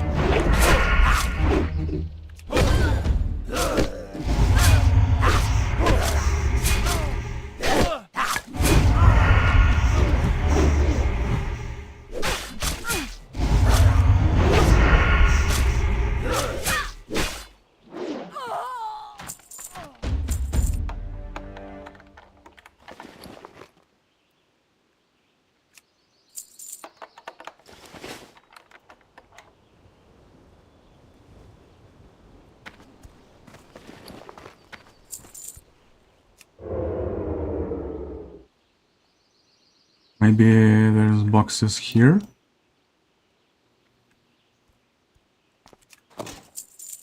I mean, this still beats running in a cave in Stone Talon Mountains. This is much better.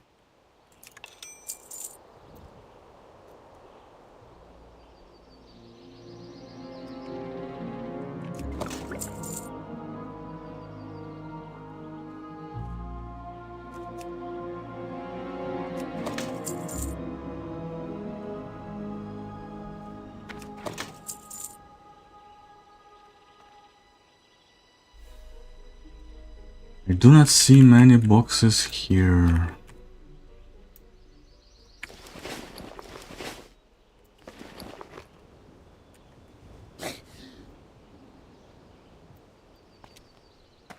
Are they here?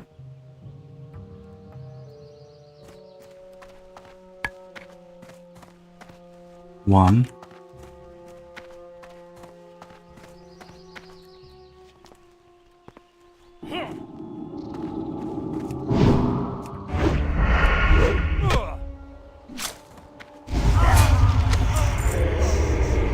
Roll of agility, thanks.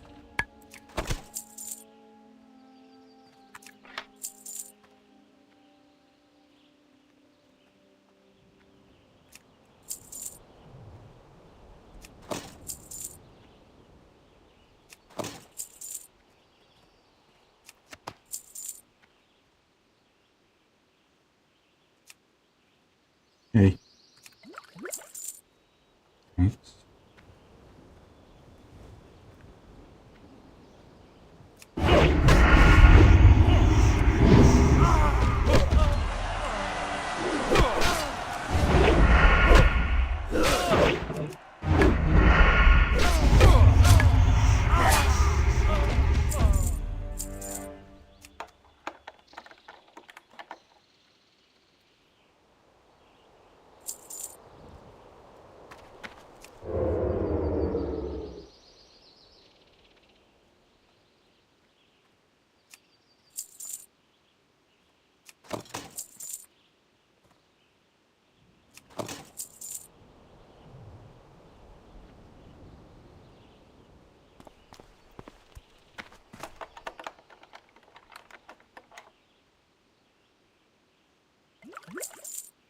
if I could just take a peek.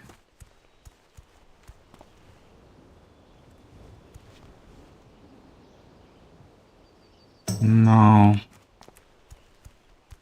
No boxes there. Oh, here's one.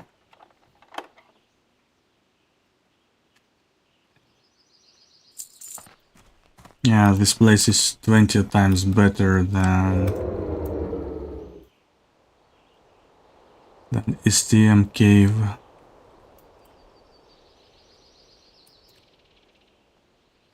Not only it is more convenient, and you don't have to be searching like how to get from one side to the other, but the spawn rate is not bad at all.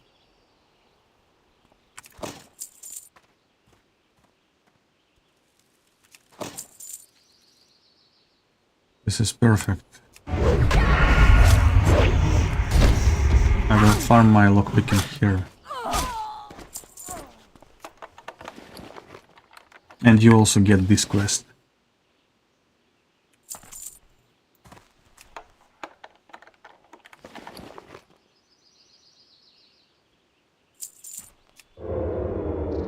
And I think you can get like to 150 here, right? Who died here? Keferdechnu. Keferdechnu. Syndicate Shadow Mage. Kafar V.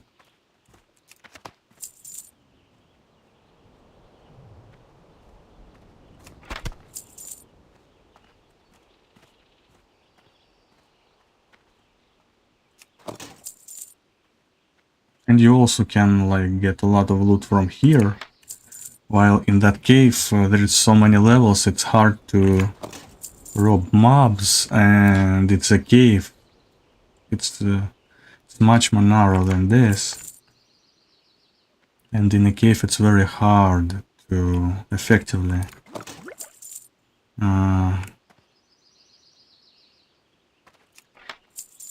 do all this and not like catch 1,000 angry mobs. Hey.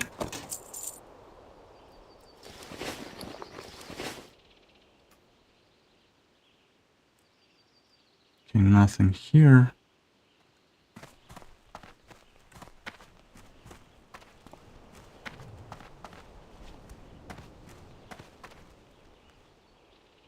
One here.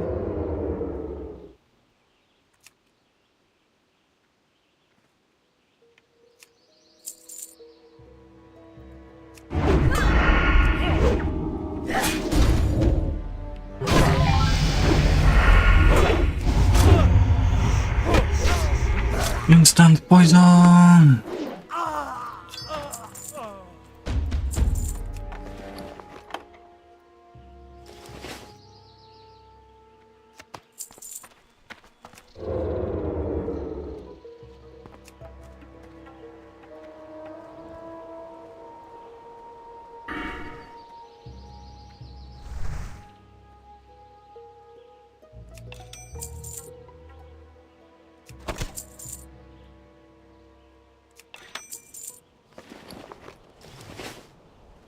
Sadly, no trunks, chests, foot lockers here, lock boxes, or whatever the fuck they're called.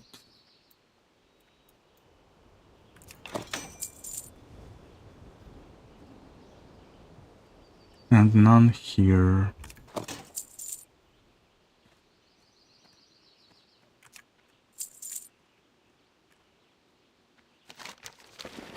Alright. What's my lockpicking? 118.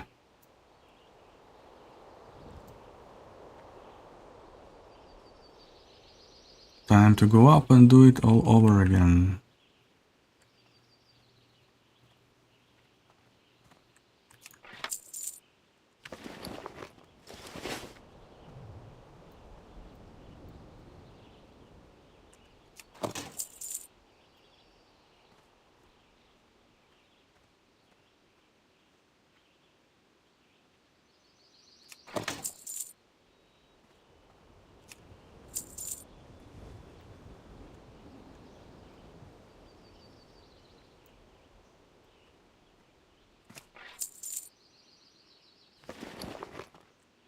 Is there a trunk, chest?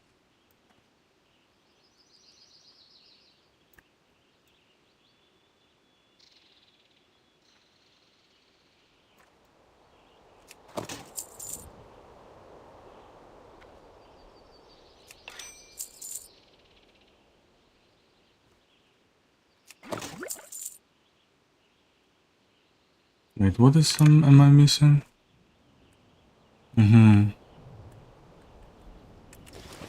Yeah, I'll just murder this guy.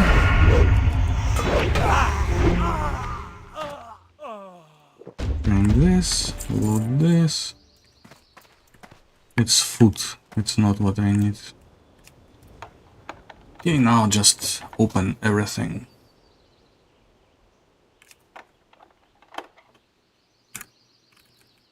More people are posting online about how in love they are with Japanese convenience stores, and for good reason. They actually have a huge selection of pretty decent food.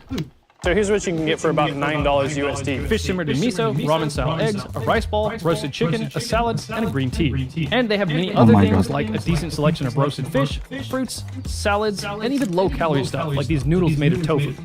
The pre-prepared foods are also quite decent, like fish with mushrooms and radish, chicken gizzards with green onion, shrimp and squid with broccoli, boiled eggs, and steamed chicken with pickled veggies. The bentos are a little bit more junky, but they're much better than American options. So the first key difference is convenience. Convenience doesn't always mean junk. However, the average American convenience store doesn't have many options of reasonably healthy things to eat. You might be able to get some nuts or a protein bar, but other than that, it's just chips, candy, processed food, and some fried stuff sitting under a heat lamp.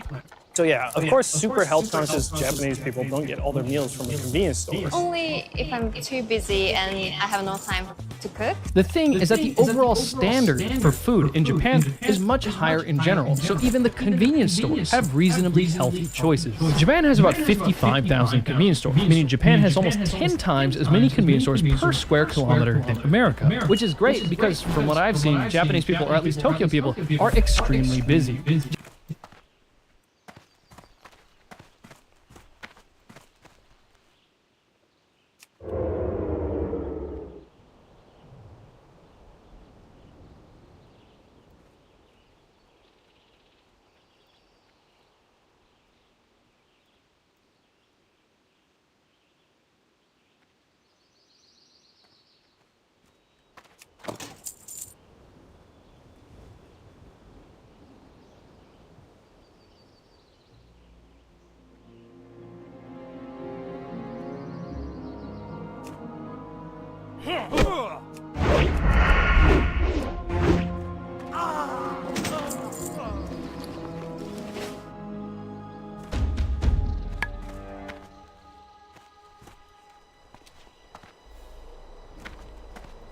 Looking for something specific?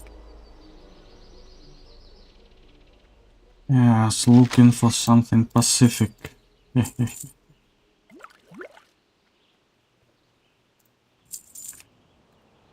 See you around. Need help? Farewell. I mean, there is no boxes now.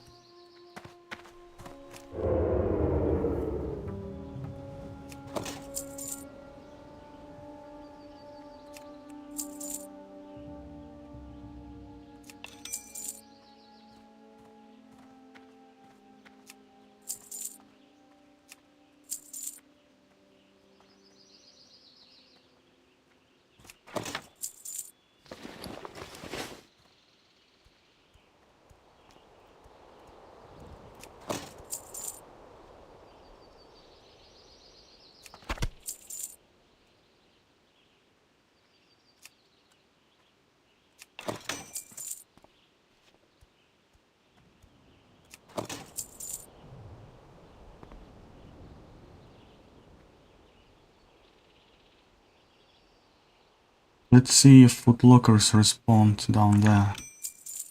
So I get about 10 footlockers, I think, per run, so to speak.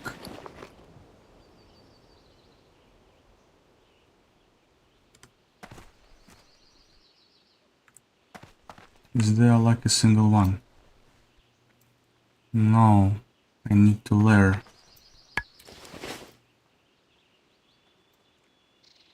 And I will not. So... whatever. Oh, no, one respawned.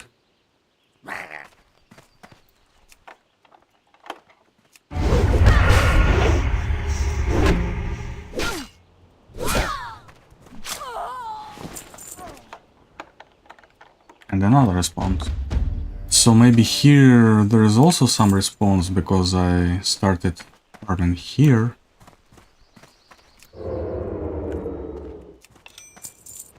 Rather than there.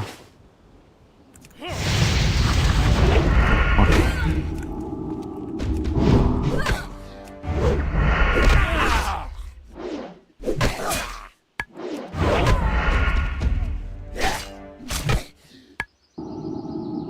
Stop.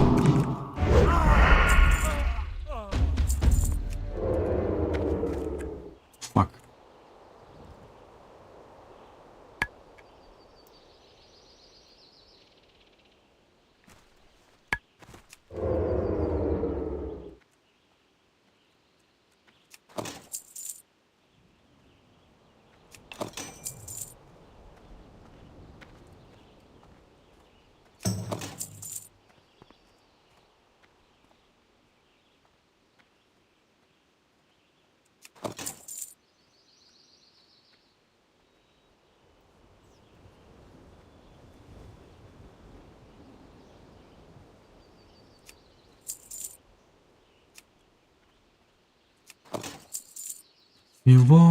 Всего один, такой беспечный, простой.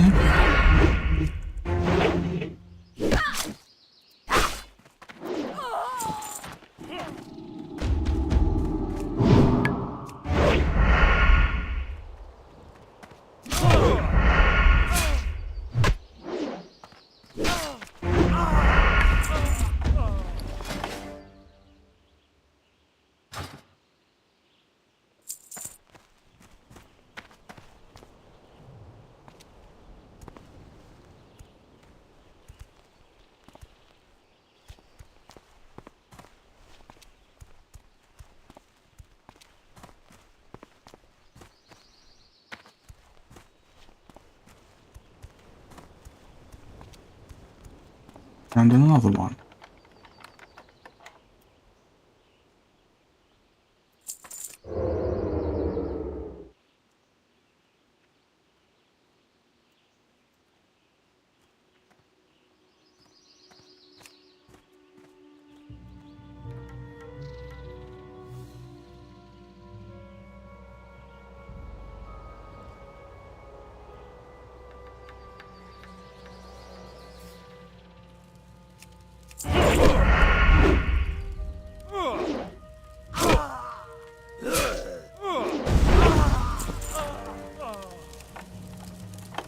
Japanese people in general sleep way less than Americans, which is actually very unhealthy, yet they're still much thinner.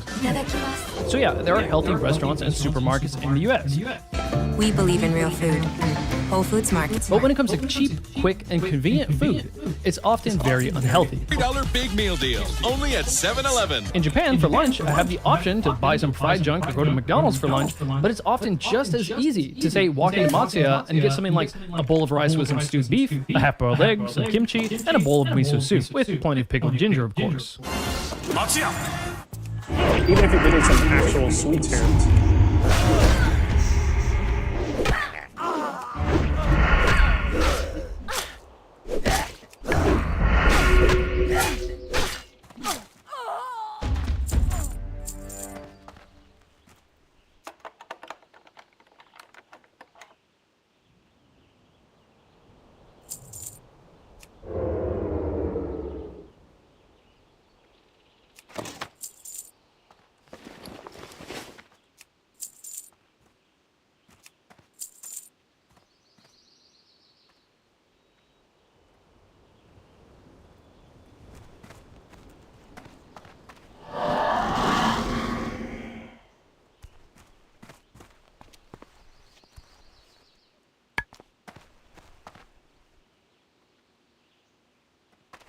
Come on, let me take a peek.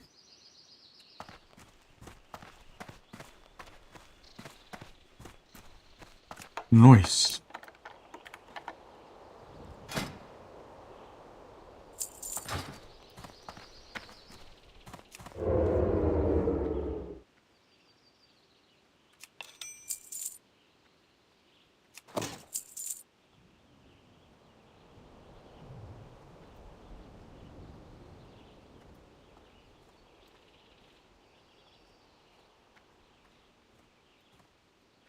Okay, so now more chests here.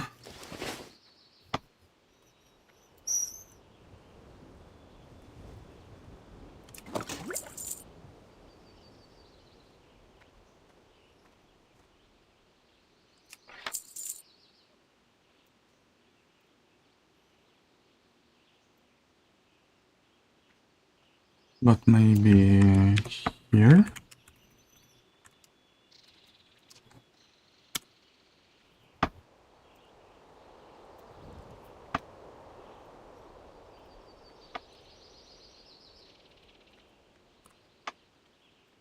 Okay.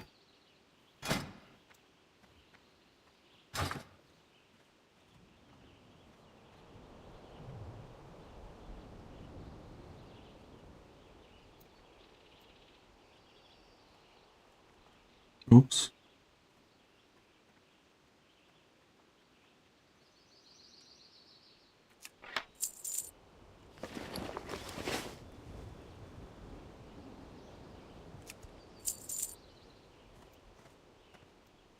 I don't think I ever saw any chests in here though.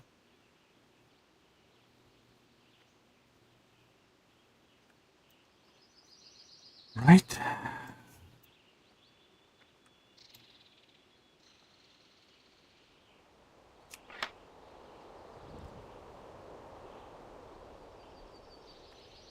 You are shining, my dude.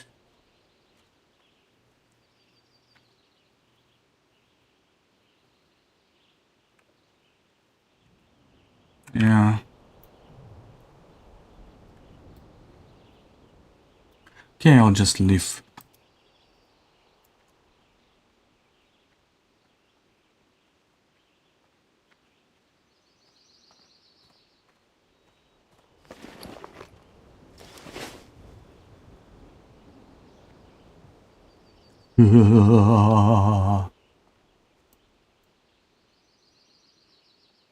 That's undead laughter when you get killed.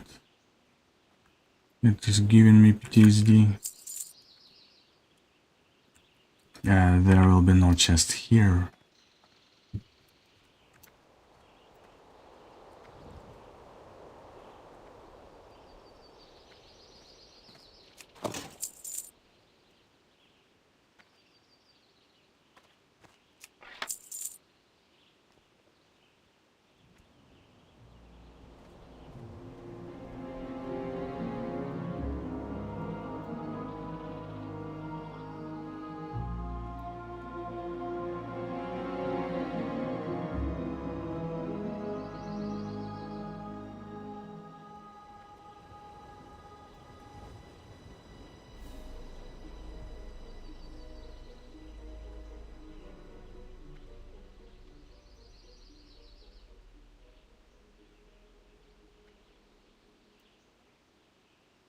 Hmm? What?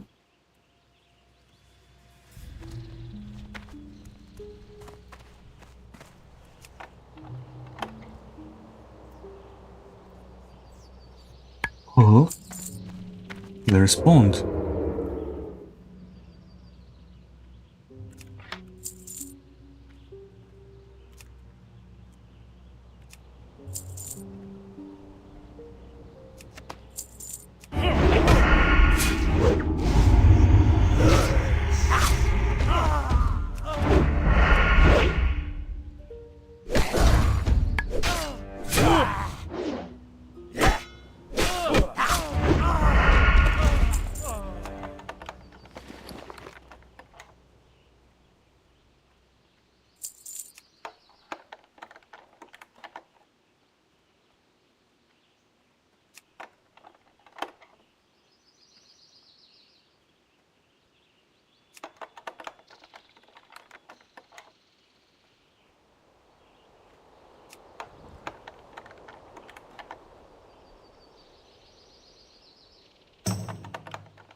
What?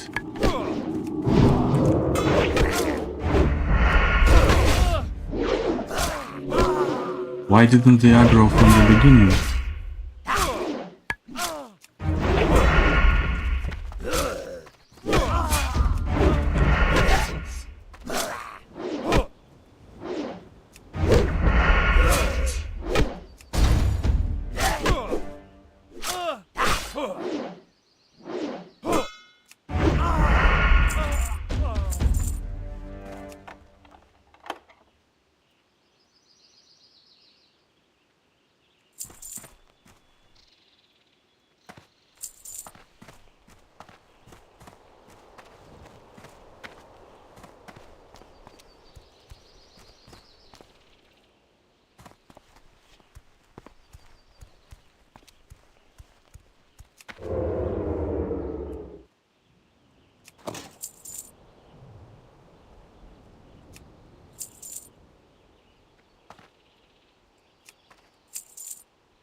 Nice box hunting.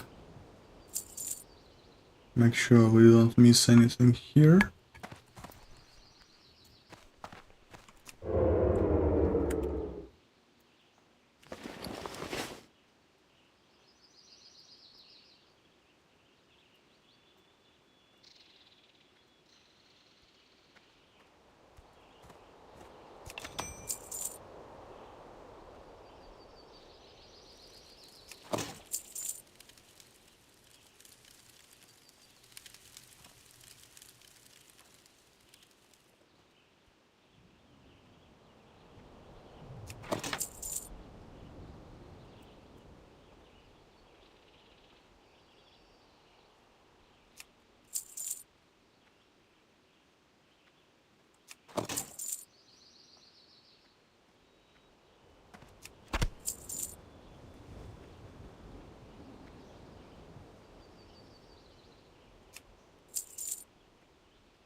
Let's use this time to eye our surroundings.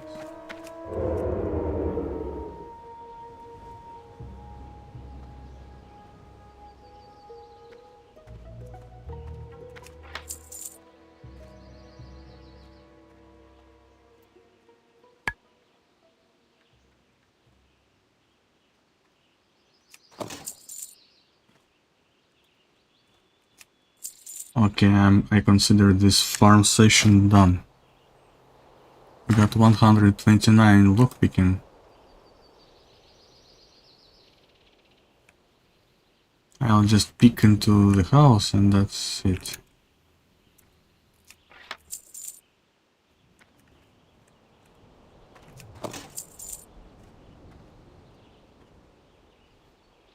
And maybe that house too.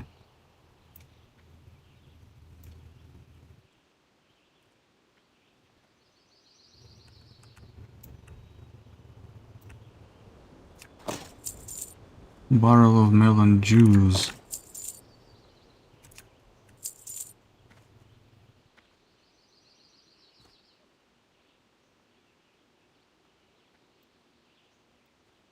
The melon juice.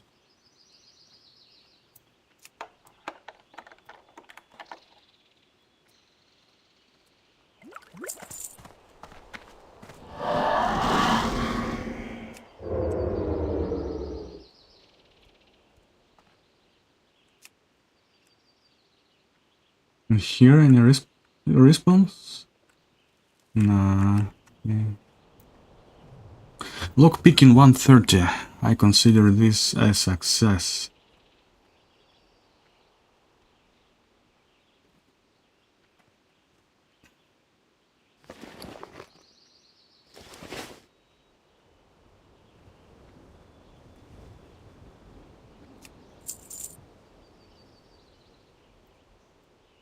I also got quite a few coins from lockpicking.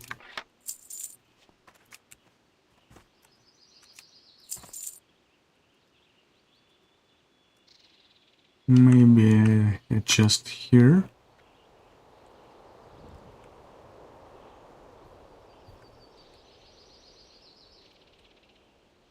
No, of course not. This is a shitty area. Well, I think I pickpocketed at least 100 mobs, actually quite more. And each gives like, let's say, 20 copper.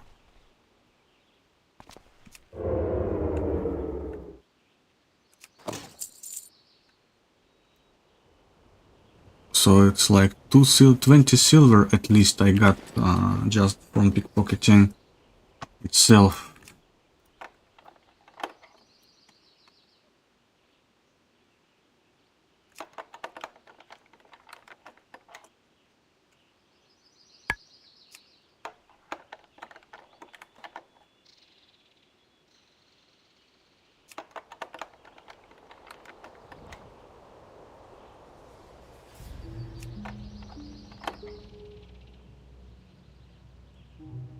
Goro.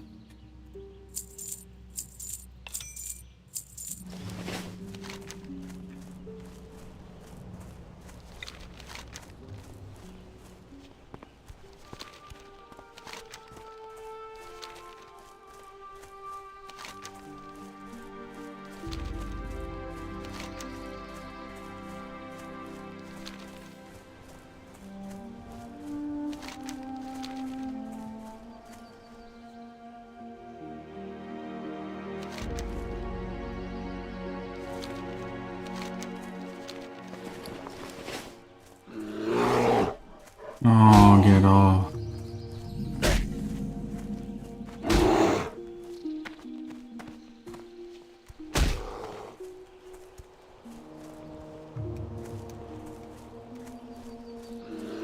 My god.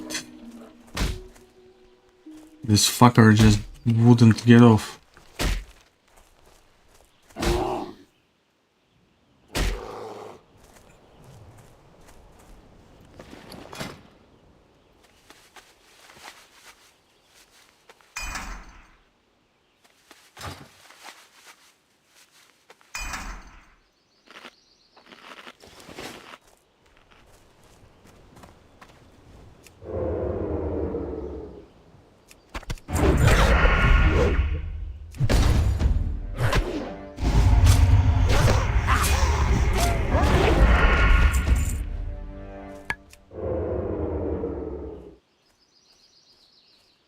Wait, I actually get chip shot. I simply forgot. Lol.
Work complete.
While there is no quest for this, I'm level 28.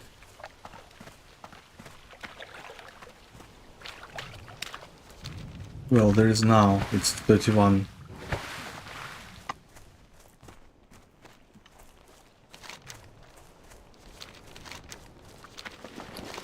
I think I should just go and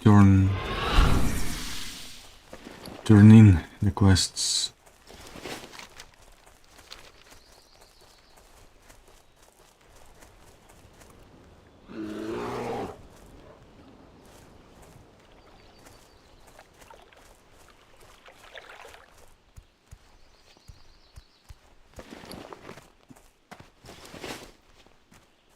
they're just not as sweet as American. If you go to any one of these cake places around here, an American would be like, wow, why is it not sweet enough? Whereas a Japanese person would go to America and go, why is it so sweet?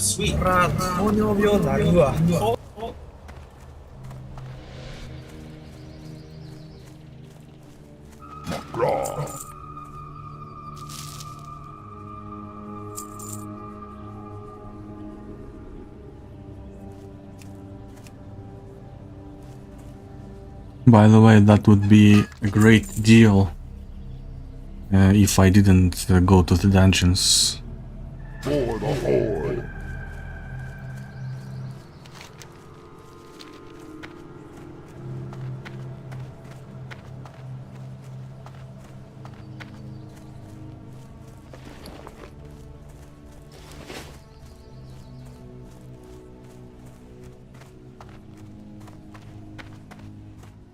Hello.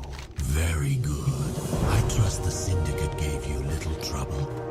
As I mentioned, the blood of innocence is not an easy thing to obtain.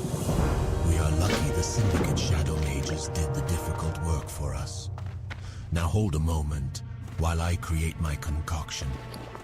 Ah, the horrible reek of mudsnout blossoms. At least those filthy gnolls are good for something. Just when I thought another day was going to pass devoid of any joy, you brought me those marvelous mud snout blossoms. First, I will mix them down into a fine composite. We'll then need Master Apothecary Farinell in the Undercity to apply his colloid of decay to it, and then we'll be ready for some good fun indeed. Here, take this mud snout composite and run it off to Master Farinell at once, adventurer. Here is the toxin. If you use it against the venture company, it should produce favorable, perhaps even contagious results.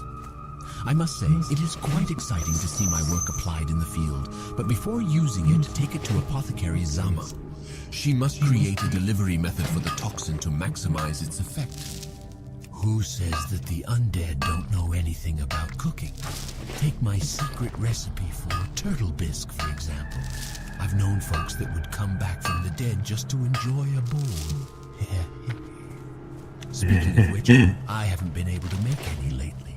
I used to head over to Lake Lordomir myself to hunt snapjaws, the nasty things, but I can't pull myself away from my work here. If you bring me some turtle meat from the snapjaws and soothing spices, I'll show you how it's done.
Yeah, fuck these turtles. Drop rate is horrendous. It's better to do it in Chimeran flaps.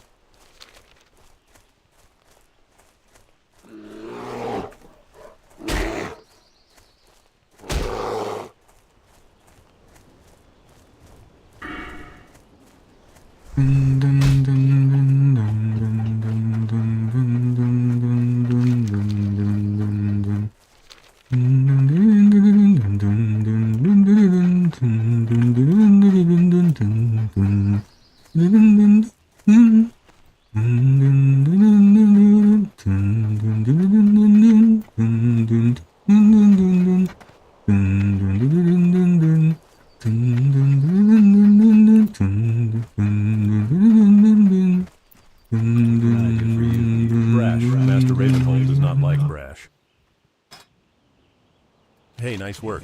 Keep this up and the other rogues might stop spitting on you. Can I help you? Hey, nice work. Keep this up and the other rogues might stop spitting on you. Hey, nice work. Keep this up and the other rogues might stop spitting on you.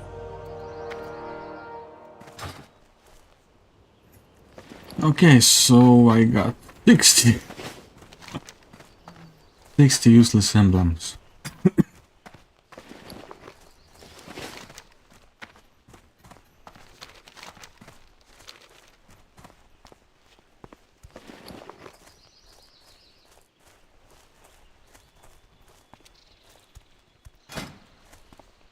Okay, I need a breako.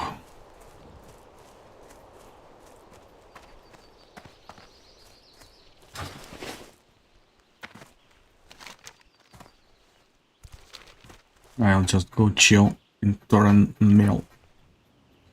Torrent Milf. Mm-hmm. Mm-hmm. Mm-hmm. Mm-hmm. Mm-hmm.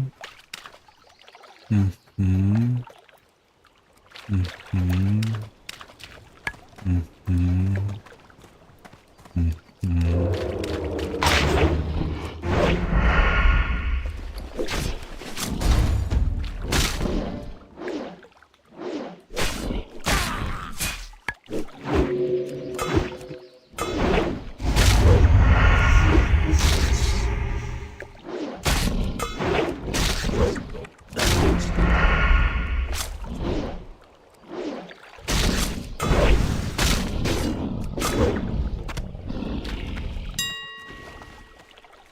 Got the meat.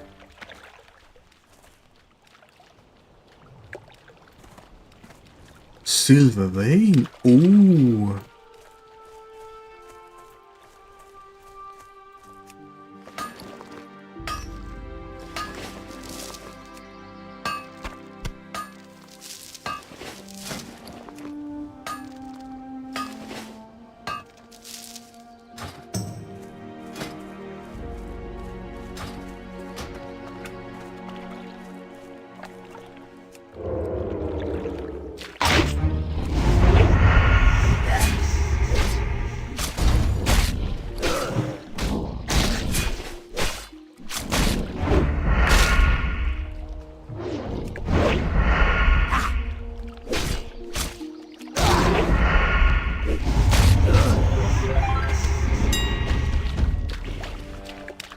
Well, as long as I'm getting such luck with the turtles, I might as well continue grinding. But I do not want to fight 31. 31's like three times harder to kill.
My god.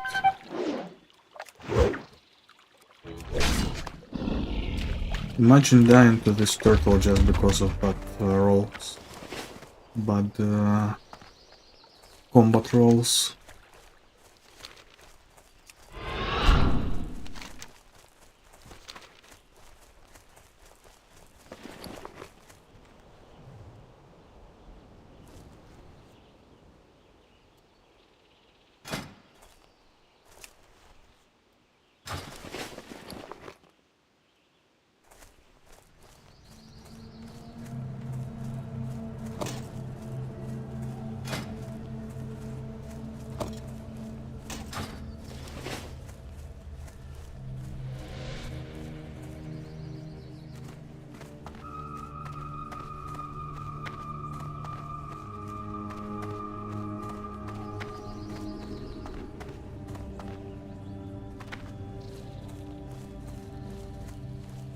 Be quick about your business.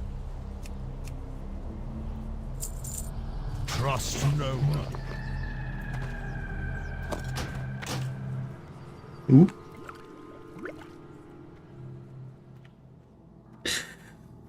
Time to have some coffee.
This is a large cup at McDonald's in Japan.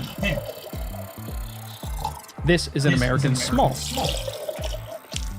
The American small is actually slightly larger than the Japanese large. And of course, the American large is about twice as big as the Japanese large. Even the milk is way smaller. This is the standard size milk here. Next. None shall escape. Let's take a look at this.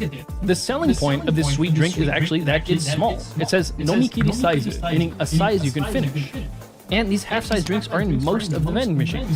Hey, why'd you get this small one? I think this size is too much for me, so I can finish this. But this one's only 10 yen.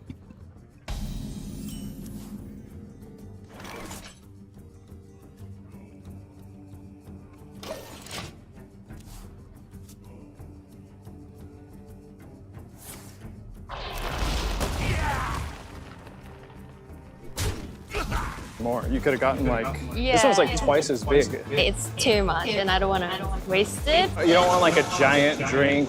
You don't want to get like as much drink for your money. No. No one in Japan drinks a big gulp. You can't even get it anymore. Now that's what I call a large.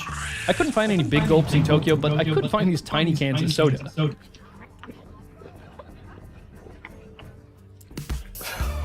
Who drinks this shit? What, if you go to a restaurant in Japan, what percentage of the people would you say are drinking soda? I think less than 10%. Only water and tea? So, yeah, I think so.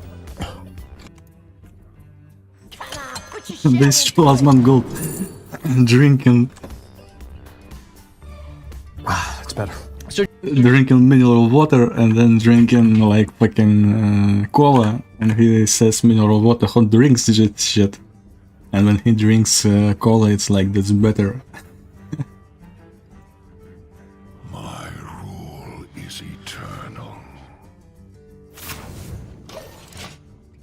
Japanese people just don't drink that much soda. The average person here drinks 30 liters of soda a year, but the average American drinks 5 times that much, 154 liters per year. So for example, with this vending machine, if you didn't want anything sweet, 5 different types of unsweetened tea, you can get water, and then there's black coffee. By the way, these vending machines are everywhere. Japan has the most vending machines per person on the planet, around 4 million, or 1.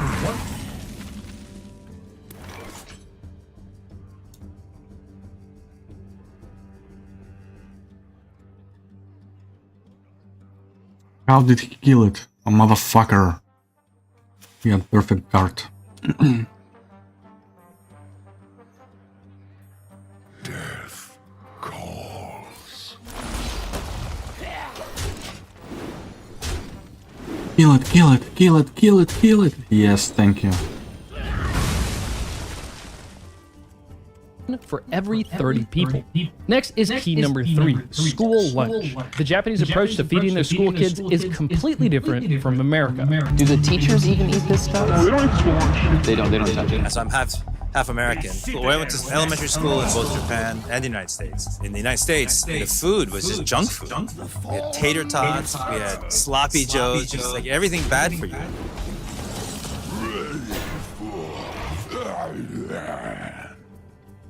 This fucking guy. Oh. This ain't bad. How about a new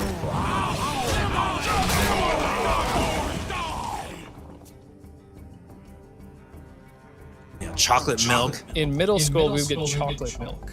Chocolate milk? For what? It's just like, if you want chocolate milk, go ahead. Students in Woodbridge, New Jersey say the food is inedible. Some high school. It's boogie time.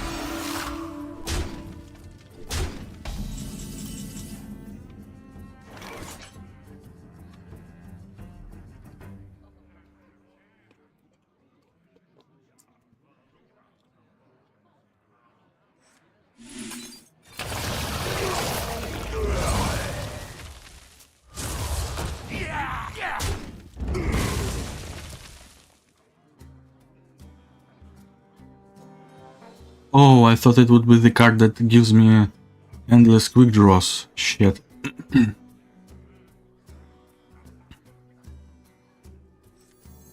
Whatever.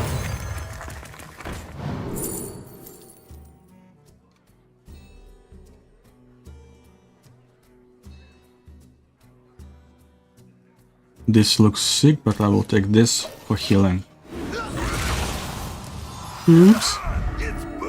Students who are so sick of their school food, they've started a protest movement against it. In 1970, the law changed. Schools could now turn to private, for-profit companies to feed their students. In American schools, it's common to have plenty of processed foods on the menu. You cut back on everything. Salaries, supplies, the food. But if we go over and take a look at Japan, school lunches are planned out by the school's designated nutritionists. And they are made from scratch every single day. If you're in Japan, every meal is meant to be healthy. Vegetables, rice.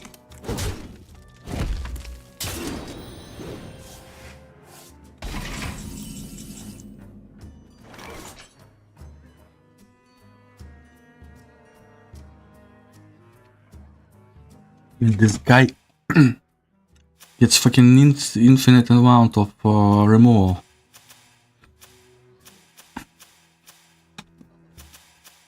My rule is eternal. The lowest health enemy is this, it will not even heal me. And I wanted to use this with this, but I have no chance. I just get no chance. I just have to play it. Nothing gets...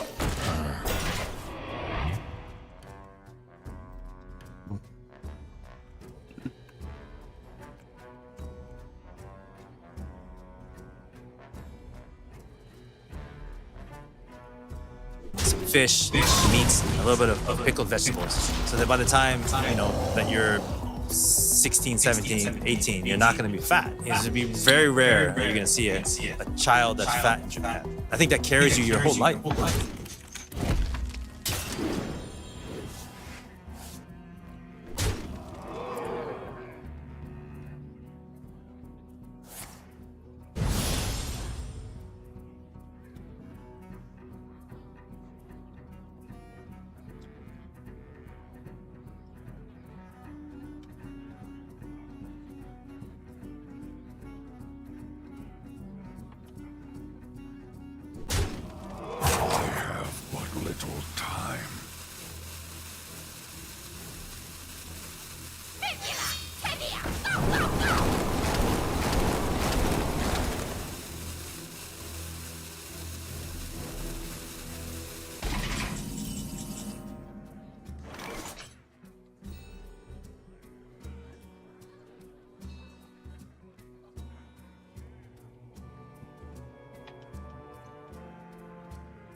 Sets your diet. You got like a nutrition education that actually worked. Yeah.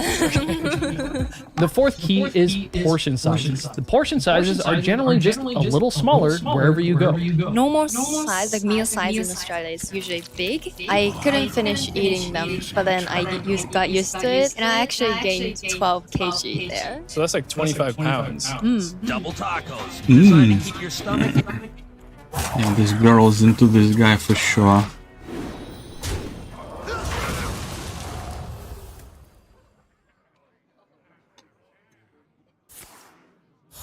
Oh my god, another 3 mana, 3 health.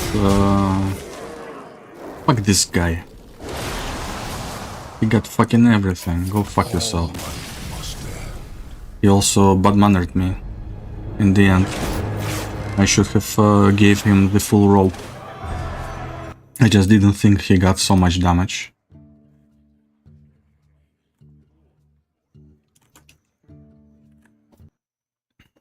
Because he gave me almost full rope before that.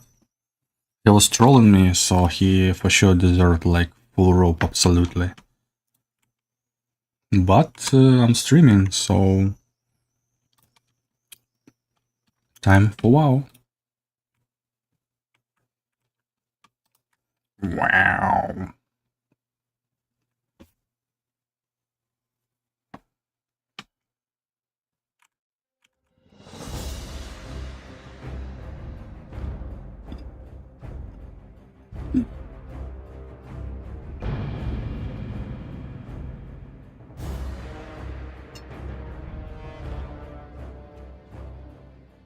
Do, do, do. Dun, dun, dun.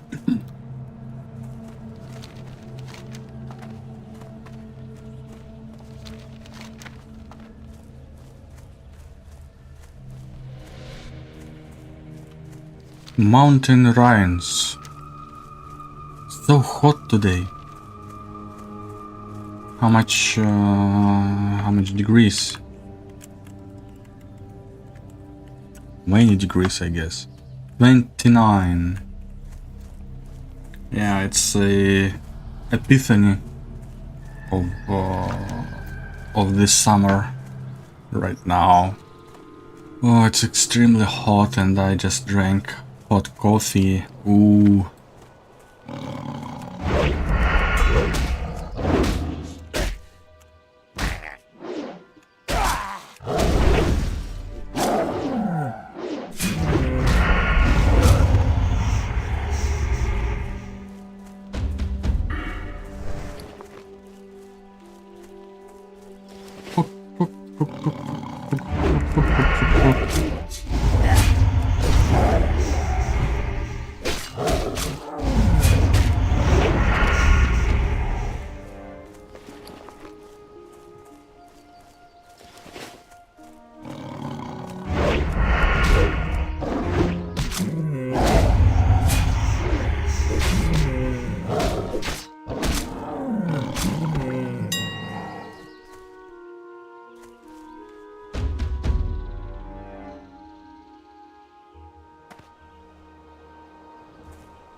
I guess this guy will not be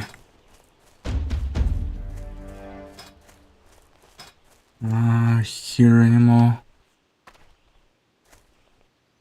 I hope I didn't make him feel bad, because he waited for me, and then I said, oh, but they want to do DM with me, but I left the group to find group with the guy that was waiting for me, but he said, oh no, if they are full group, go join them.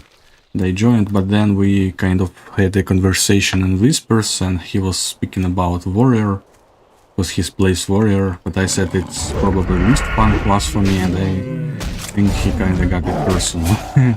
I would have taken it personal, but I just don't care anymore. I'm done caring.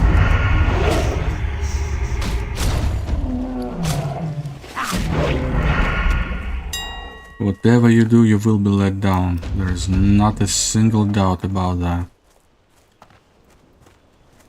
All you can do now is survive.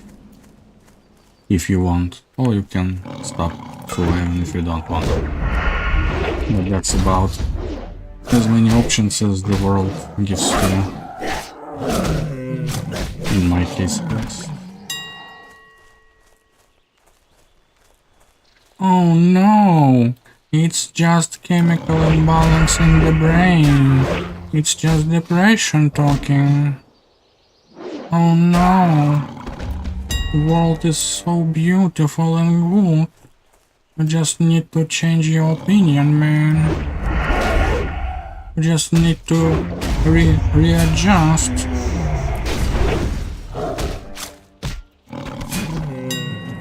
Oh no, if you have shit life, you should just be grateful and hold it yourself.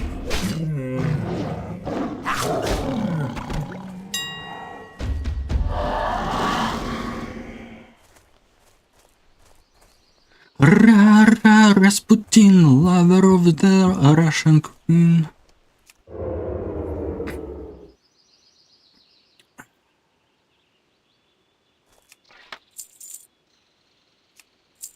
Ironic that farm fields of Hillsborough farmers is also a farm field where mages farm the farmers. Funny.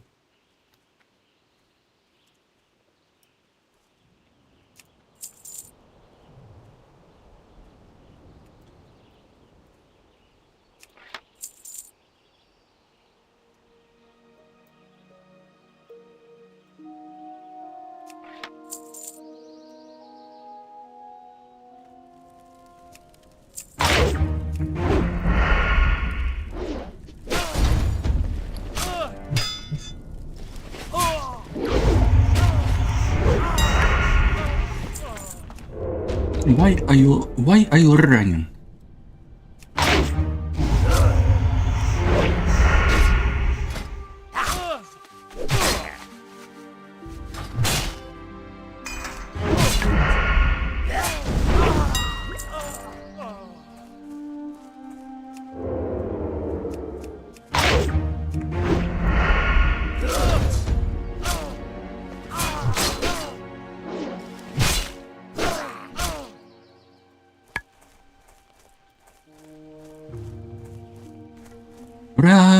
Rasputin, lover of the Russian queen.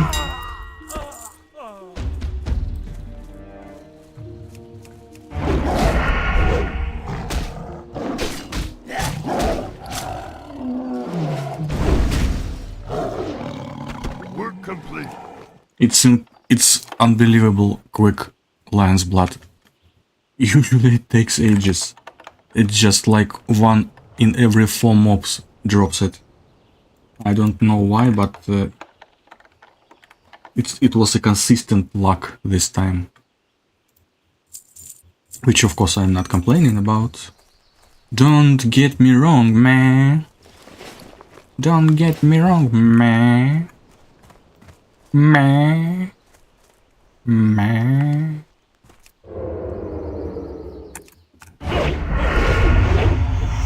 See? That's what I'm talking about. I press Sinister Strike even though I have Chip Shot. Why is that? You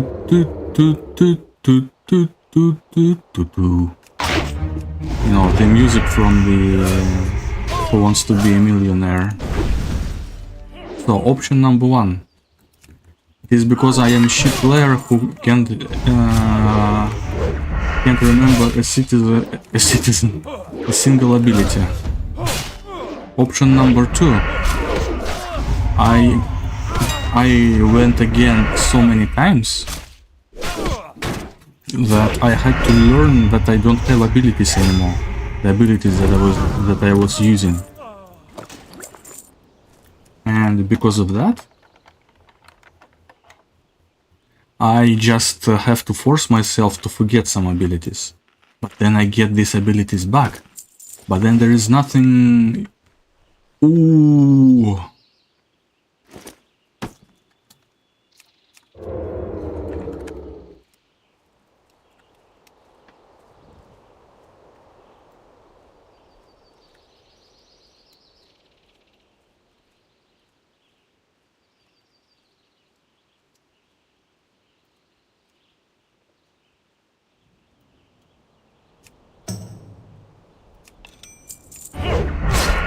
Yes.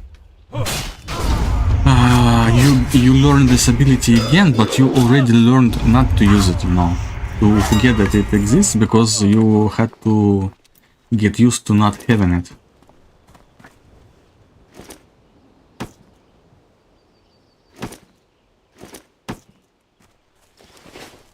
And because of that,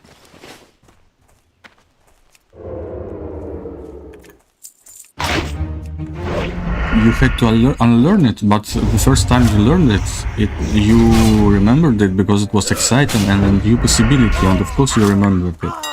But then you had to make yourself like non-excited again. But you don't get excited second time, you know. like, oh, I have this ability again. I mean, you get it a little bit, but not much. And so the next time you get ability, you just forget that you have it. And well, and even if not second time, you still have to like. I went again, how many times? 4 times. My deaths are 45, 31, 19, 12. I went again as a rogue 4 times. And of course I got chip shot how many times? Like 3? Yes, 45, 31, it's 2, and now I got it 3.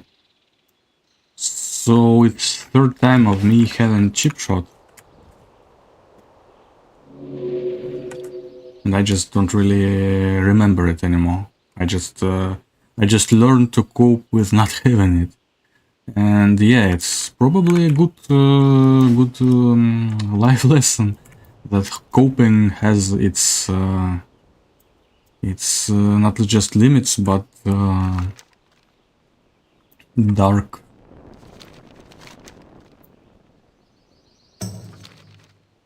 consequences. Once you learn to cope, you can't really enjoy anymore. You can't really get excited. You can't really, once you learn how to suffer, you don't get to be happy. And learn to suffer. Coping is basically learning to suffer. Again, many people would turn it into lies about being a masochist or whatever, but you just learn to survive. You were getting put into an unfortunate environment, and you learn to survive it by many means, including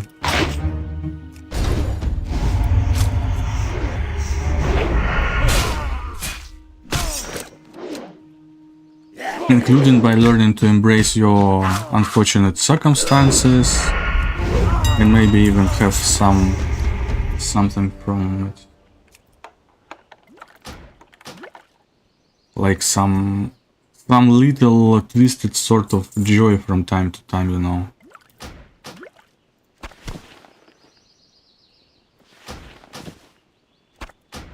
Which some people would call masochism, which it is not. But you also learn to not be excited, because it only serves to get more pain, to give more pain.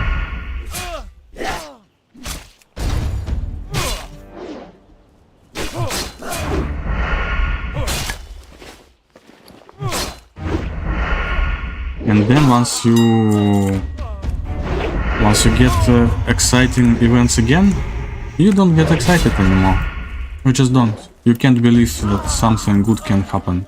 Because once you believed it, it only gave you pain. And you learned not to do something that gives you pain so much as for being a masochist, as some perverts say. And now that you learn that, you just can't believe in good things. And that's what they call an old soul. So there is like a young soul and an old soul, like traumatized soul. And once you get traumatized, you don't get untraumatized again.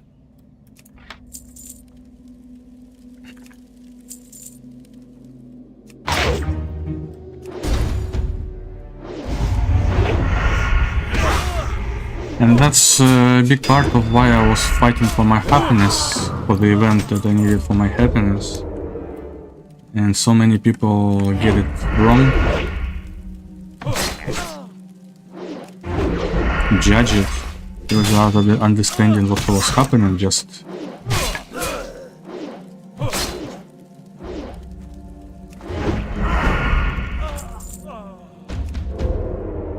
because they would like their stereotype to stomp over your face. It's just convenient to them. It makes them feel good about themselves. Like they just make them feel that they are so successful, they live so correctly, they made such good decisions. They just basically use you to and belittle you to get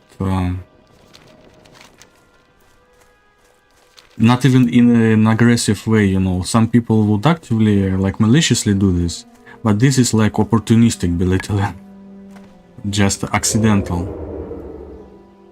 Well, not accidental, but you know what I mean, I guess.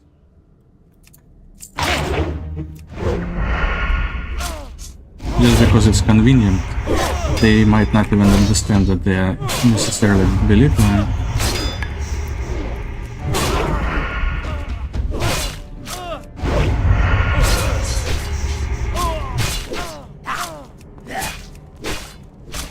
Stop!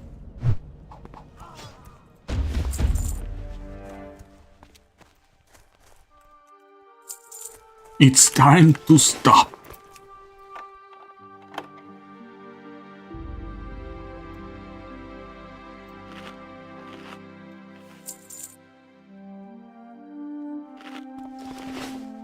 Okay. I will not be killing him now. And Calabas also will be combined. Oh, why don't we go there? Indeed, why don't we go there and just do our quest? Just buy something from event. Why don't we? Like it's just a couple of South Shore guards, level 55. Will absolutely wreck you with no chance, but why not go there, Questy? All I do is for you, Questy.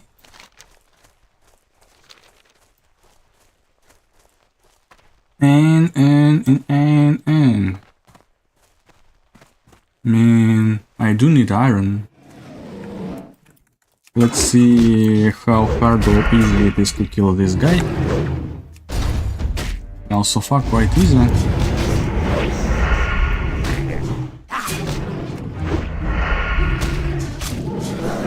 I'll go there just for the sole sake of mining.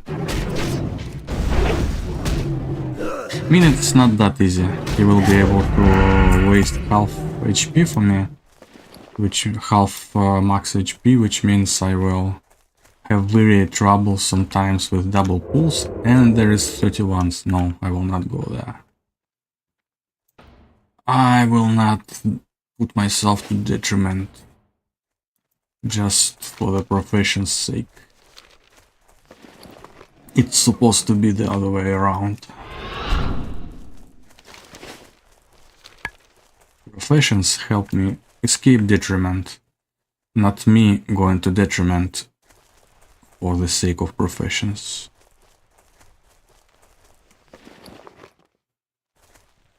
Three lion meat, and I believe lion meat will give as much stamina as this. Ah, potential customer!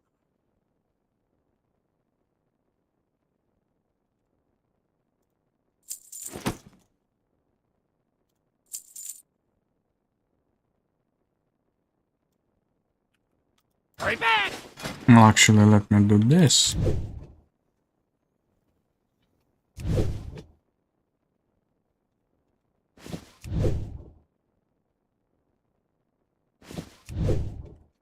Time is money, friend! Keep it real! Rara Rasputin, lover of the Russian queen.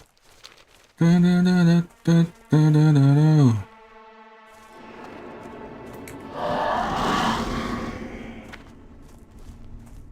Do do do do do do do do do. Do do do do do do do do do do. Do do do do do do do.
Speak at ease, adventurer. I see you have returned from battle.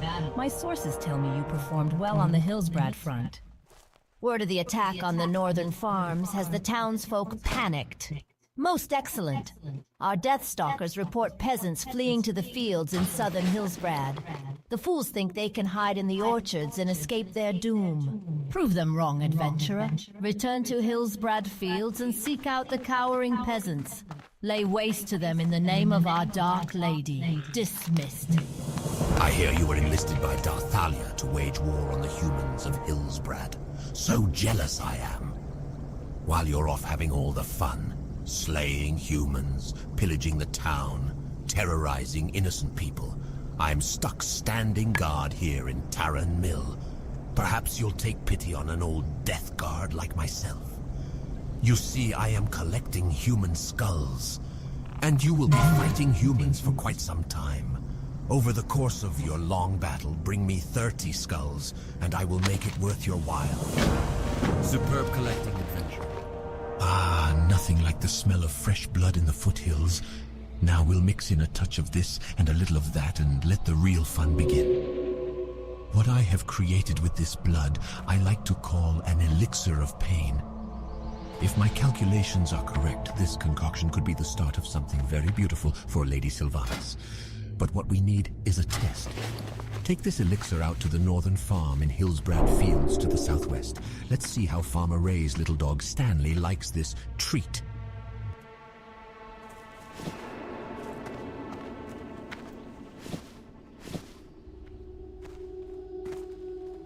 Rest your weary bones for a spell.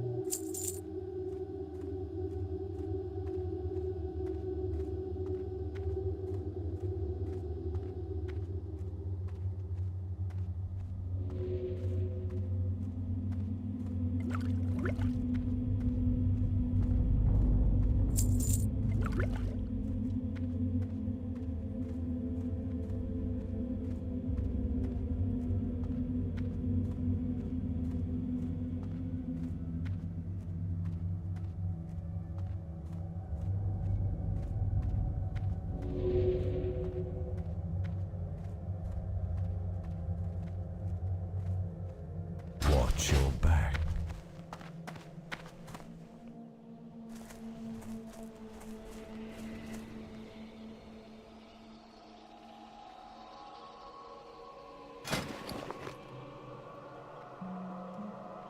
What lion chops in your area?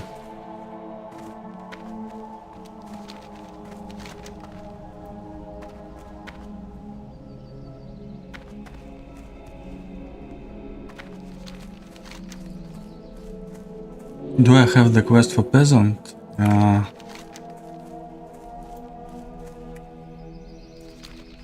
Let me actually check.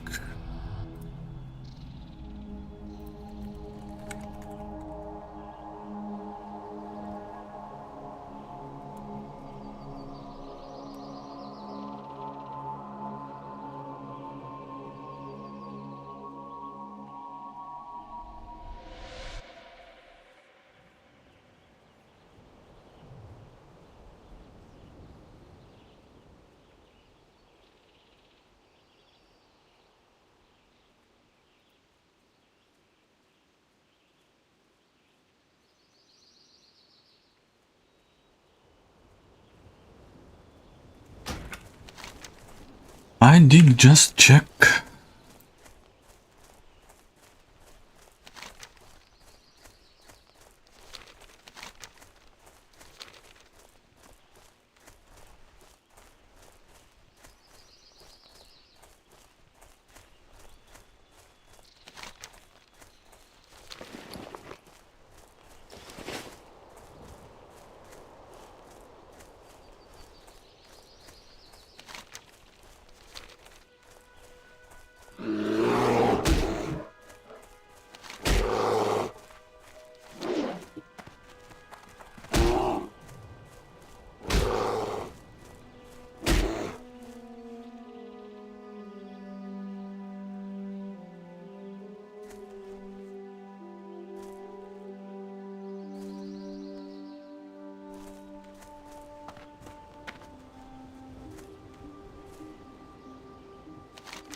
Peasant.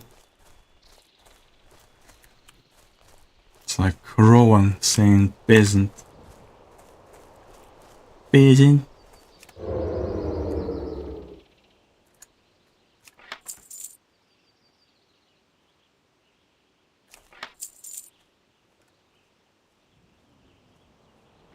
Hillsbrad traitor.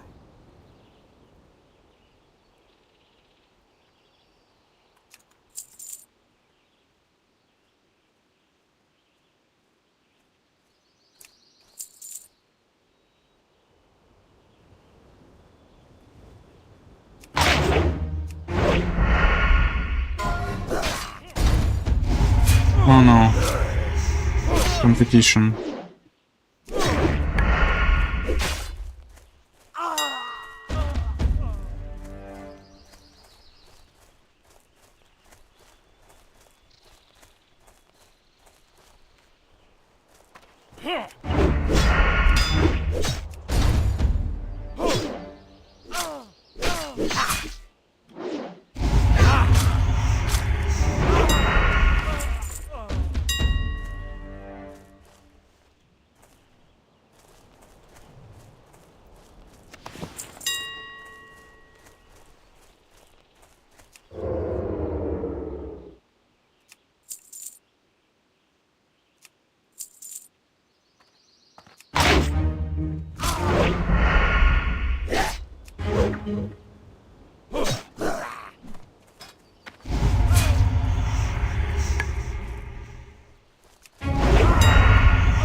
Easy.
No, stop.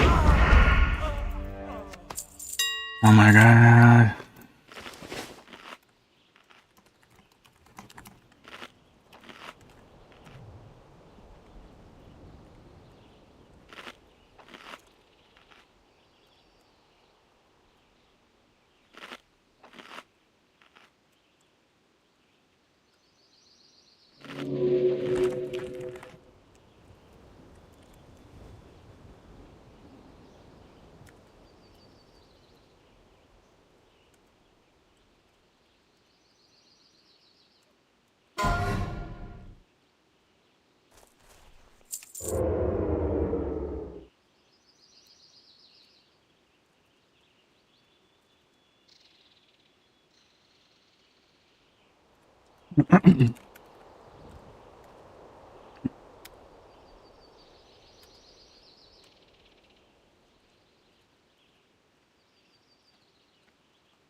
Damn, Smiggy.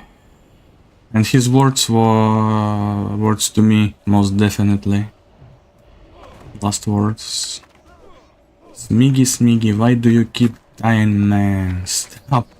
It's time to stop. Come on.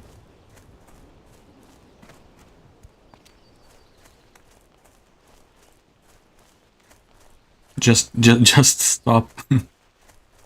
Oh my god, he must be so frustrated now. Like...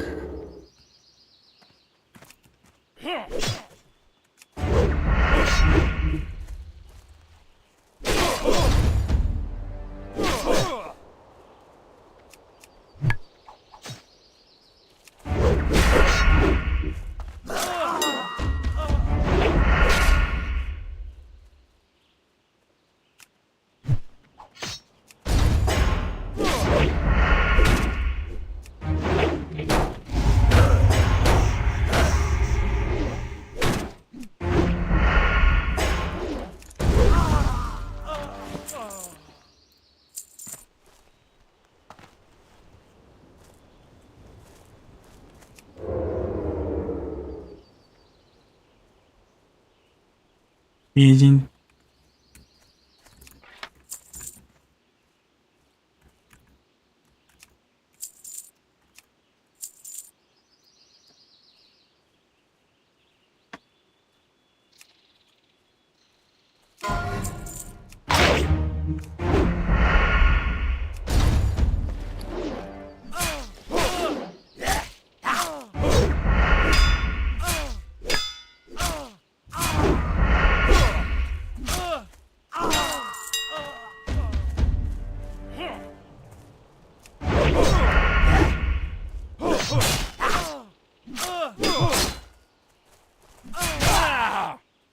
Oh no.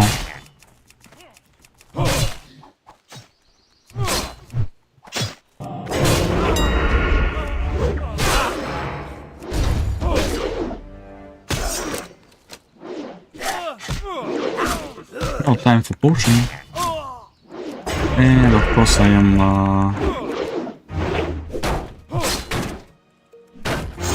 you stay here, bitch.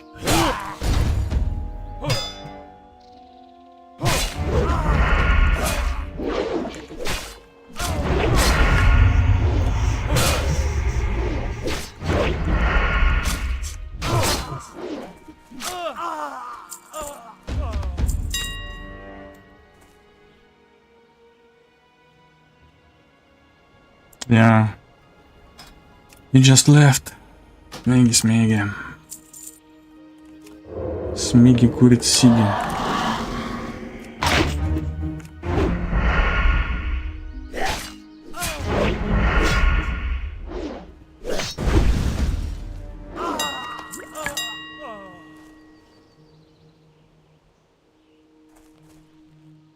It's so good to be rogue here. While I understand that it's a heaven for an AoE mage, it's just so safer than as a rogue. If you die as a rogue, it's because you chose to. Here.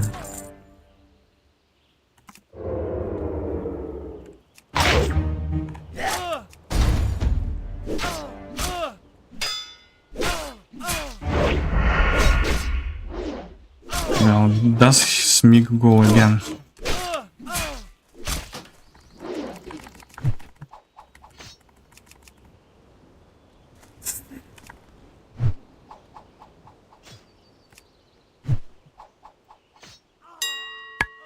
Can I guild invite him?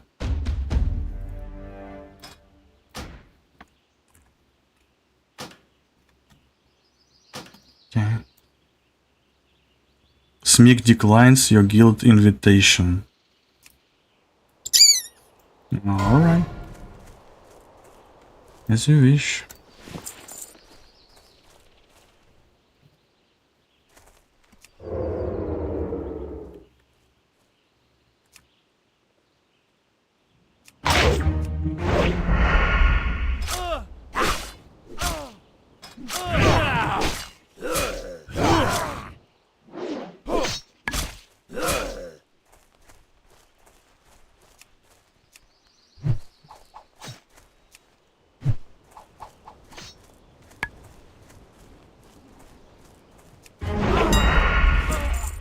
Maybe not the best question to ask, all good man.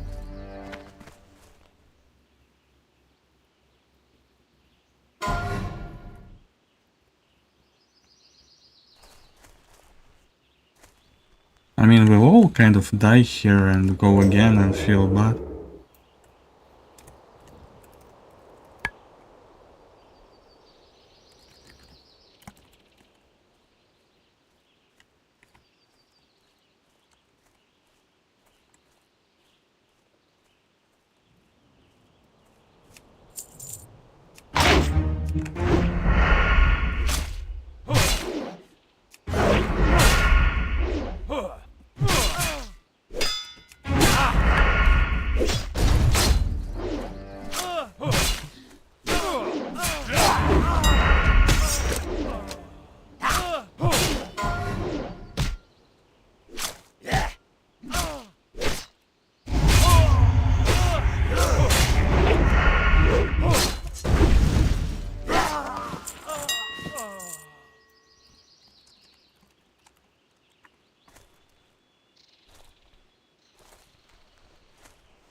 Work complete.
Hard to know what to say to the guy who said that he wanted to jump off a bridge.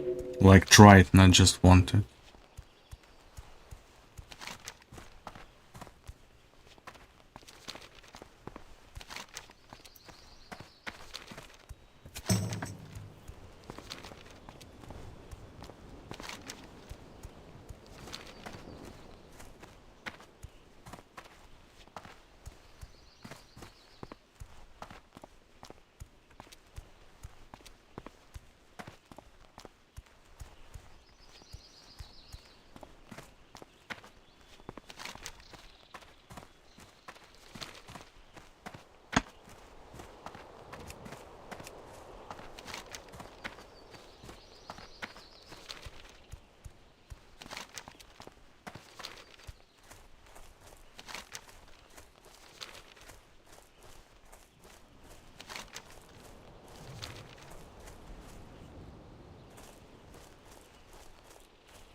What do you require?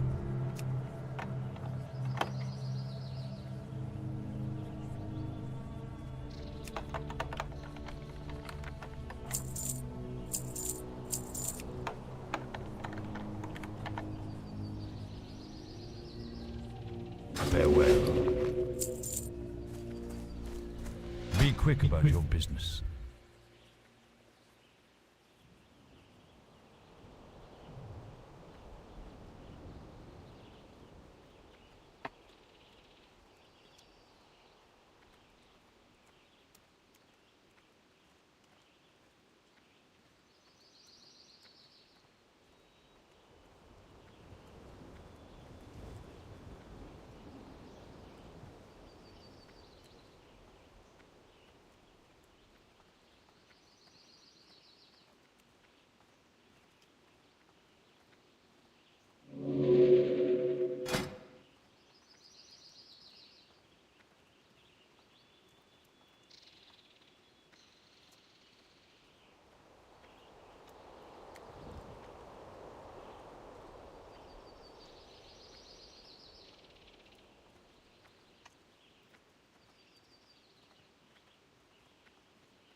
Victory for Sylvanus.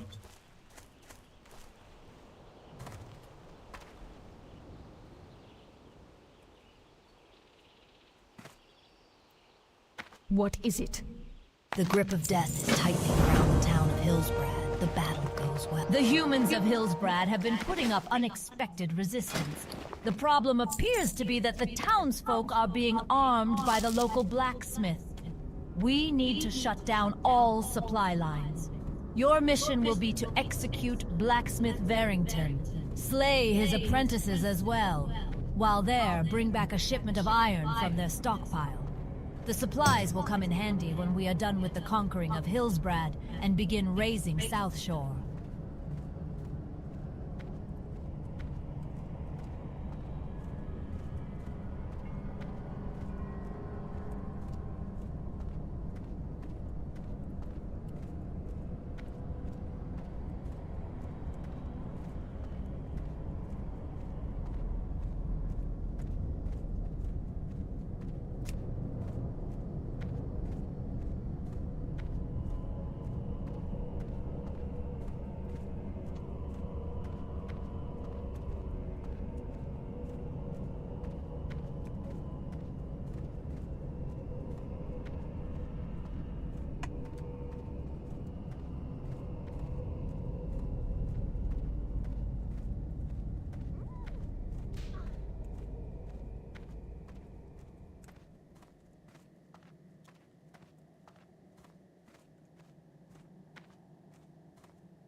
Right.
Trust no one.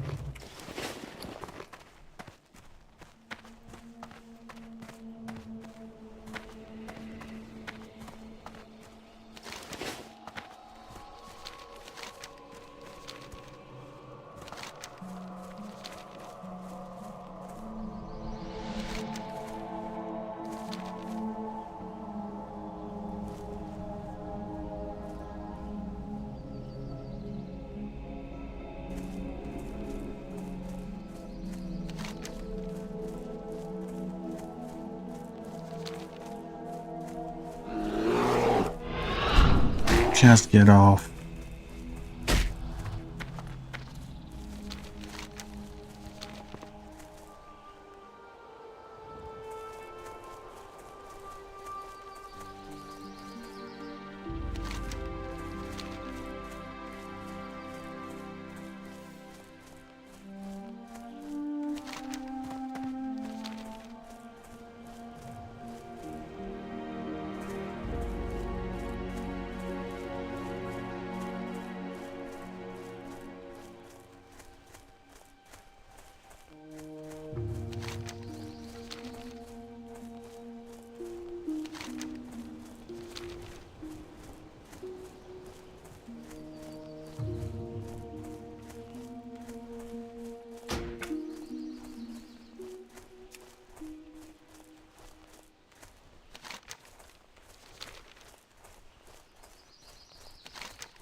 Right, it's forge.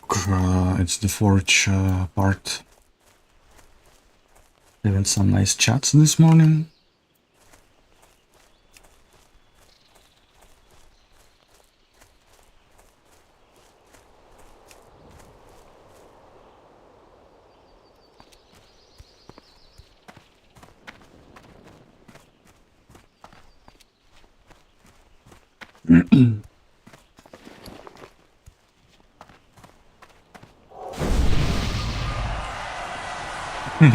The applause sounds like it's for me, for using the agility buff.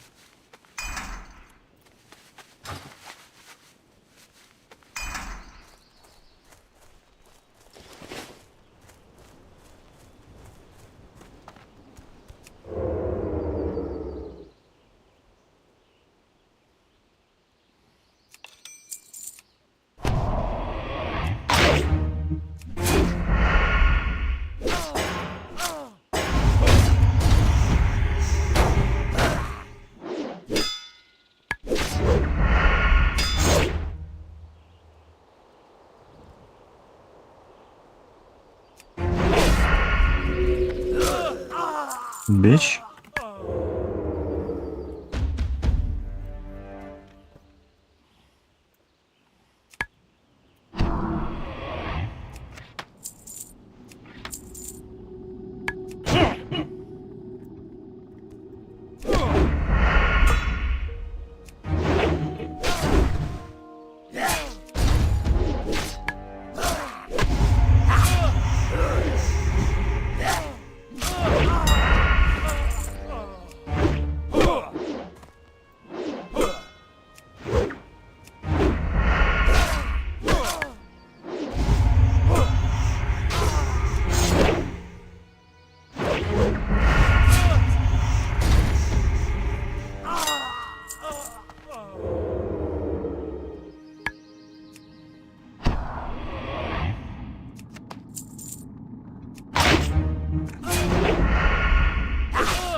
Well, I don't need any more of this. No, I need this one, but like a full freaking party here.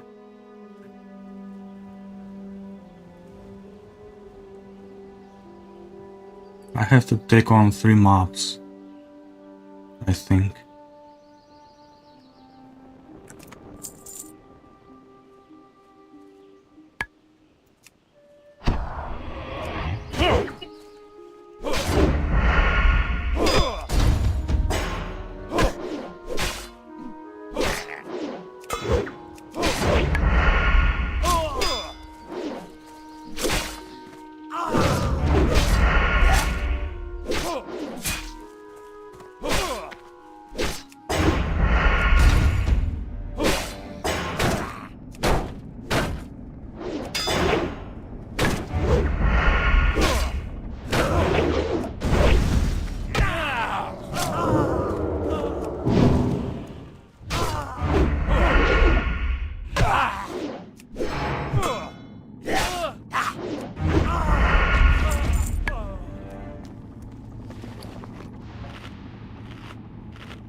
I can actually do forging here.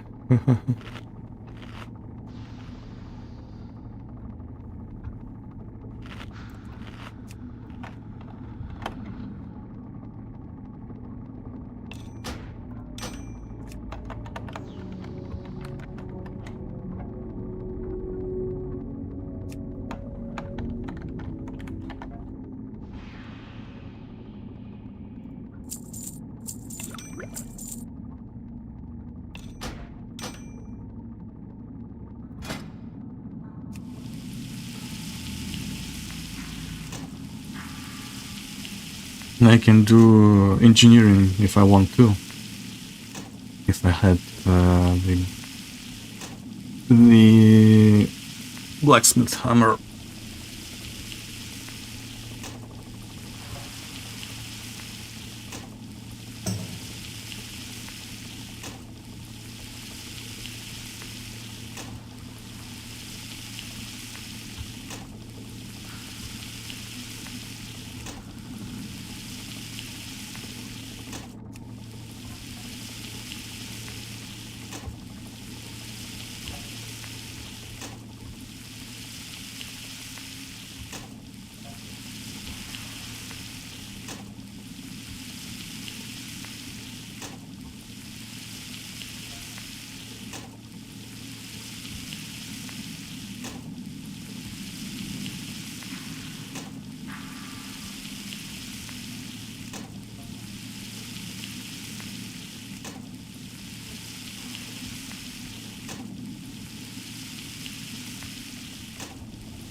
Nice, and he respawned right after I finished.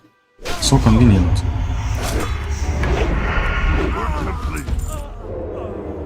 Orc complete. It's time to run.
Well, I hope that he went offline to go and do stuff with his life if he indeed thinks that it's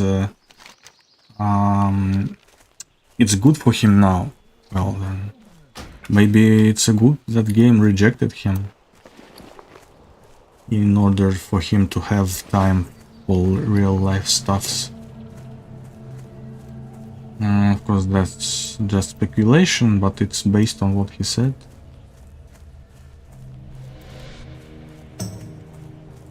Am I right, boys? Am I right, boys? And you are... Hans Zanden. And you are... And you are... I haven't got all day. Beware. Mission accomplished, adventurer, and carried out quite skillfully. Actually, I want this to be The here. town of Hillsbrad is in disarray, and we believe it will soon fall. We must, however, persist in our ruthlessness until the human scum are wiped from the foothills for eternity. Despite their overwhelming losses, the humans rally around their leadership and keep fighting. We must eliminate their leader, Magistrate Burnside, as well as the town council. Destroy their revered political document as well, the Hillsbrad Proclamation. And while you're at it, steal the town registry.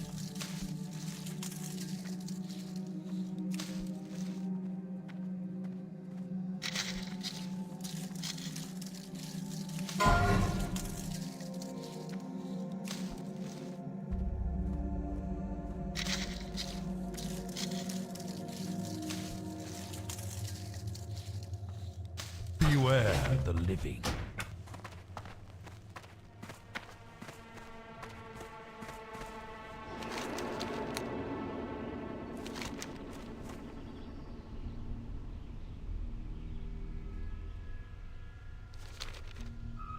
I am forsaken. Where's the settings? Victory for Sylvanus. Watch your back.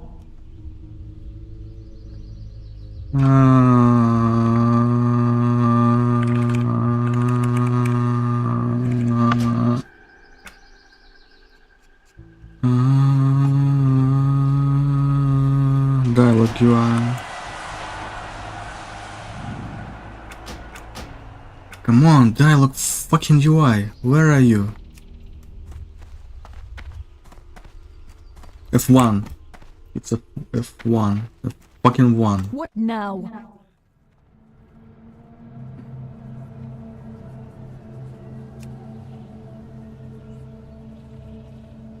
Yes, left.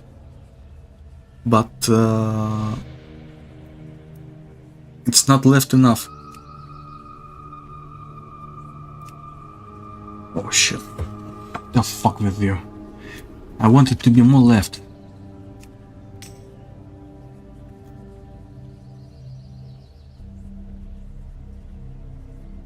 More left, please.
Let's try this.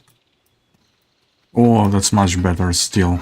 Even if a little bit left, still much better.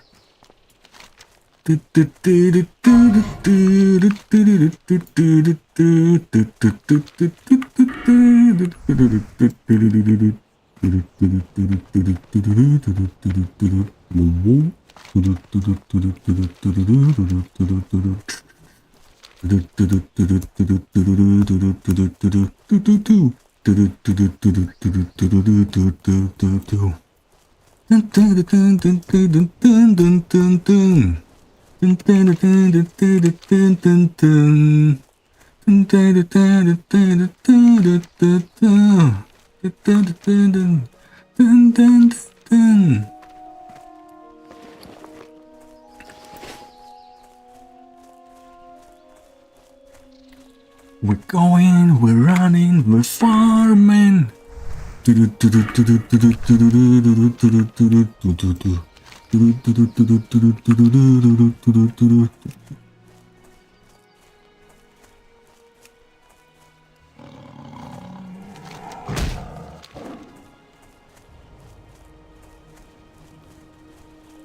So Smiggy has 65 deaths by now, which is an impressive number of deaths that Tearsfall suffered.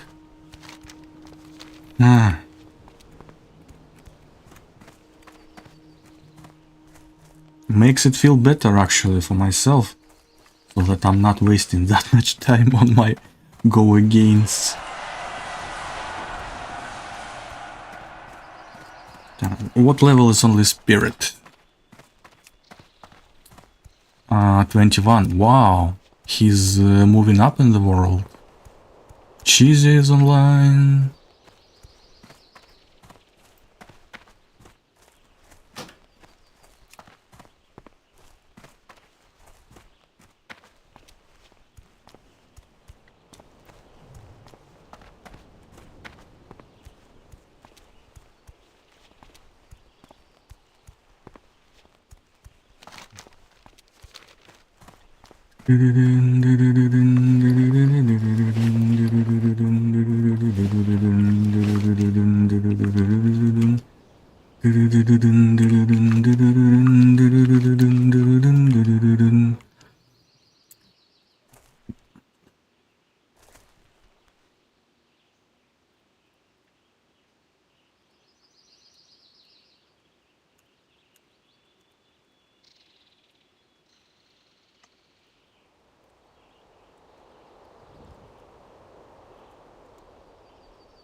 Yeah, this is such a sketch place.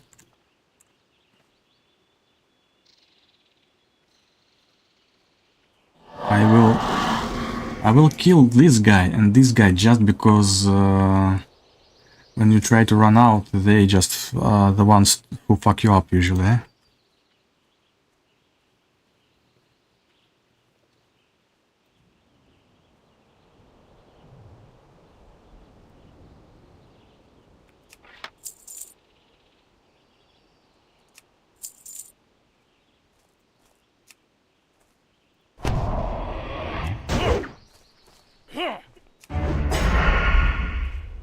Oh fuck. Oh shit. Oh fuck. Fuck off, you fucking patrol.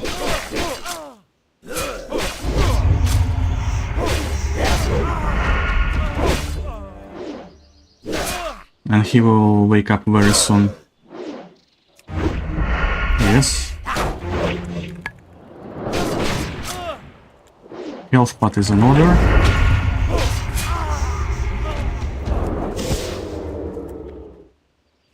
Oh my god, this is a sketch place. I fucking hate it. It was just 2 mobs a minute ago. And now this fucker goes back apparently here. And now that patrol comes out. And like fucking everything tries to kill you. I fucking hate it.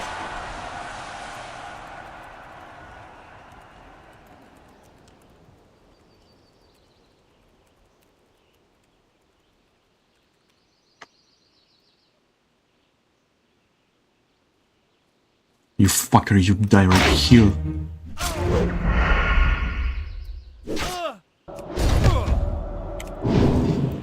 Fuck your crossbow, bitch.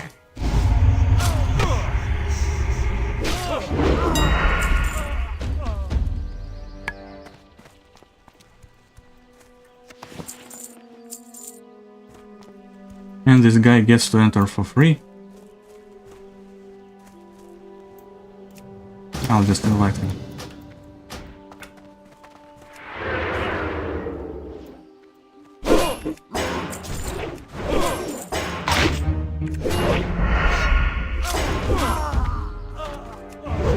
Why do you finish him off? I wanted to get my attack speed buff from him.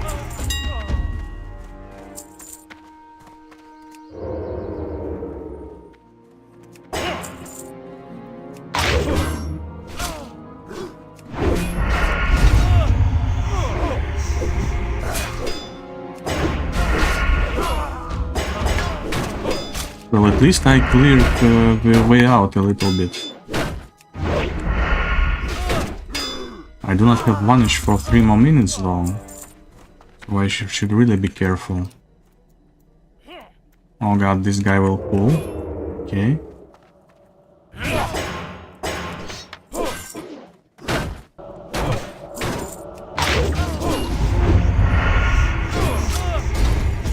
Okay, and he lets me. Stop right there, criminal scum.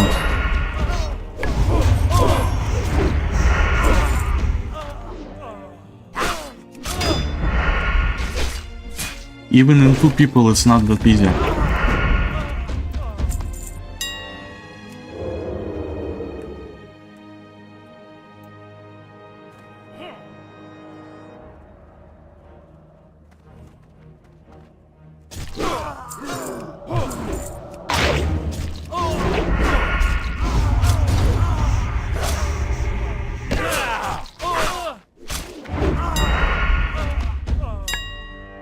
Okay.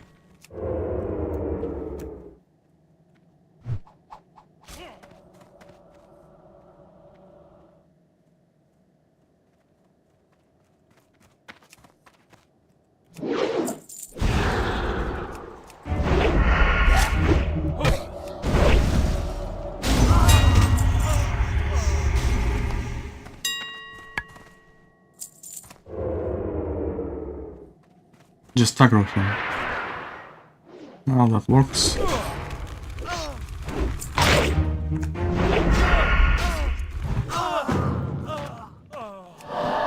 Yeah, once we clear everything, it's kinda easy.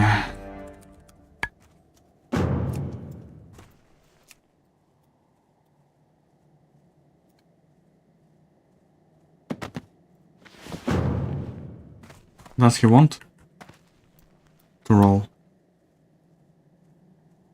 He won.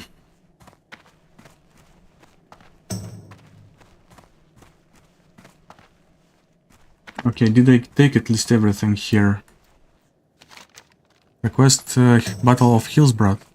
I just need to kill 1 more councilman and it's done. Okay, good.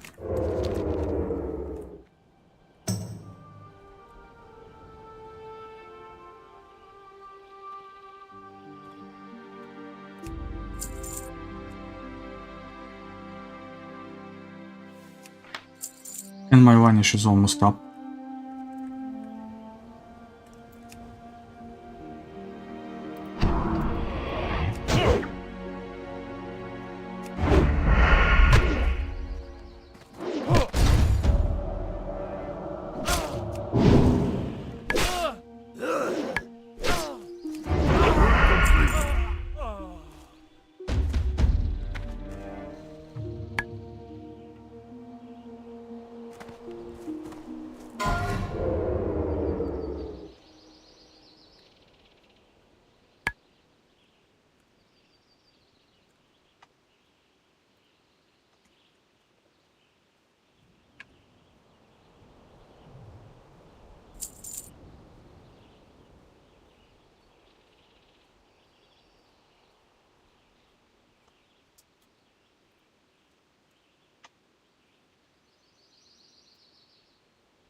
Yeah, I don't need to explain anything to him.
Lap kukimus.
What is it?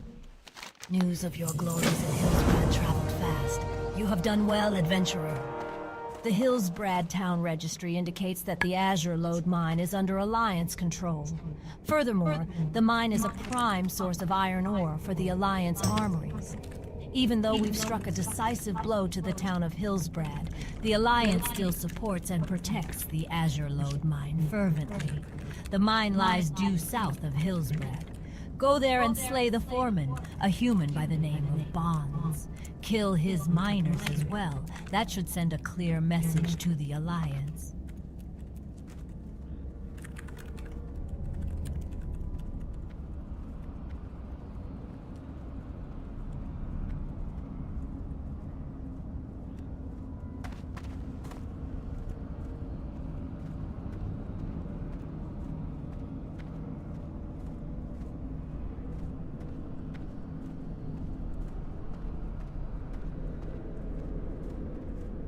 Rest your weary bones for a spell.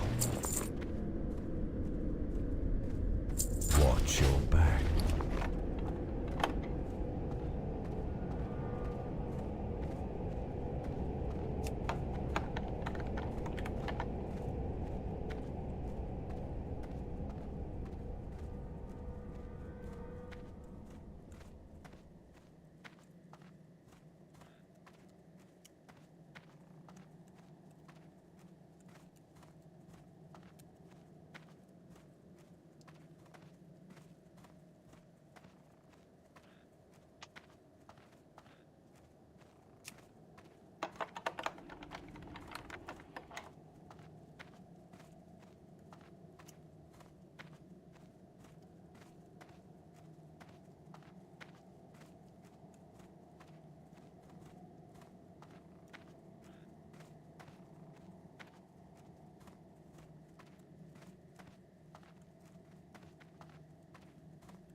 You're on stream? I do not see any viewers on my stream.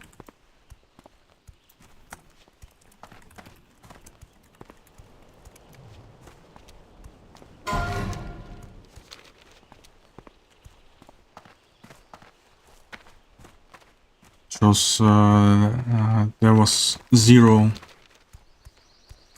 people today.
Of course I have my guild chat hidden. It's... come on, we are playing hardcore. It's never too bad to be safe.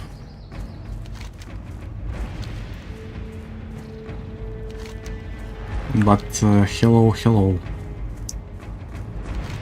You are in for the fun part. The part of of constant vanishes, I think. Even if you vanish here, it's so easy to die because mobs can pass just right into you, and they have big eyes on their arses. What? What an elf is doing in the Alliance mine? You have no one to kill here. Ah, come on. And now she will run? No.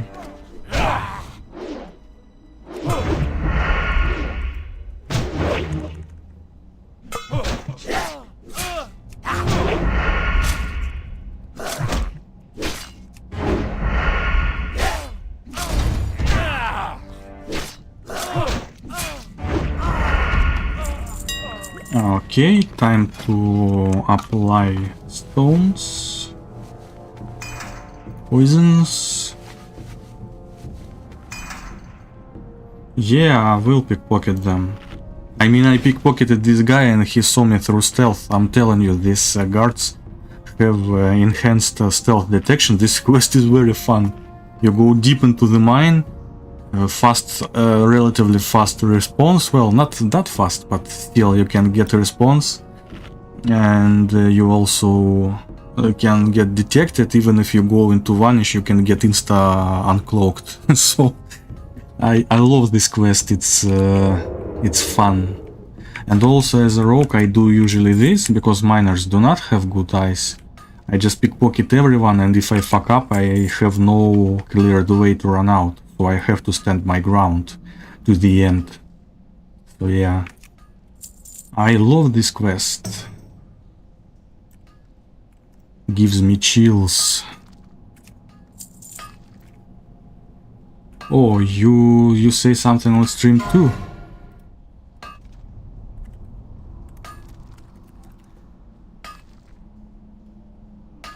Yeah, okay, I will be alt tabbing to the game or to the stream to read messages.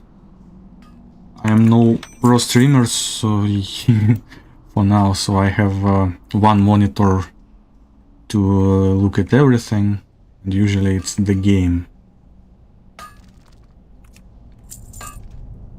But I'm glad to have some company, so yeah, hello to you.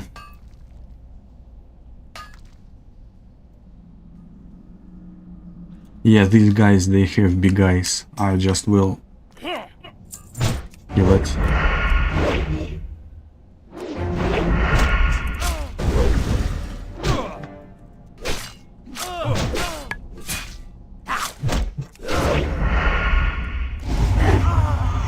I am 28, it should show on near my name.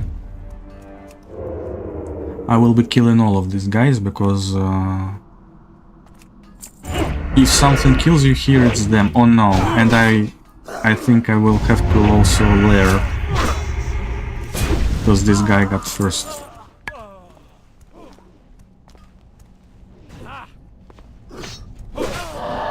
I will invite him just so that he wouldn't steal from me.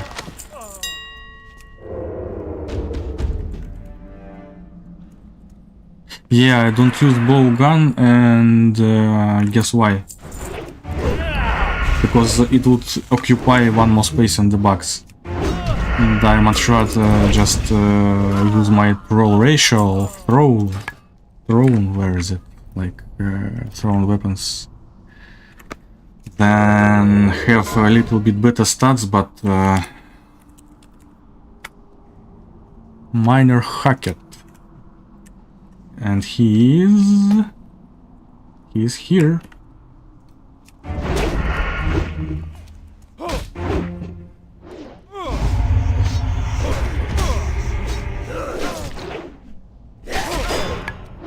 Yeah, ratio is not that bad actually. I mean, troll for rogue is quite good. Even just speaking about pure min maximum.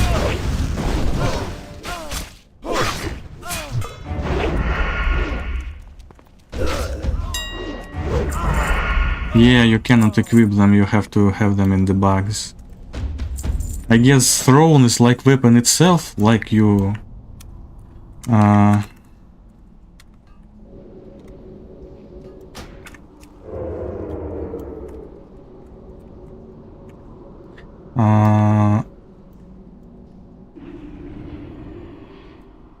like you throw the weapon itself, but still, like you have 200 fucking axes in your packs, like I should be all axes.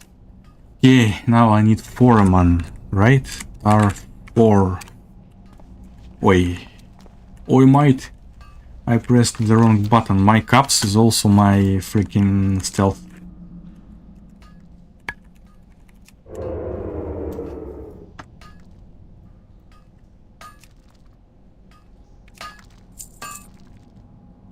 Okay, so far it's not that bad. But I need to go to the foreman room. I think it's there maybe.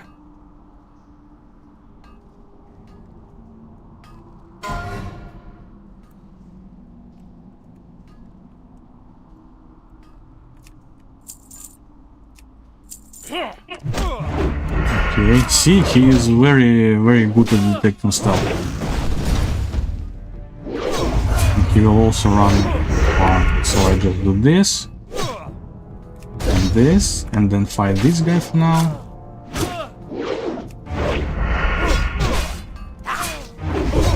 Stop, criminal scum.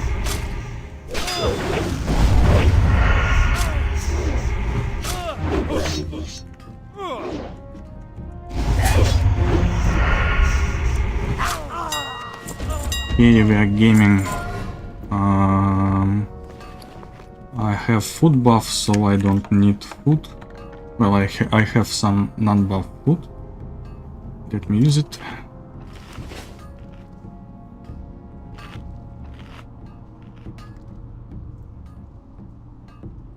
Okay, we are gaming, we are golden. What now?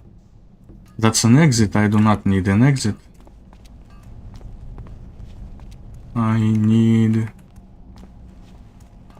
I need foreman grills or whatever. What's his name? Denger. Battle of Hillsbrad. Foreman Bonds. I think I have him on my binds. Let me see. Do I? Not here, not here. Okay, fuck it, I will just use it here. Running out of space already.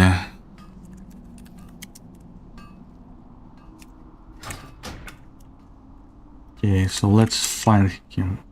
Okay, where is he? I don't see. Yeah, he's here. Okay. Well, I think it's not gonna be that hard of a fight, but I will clear this whole room just in case I have space. Already pockets picked. Already pockets picked. Okay, let me kill this one first.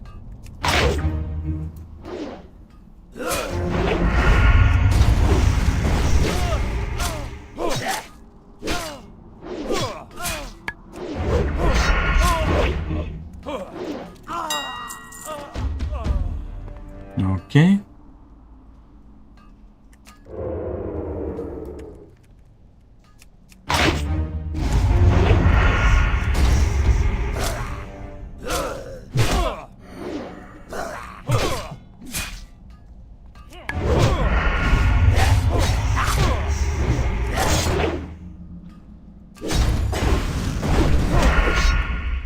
No.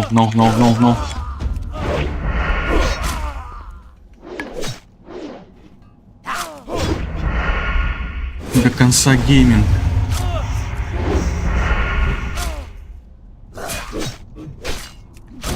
You stop here, bitch.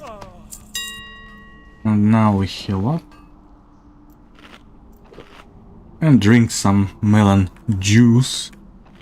Why not? Oh, you're not so disconnected from the stream. What he said, so, well, still better to have 3 minutes of chat than 0. So feel free to join wherever.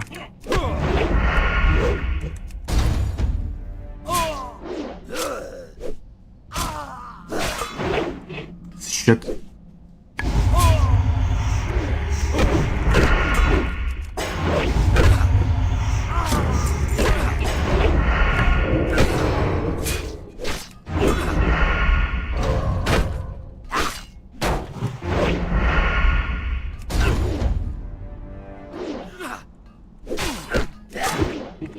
So many parries and misses.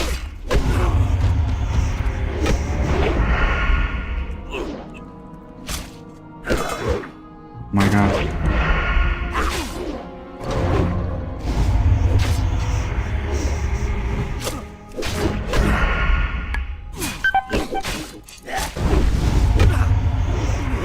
Die, bitch.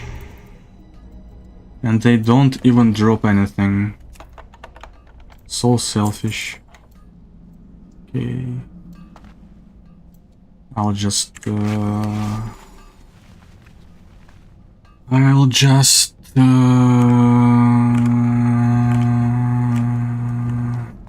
first aid. Okay. Time to farm some. No. You do not want to do that.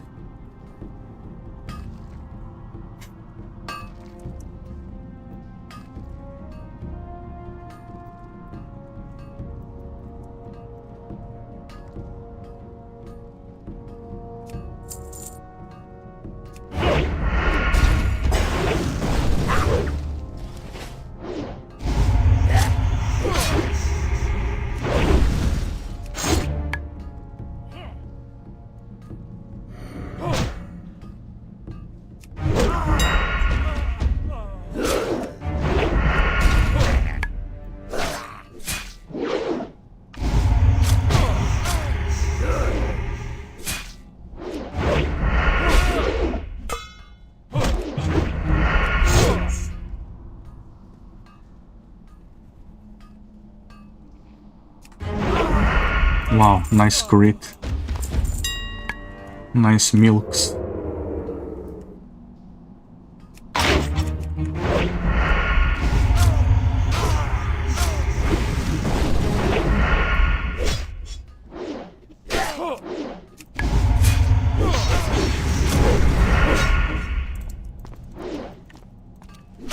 Oh no. My chat is kind of fucked. Okay, it's good now.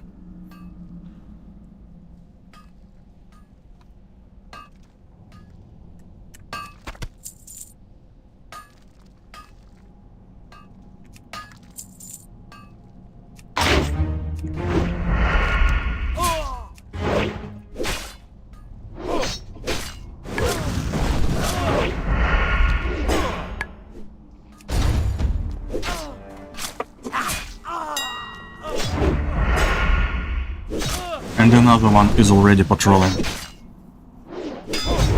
And another one. And another one.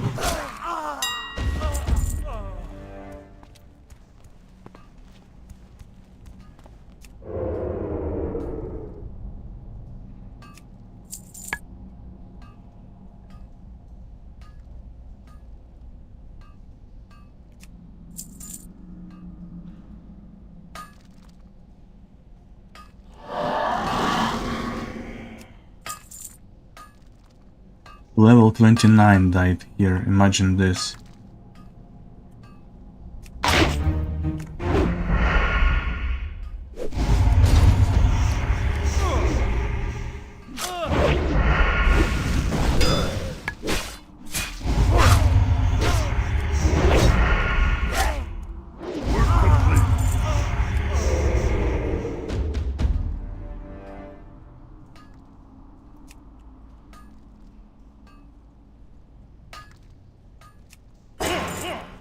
Oh fuck. That's not funny.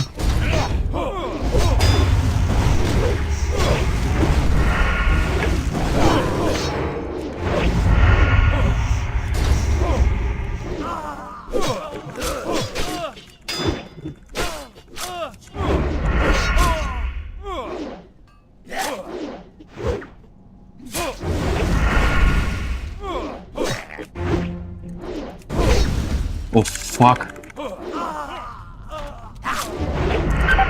This is not funny.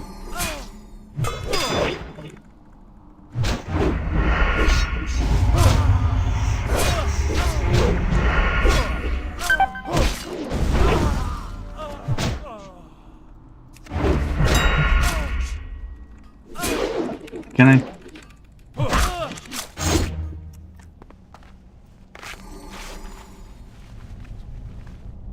This is really not funny.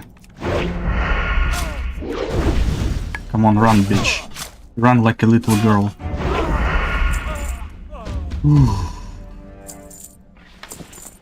Four mobs at the same time. Look at me. Look at me go.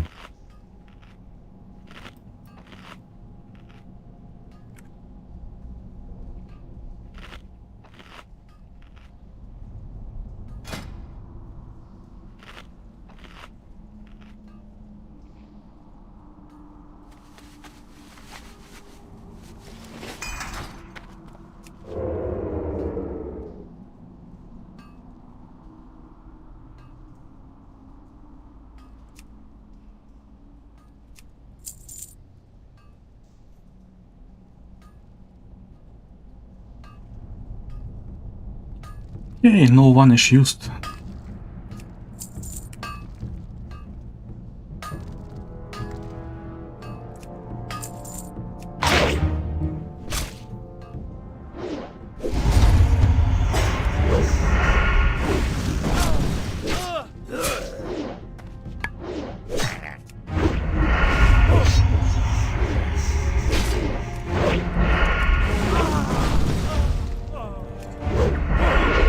And again, not funny story.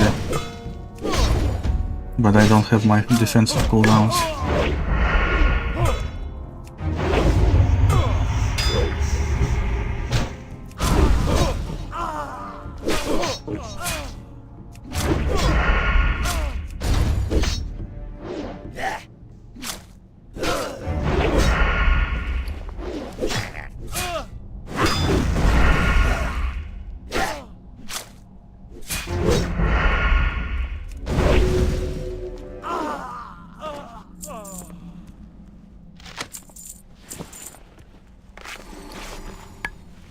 Oh, I looted some food. I should actually just eat food. But now I have 4 more slots for this, which is also good. I can relieve my bags of the cloth pressure. Of course, I can use this cloth to gain rep with my factions, but my backspace is always hurting. Okay.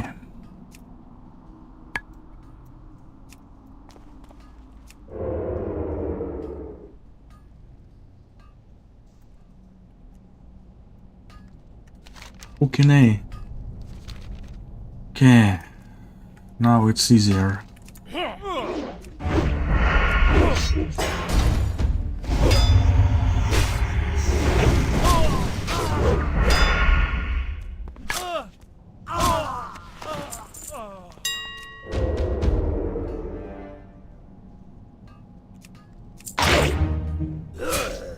And another patrol.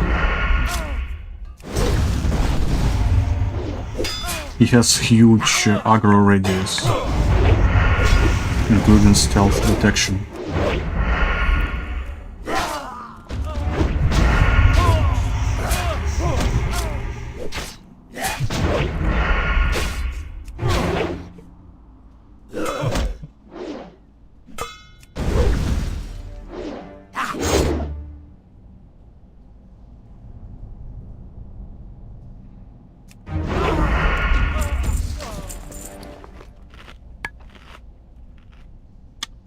Still need 9.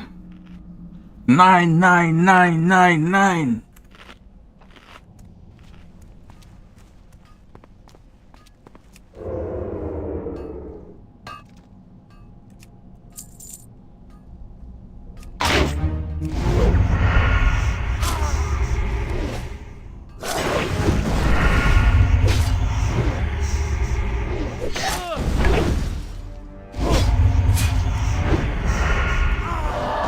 My EVs is doing almost as much damage as my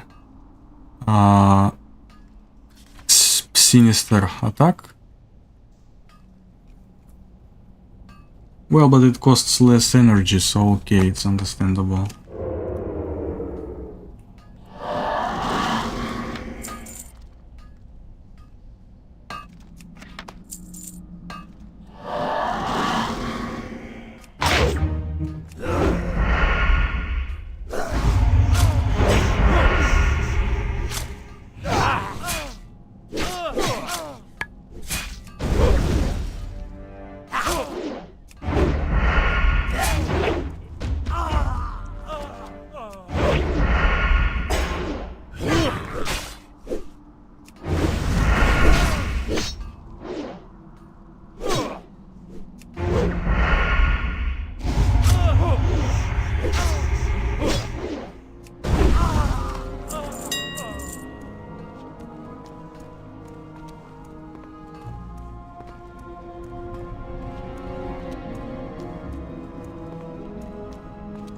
Okay, how many more do I need?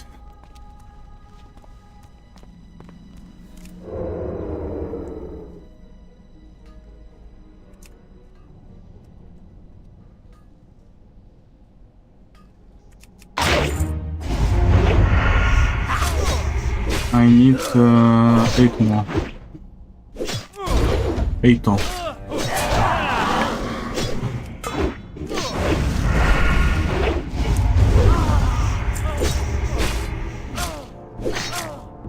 Maybe explore.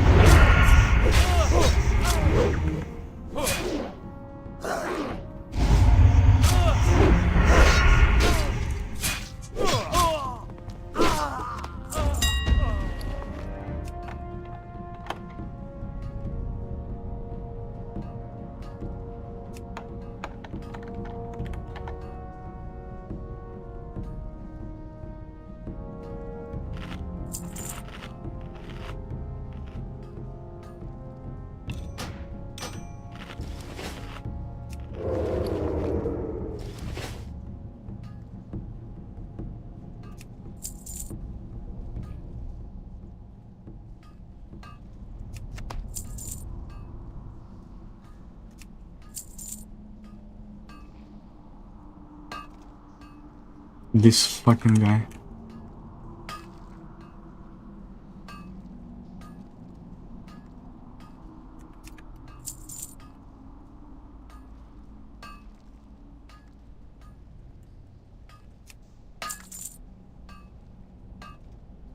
Okay, let's just kill this one real quick.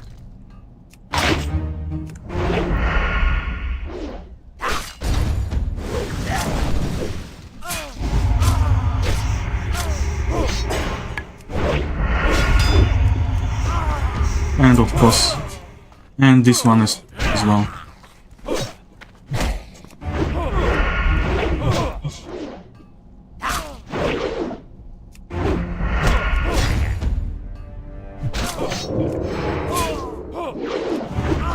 Stop right there, criminal scum.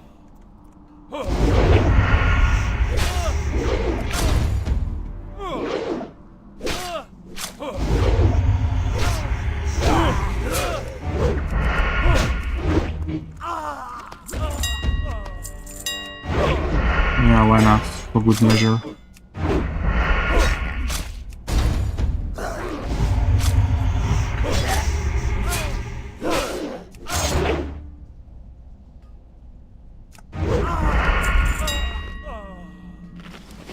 Don't tell me he goes here too. No.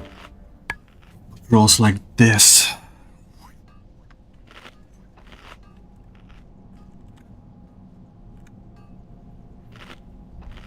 Bitch.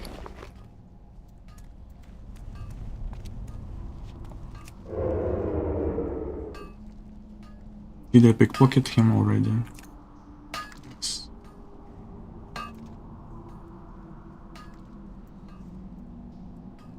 And this is also a patrol. No, he just stands here. Well, whatever. I do not want to fight this guy, honestly. It's too sus.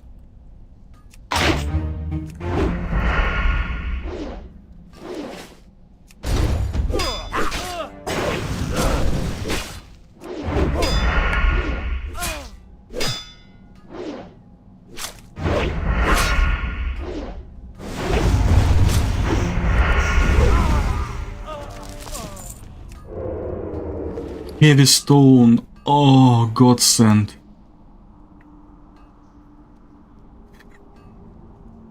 Can finally make some bombs. Okay, now I fuck up this guy.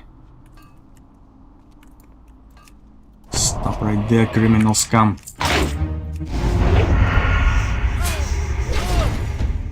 Now you get it.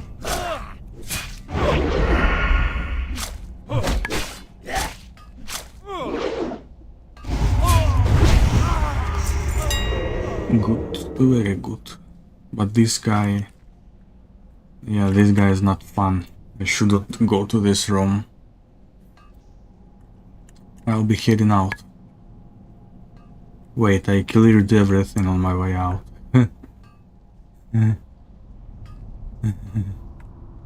Oh. Did I clear everything?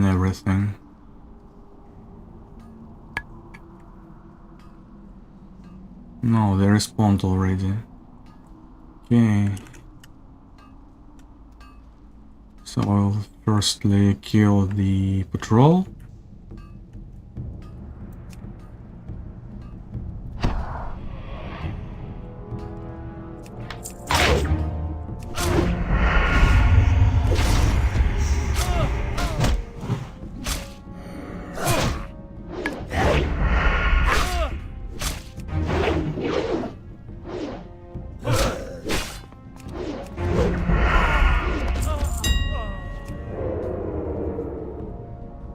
Now we'll just go out, and I think I will have enough skulls.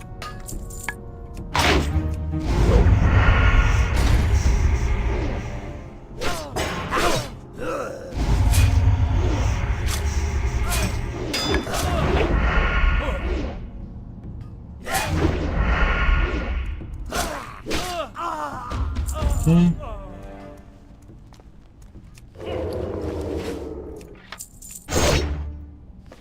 I wasn't time to rob him.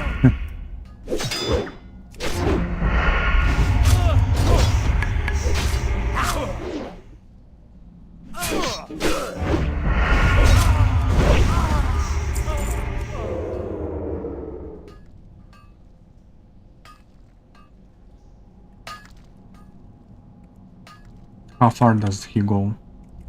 There's quite a few intersecting patrols, I must say. So it's like preparation for BRD or something.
Come on, just give me your skull.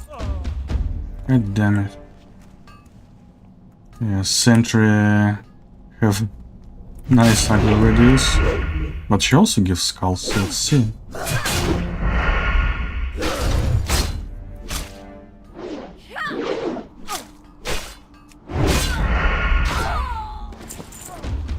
No skull.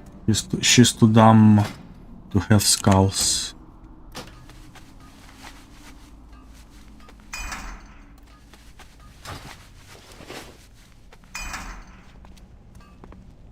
Let alone brains.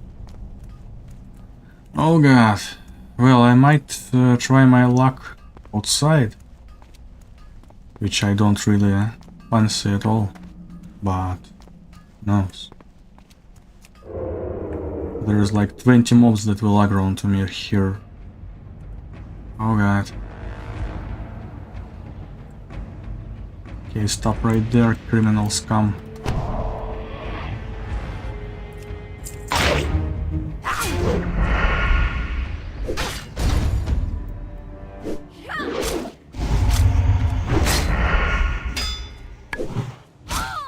Of course, another one. No skull. Freaking give me a skull already. How can you be all skullless? Like, what's inside your head? Oh my god, no skull again. This is a joke.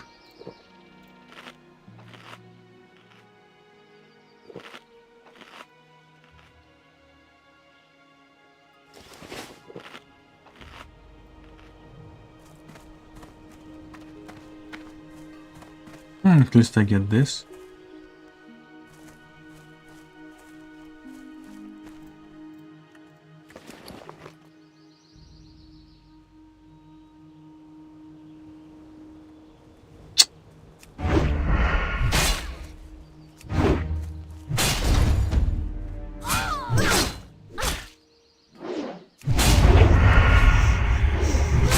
Please they don't run away.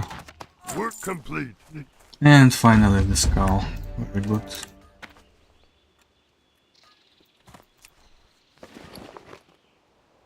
It shows me like this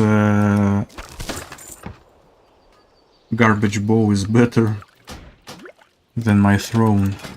I don't think so.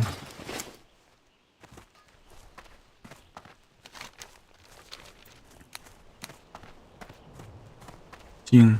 Fuck this tin.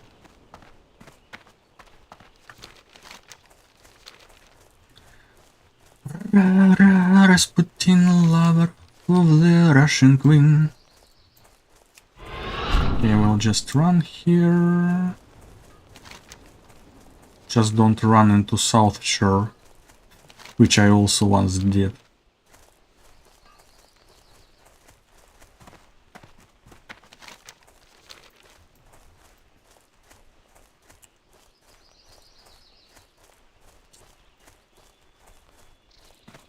I do not need that copper.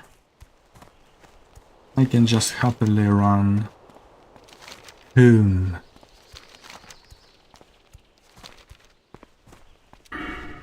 And Hillsbrad gave me almost full level, which is nice. Nice.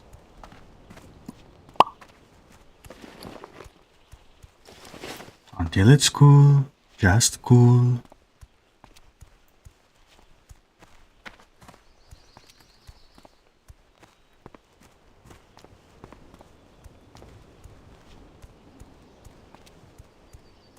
I mean, I'm so happy that I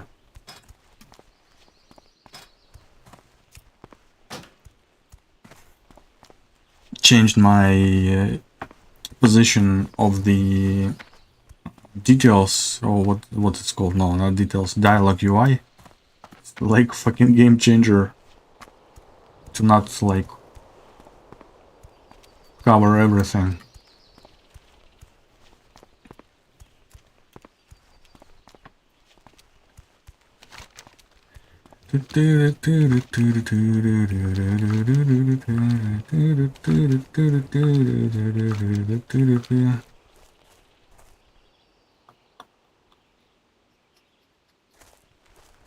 Running with fully applied buffs, recently applied.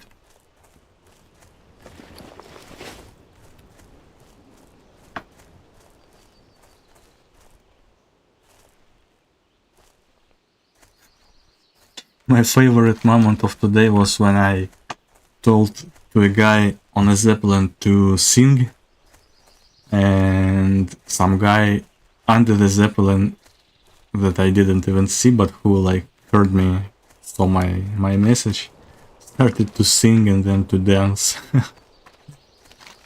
That was the best moment. Do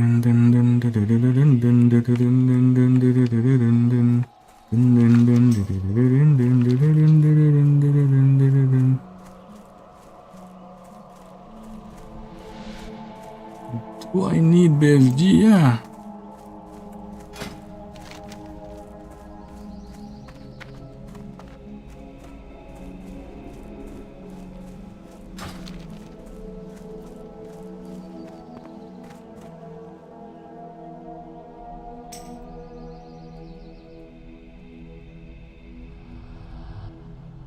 Speak. The Dark Lady will be pleased when she learns that she has a new mine from which she can arm her soldiers. Dwarves aiding the humans? Damn those filthy little beasts. Shit, I have nothing in my... so-called alliance. We'll see how anxious those little ankle bashers are to help the humans once they feel our wrath.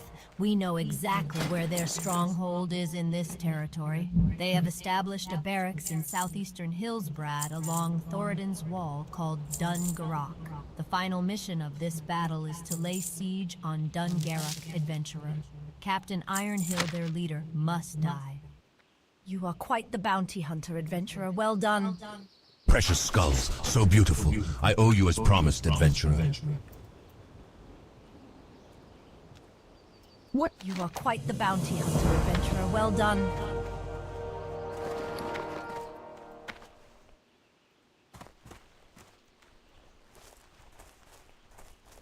I have exactly what you need.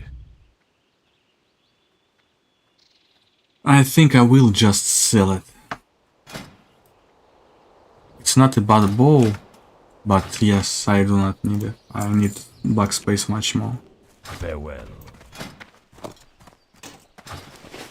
Master Helkula was almost complete with his transformation into a lich when a human lynch mob discovered his ritual lair in the hills and brutally killed him. To make matters worse, they buried his corpse in the South Shore Cemetery. Such disregard for the Great Wizard is unacceptable.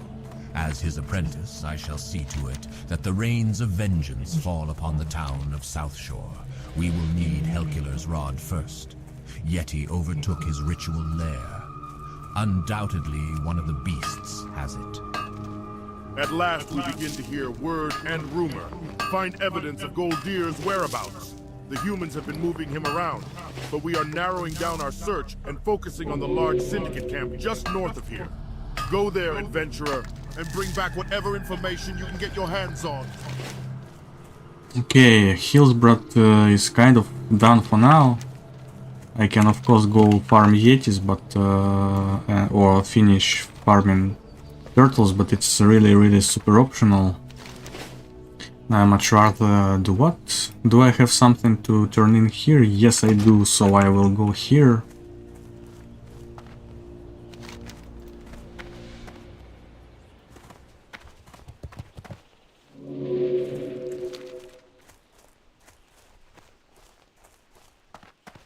Well, they have Warlock, which means they can summon. What about that? What's up?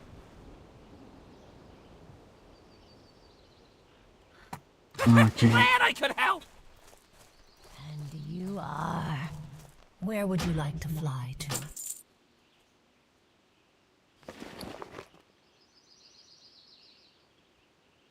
Now I will bank all my shit. Turn in the quest. Let's see where everyone is. So, where is Warlock? He is in Thunderbluff, best city of all cities. So he's kind of far still, but I will be further. I will be on Zeppelin.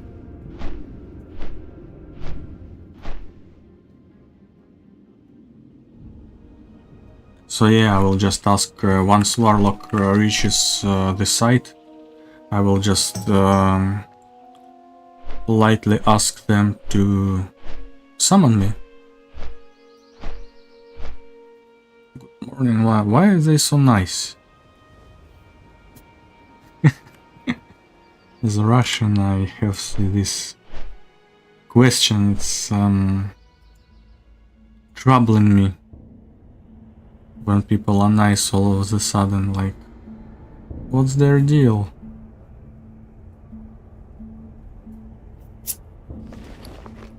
What are they hiding?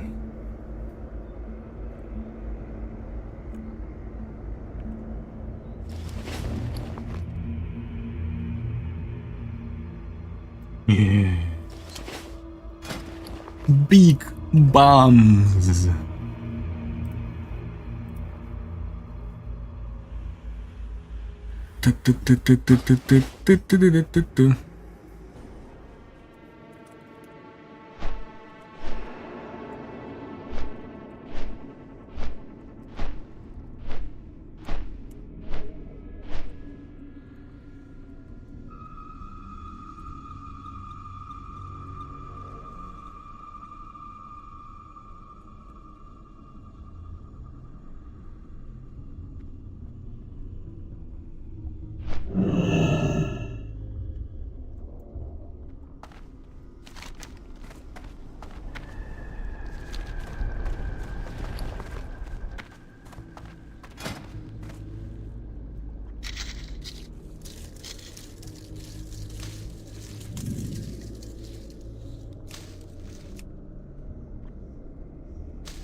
Wait. This was not what I meant to do. But it's okay. Or namely not that, but But I do not have space. Now I do.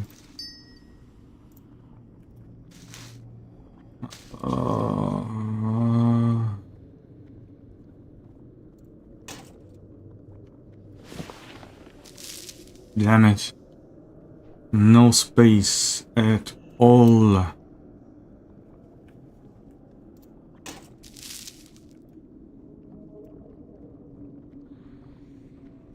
No space at all. Trust no one.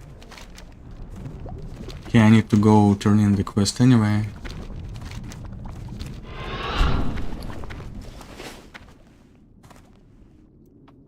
All these shredder pages, man.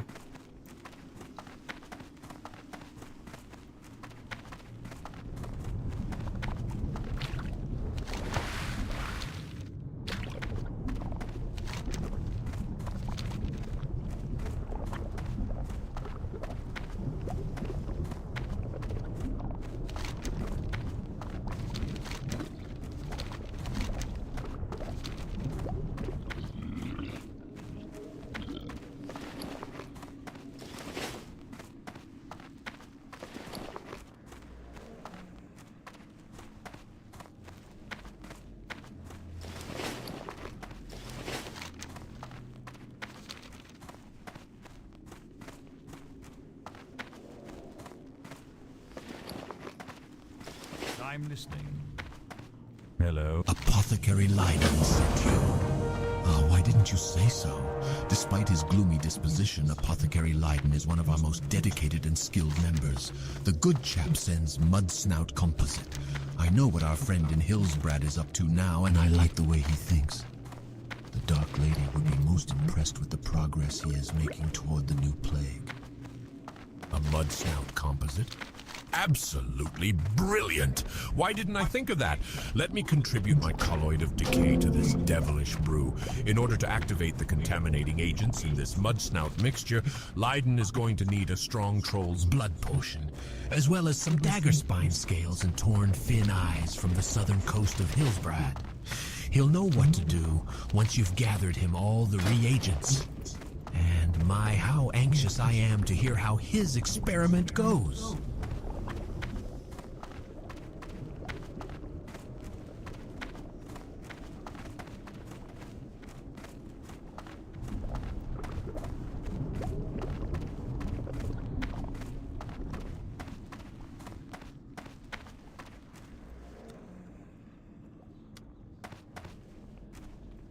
I suppose you are here to be trained in the use of a new weapon?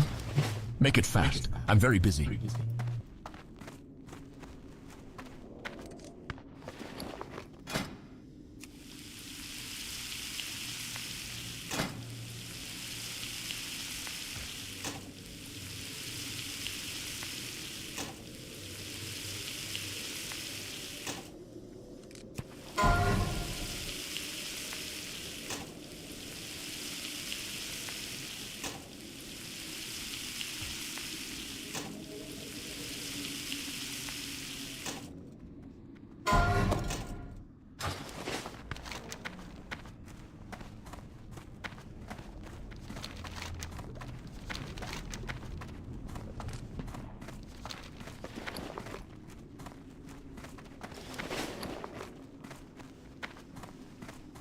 Oh, I need first aid. While I'm at it.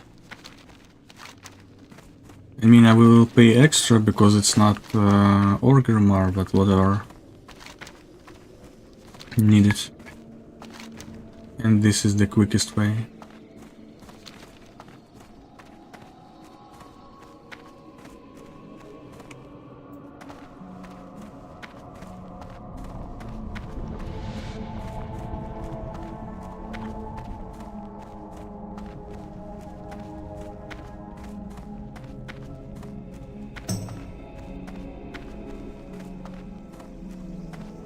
Hello. Only the renowned Dr. Gregory Victor can improve your skill now. He can be found in Arathi Highlands at 5 silver lost, it's not big.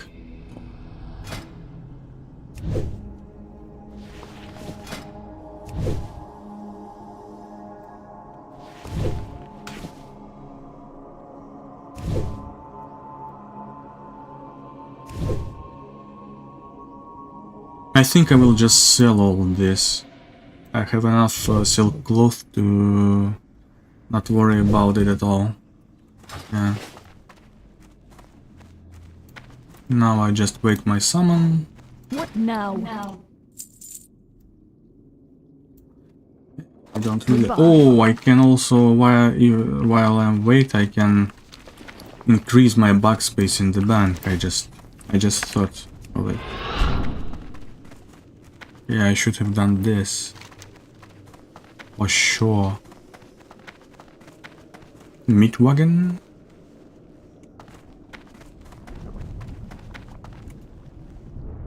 Fucking shit.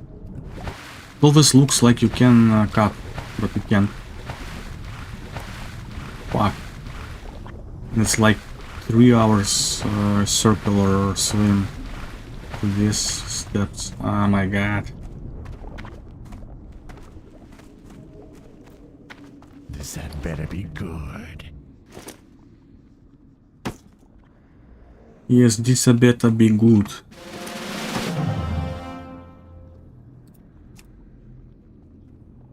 And we just what do we put this? Okay, whatever. Victory for Sylvanas.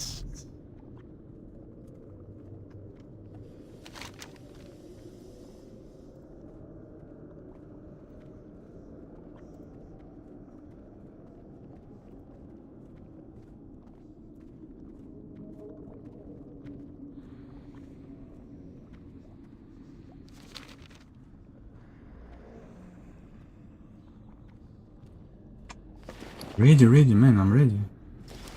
Well, thanks for asking. I will buff you with spirit for your service.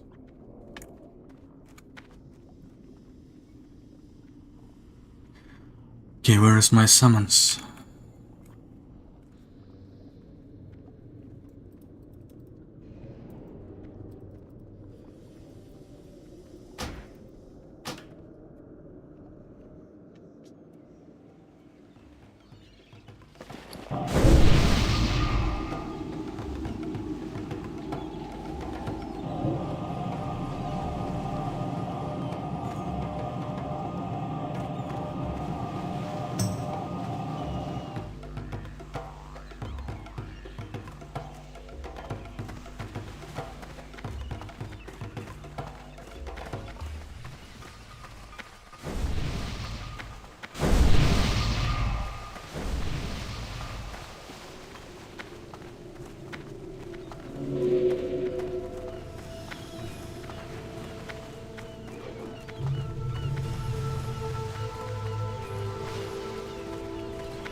Okay, I'm back.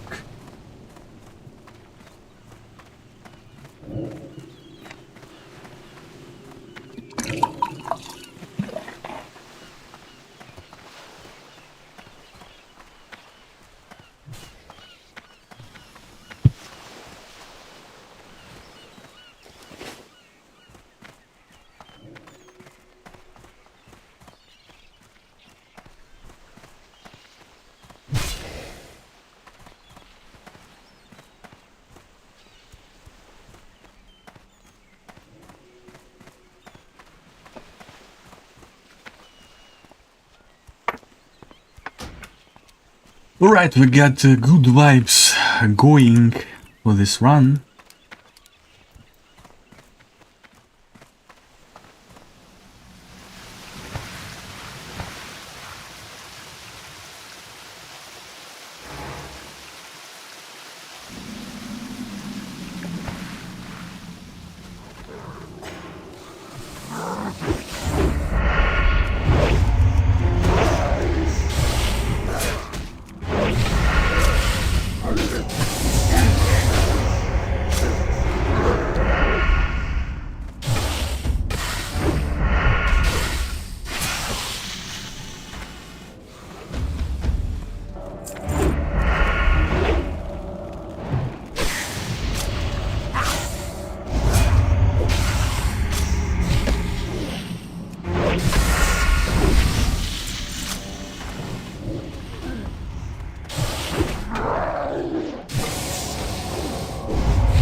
Techno-Heat.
Can't see my target.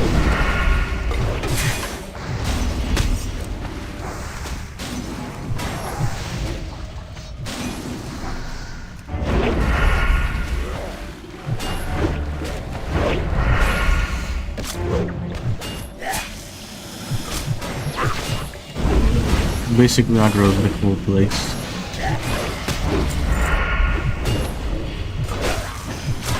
Actually, I'm an engineer, and I don't need on this.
You should not be here.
So it was alive.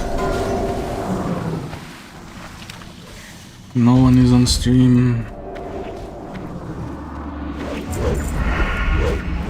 I promised to be back.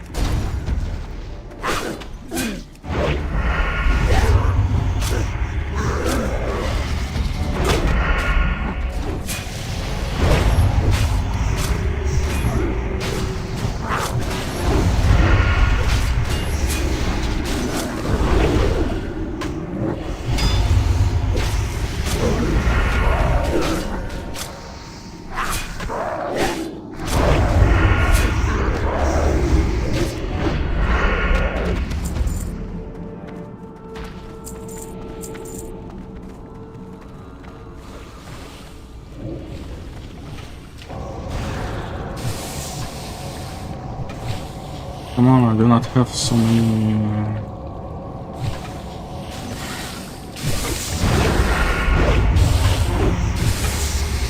drinks.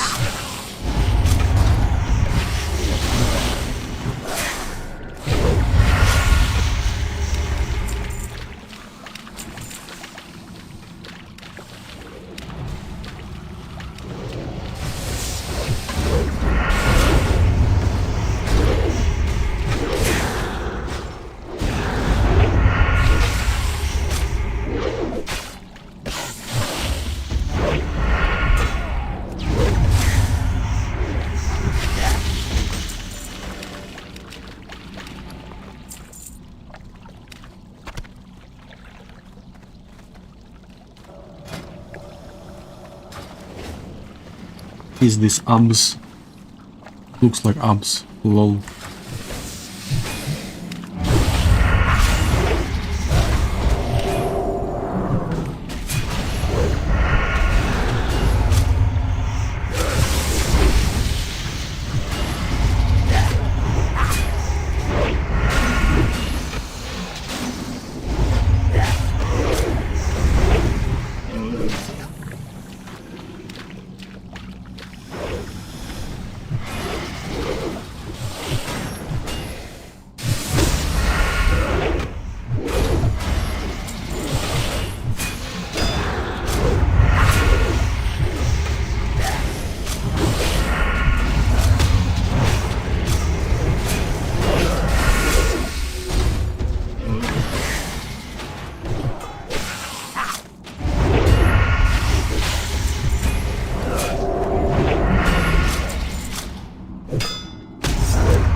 Did they roll? I'll just open it. No one wants it.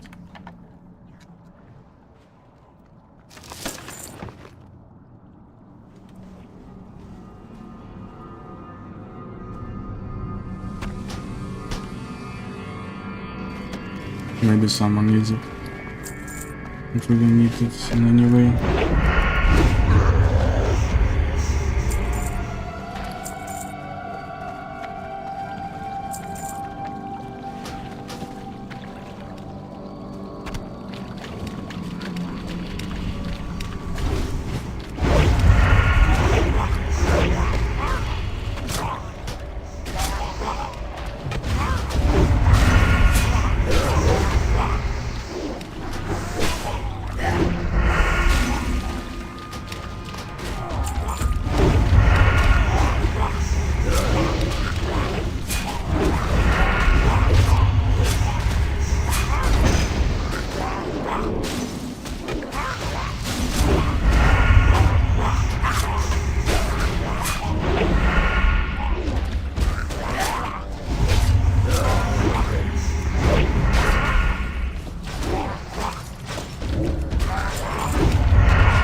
Лоргус, а не лорд.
Watch his sealer, nice.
He got shit gear. Well, not actually. Not fully.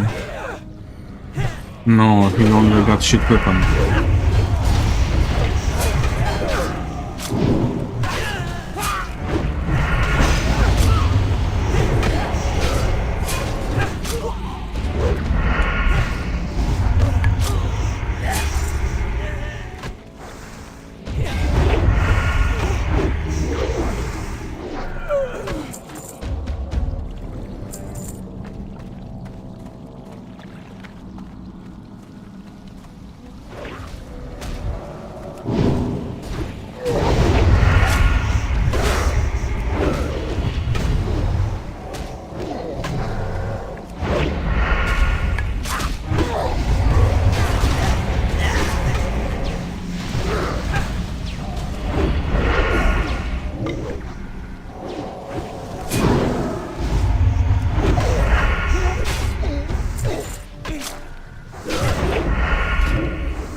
Actually, they are better than what I have.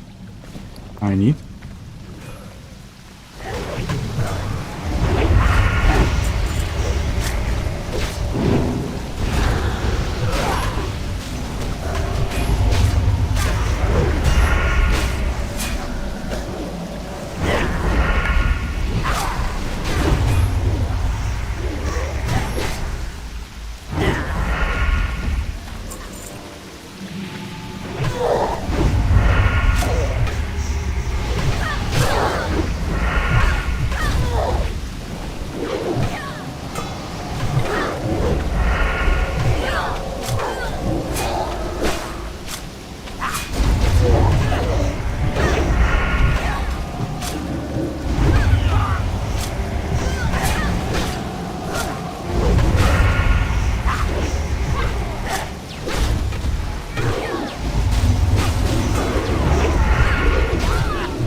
$20.2, $20.8.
I have nothing to rebuff, so to speak.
Who dares disturb my meditation?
Well, that's corruption.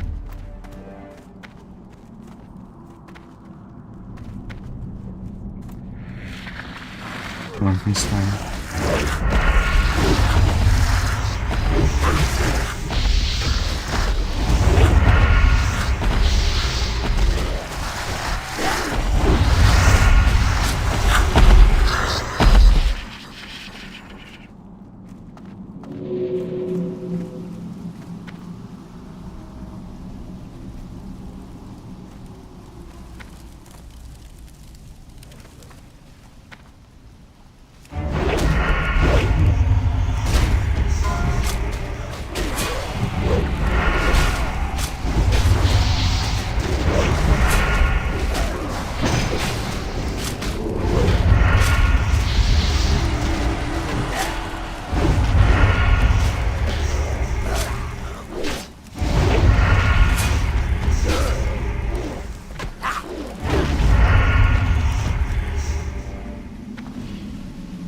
There is no tin vein, this is lies. Deception.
How?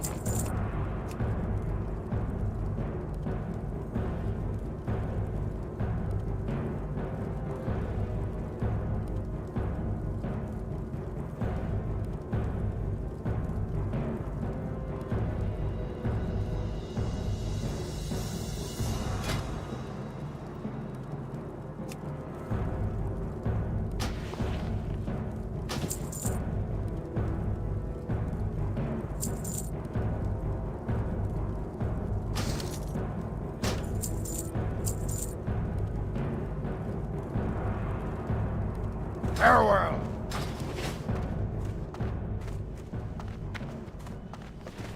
So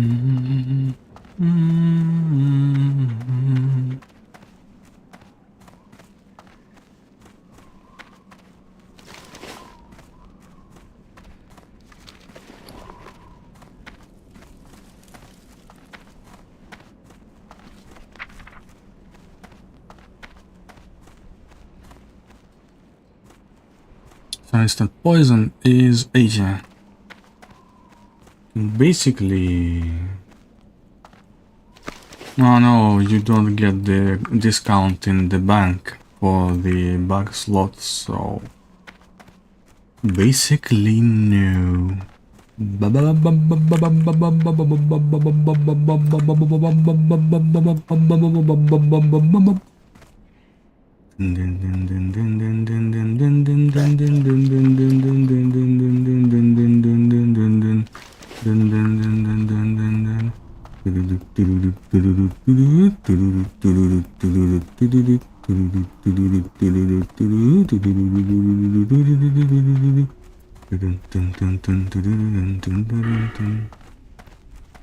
I'm hungry. I'm hungry. I should go get some food. The Shattered Hand's influence dominates these lands. We are the veil which covers Kalimdor, the protectorates, the police, the judges, the jury, and ultimately the executioners. Wait, how much is... You have grown much in the time which you have spent in service of the Hand, adventurer. 120. The time has come to send you into the field. Oh. To undertake your next mission. Speak.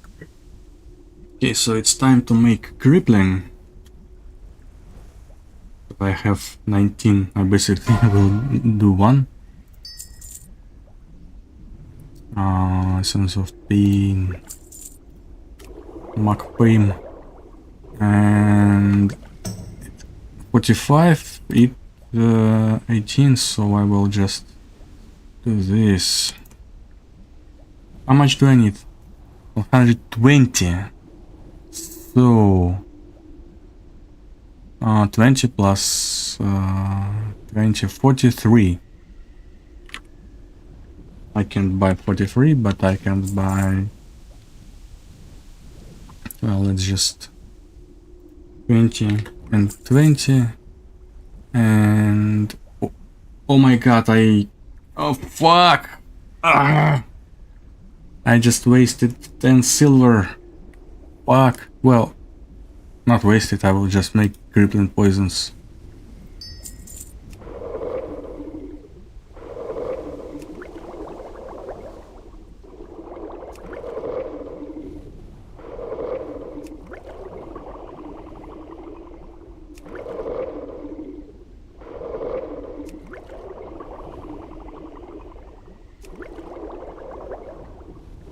Crippling poisons, poisons, poisons, poisons, poisons, poisons, poisons,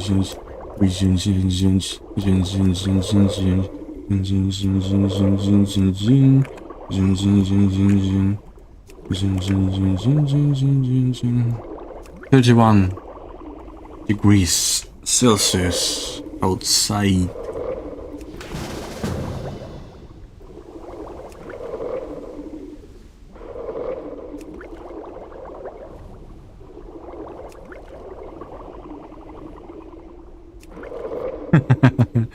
I was on time to say hoot hoot to the owl man.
Drink! Finally. Zug zug. The shattered hand will see the horde to their former glory, unhindered by the timidness of the war chief.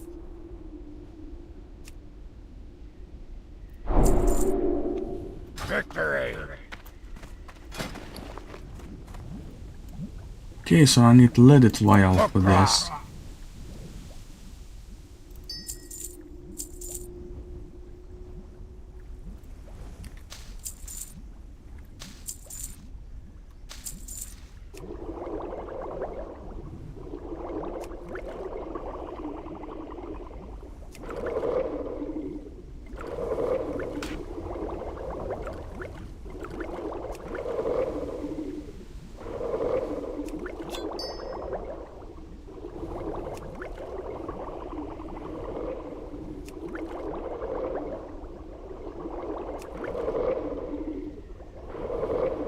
About current events when an exceeding amount of news organizations are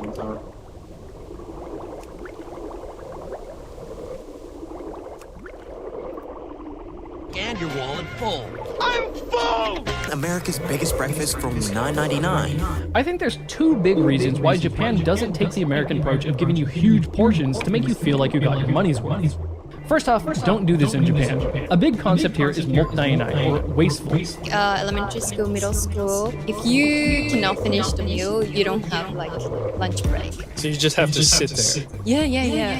Yeah, like I remember some of my friends couldn't finish eating and then like crying at the end. The idea came from mokdainai. You cannot waste food because that's the life of plants and animals. Yeah, leaving food is considered bad.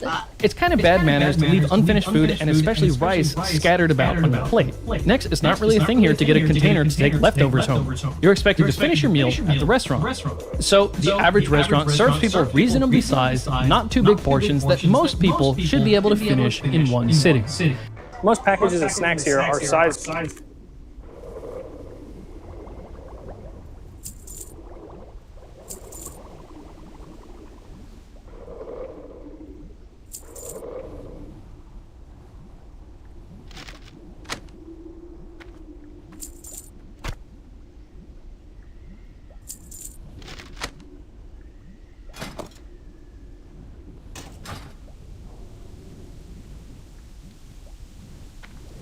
For the horde!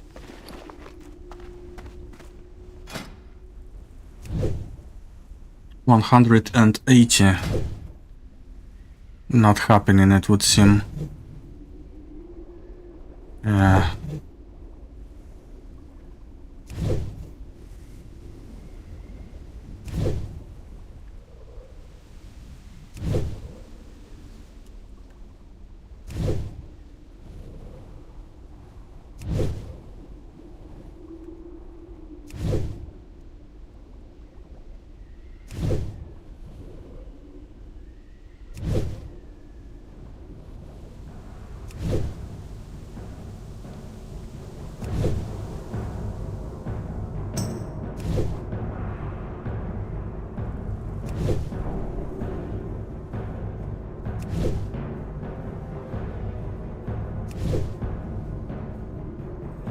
Let's see if someone knows movie Midsummer.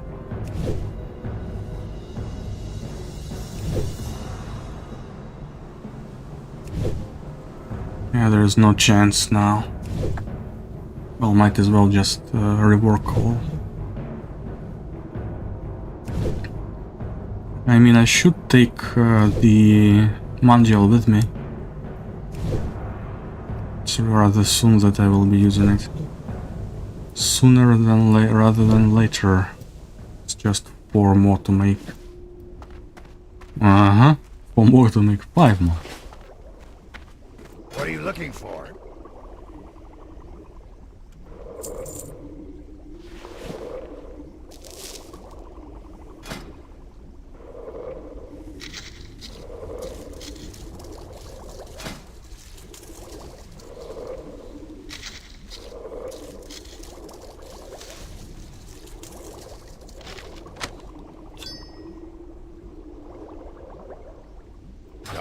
I would really like to have 10 gold right now, please.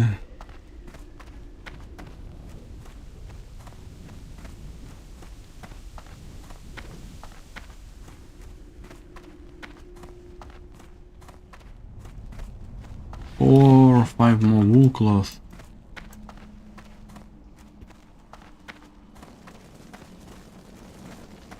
But whatever.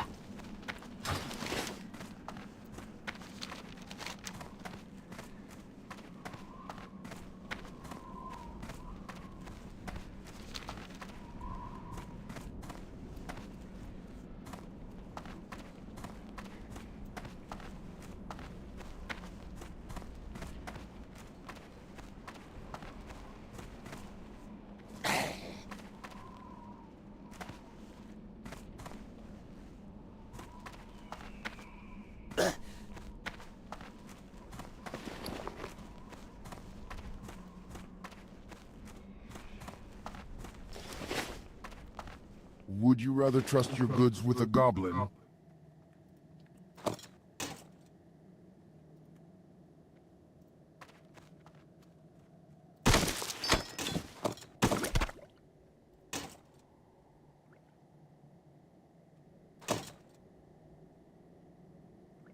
Just have no space here. Oh, I can do this and replace it with this. I don't think I will ever need here this, and just place this.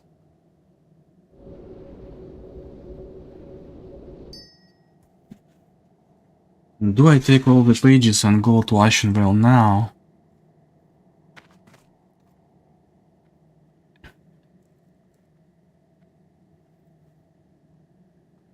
What do I have left to do in Ashenvale? Sharp Talon, Outrunners, Shadumbra, H-Whale. Yeah, well, I will go. So... I guarantee this bank's security with my own blood. Is that good enough for you? This goes here. This goes here.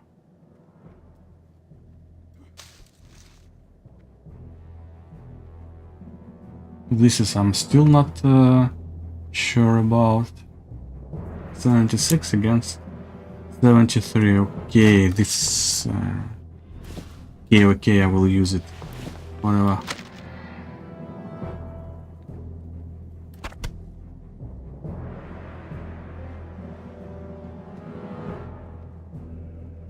Right. There we go.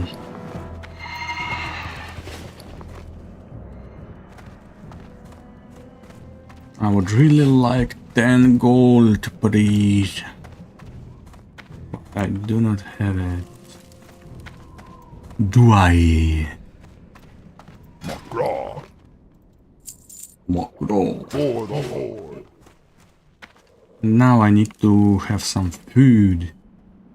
I want to keep functioning.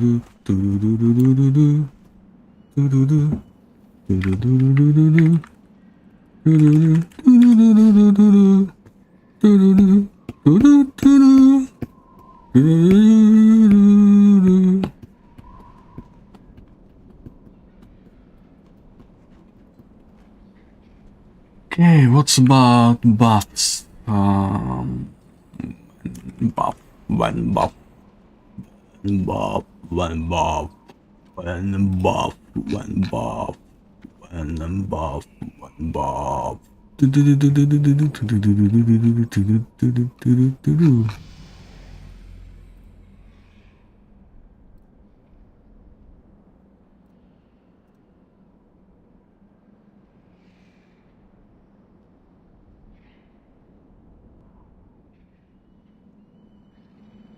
When buff open.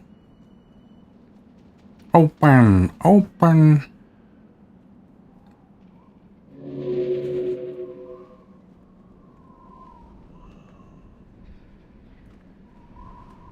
Yeah, it will not open without a VPN. So strange. Even to watch buffs, you have to open VPN. Okay, next buff is in 1 hour. But there might be rent here and there. Let's see. Let's see what the elders say. No current timer, no current timer, no current timer.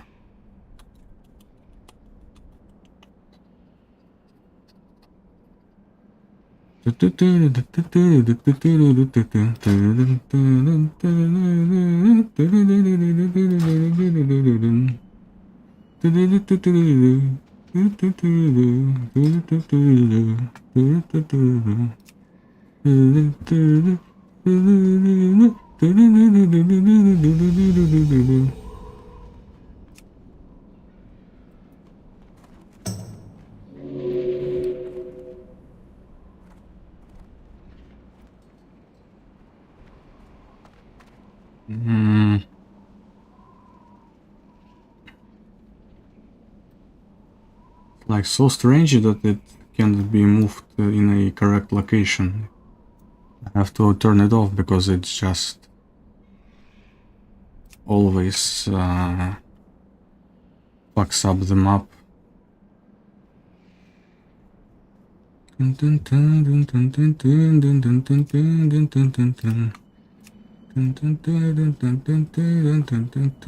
Tracking is in the correct place somehow.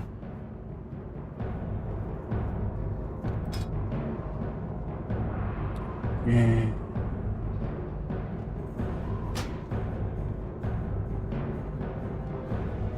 And by the way, looky who's top DPS.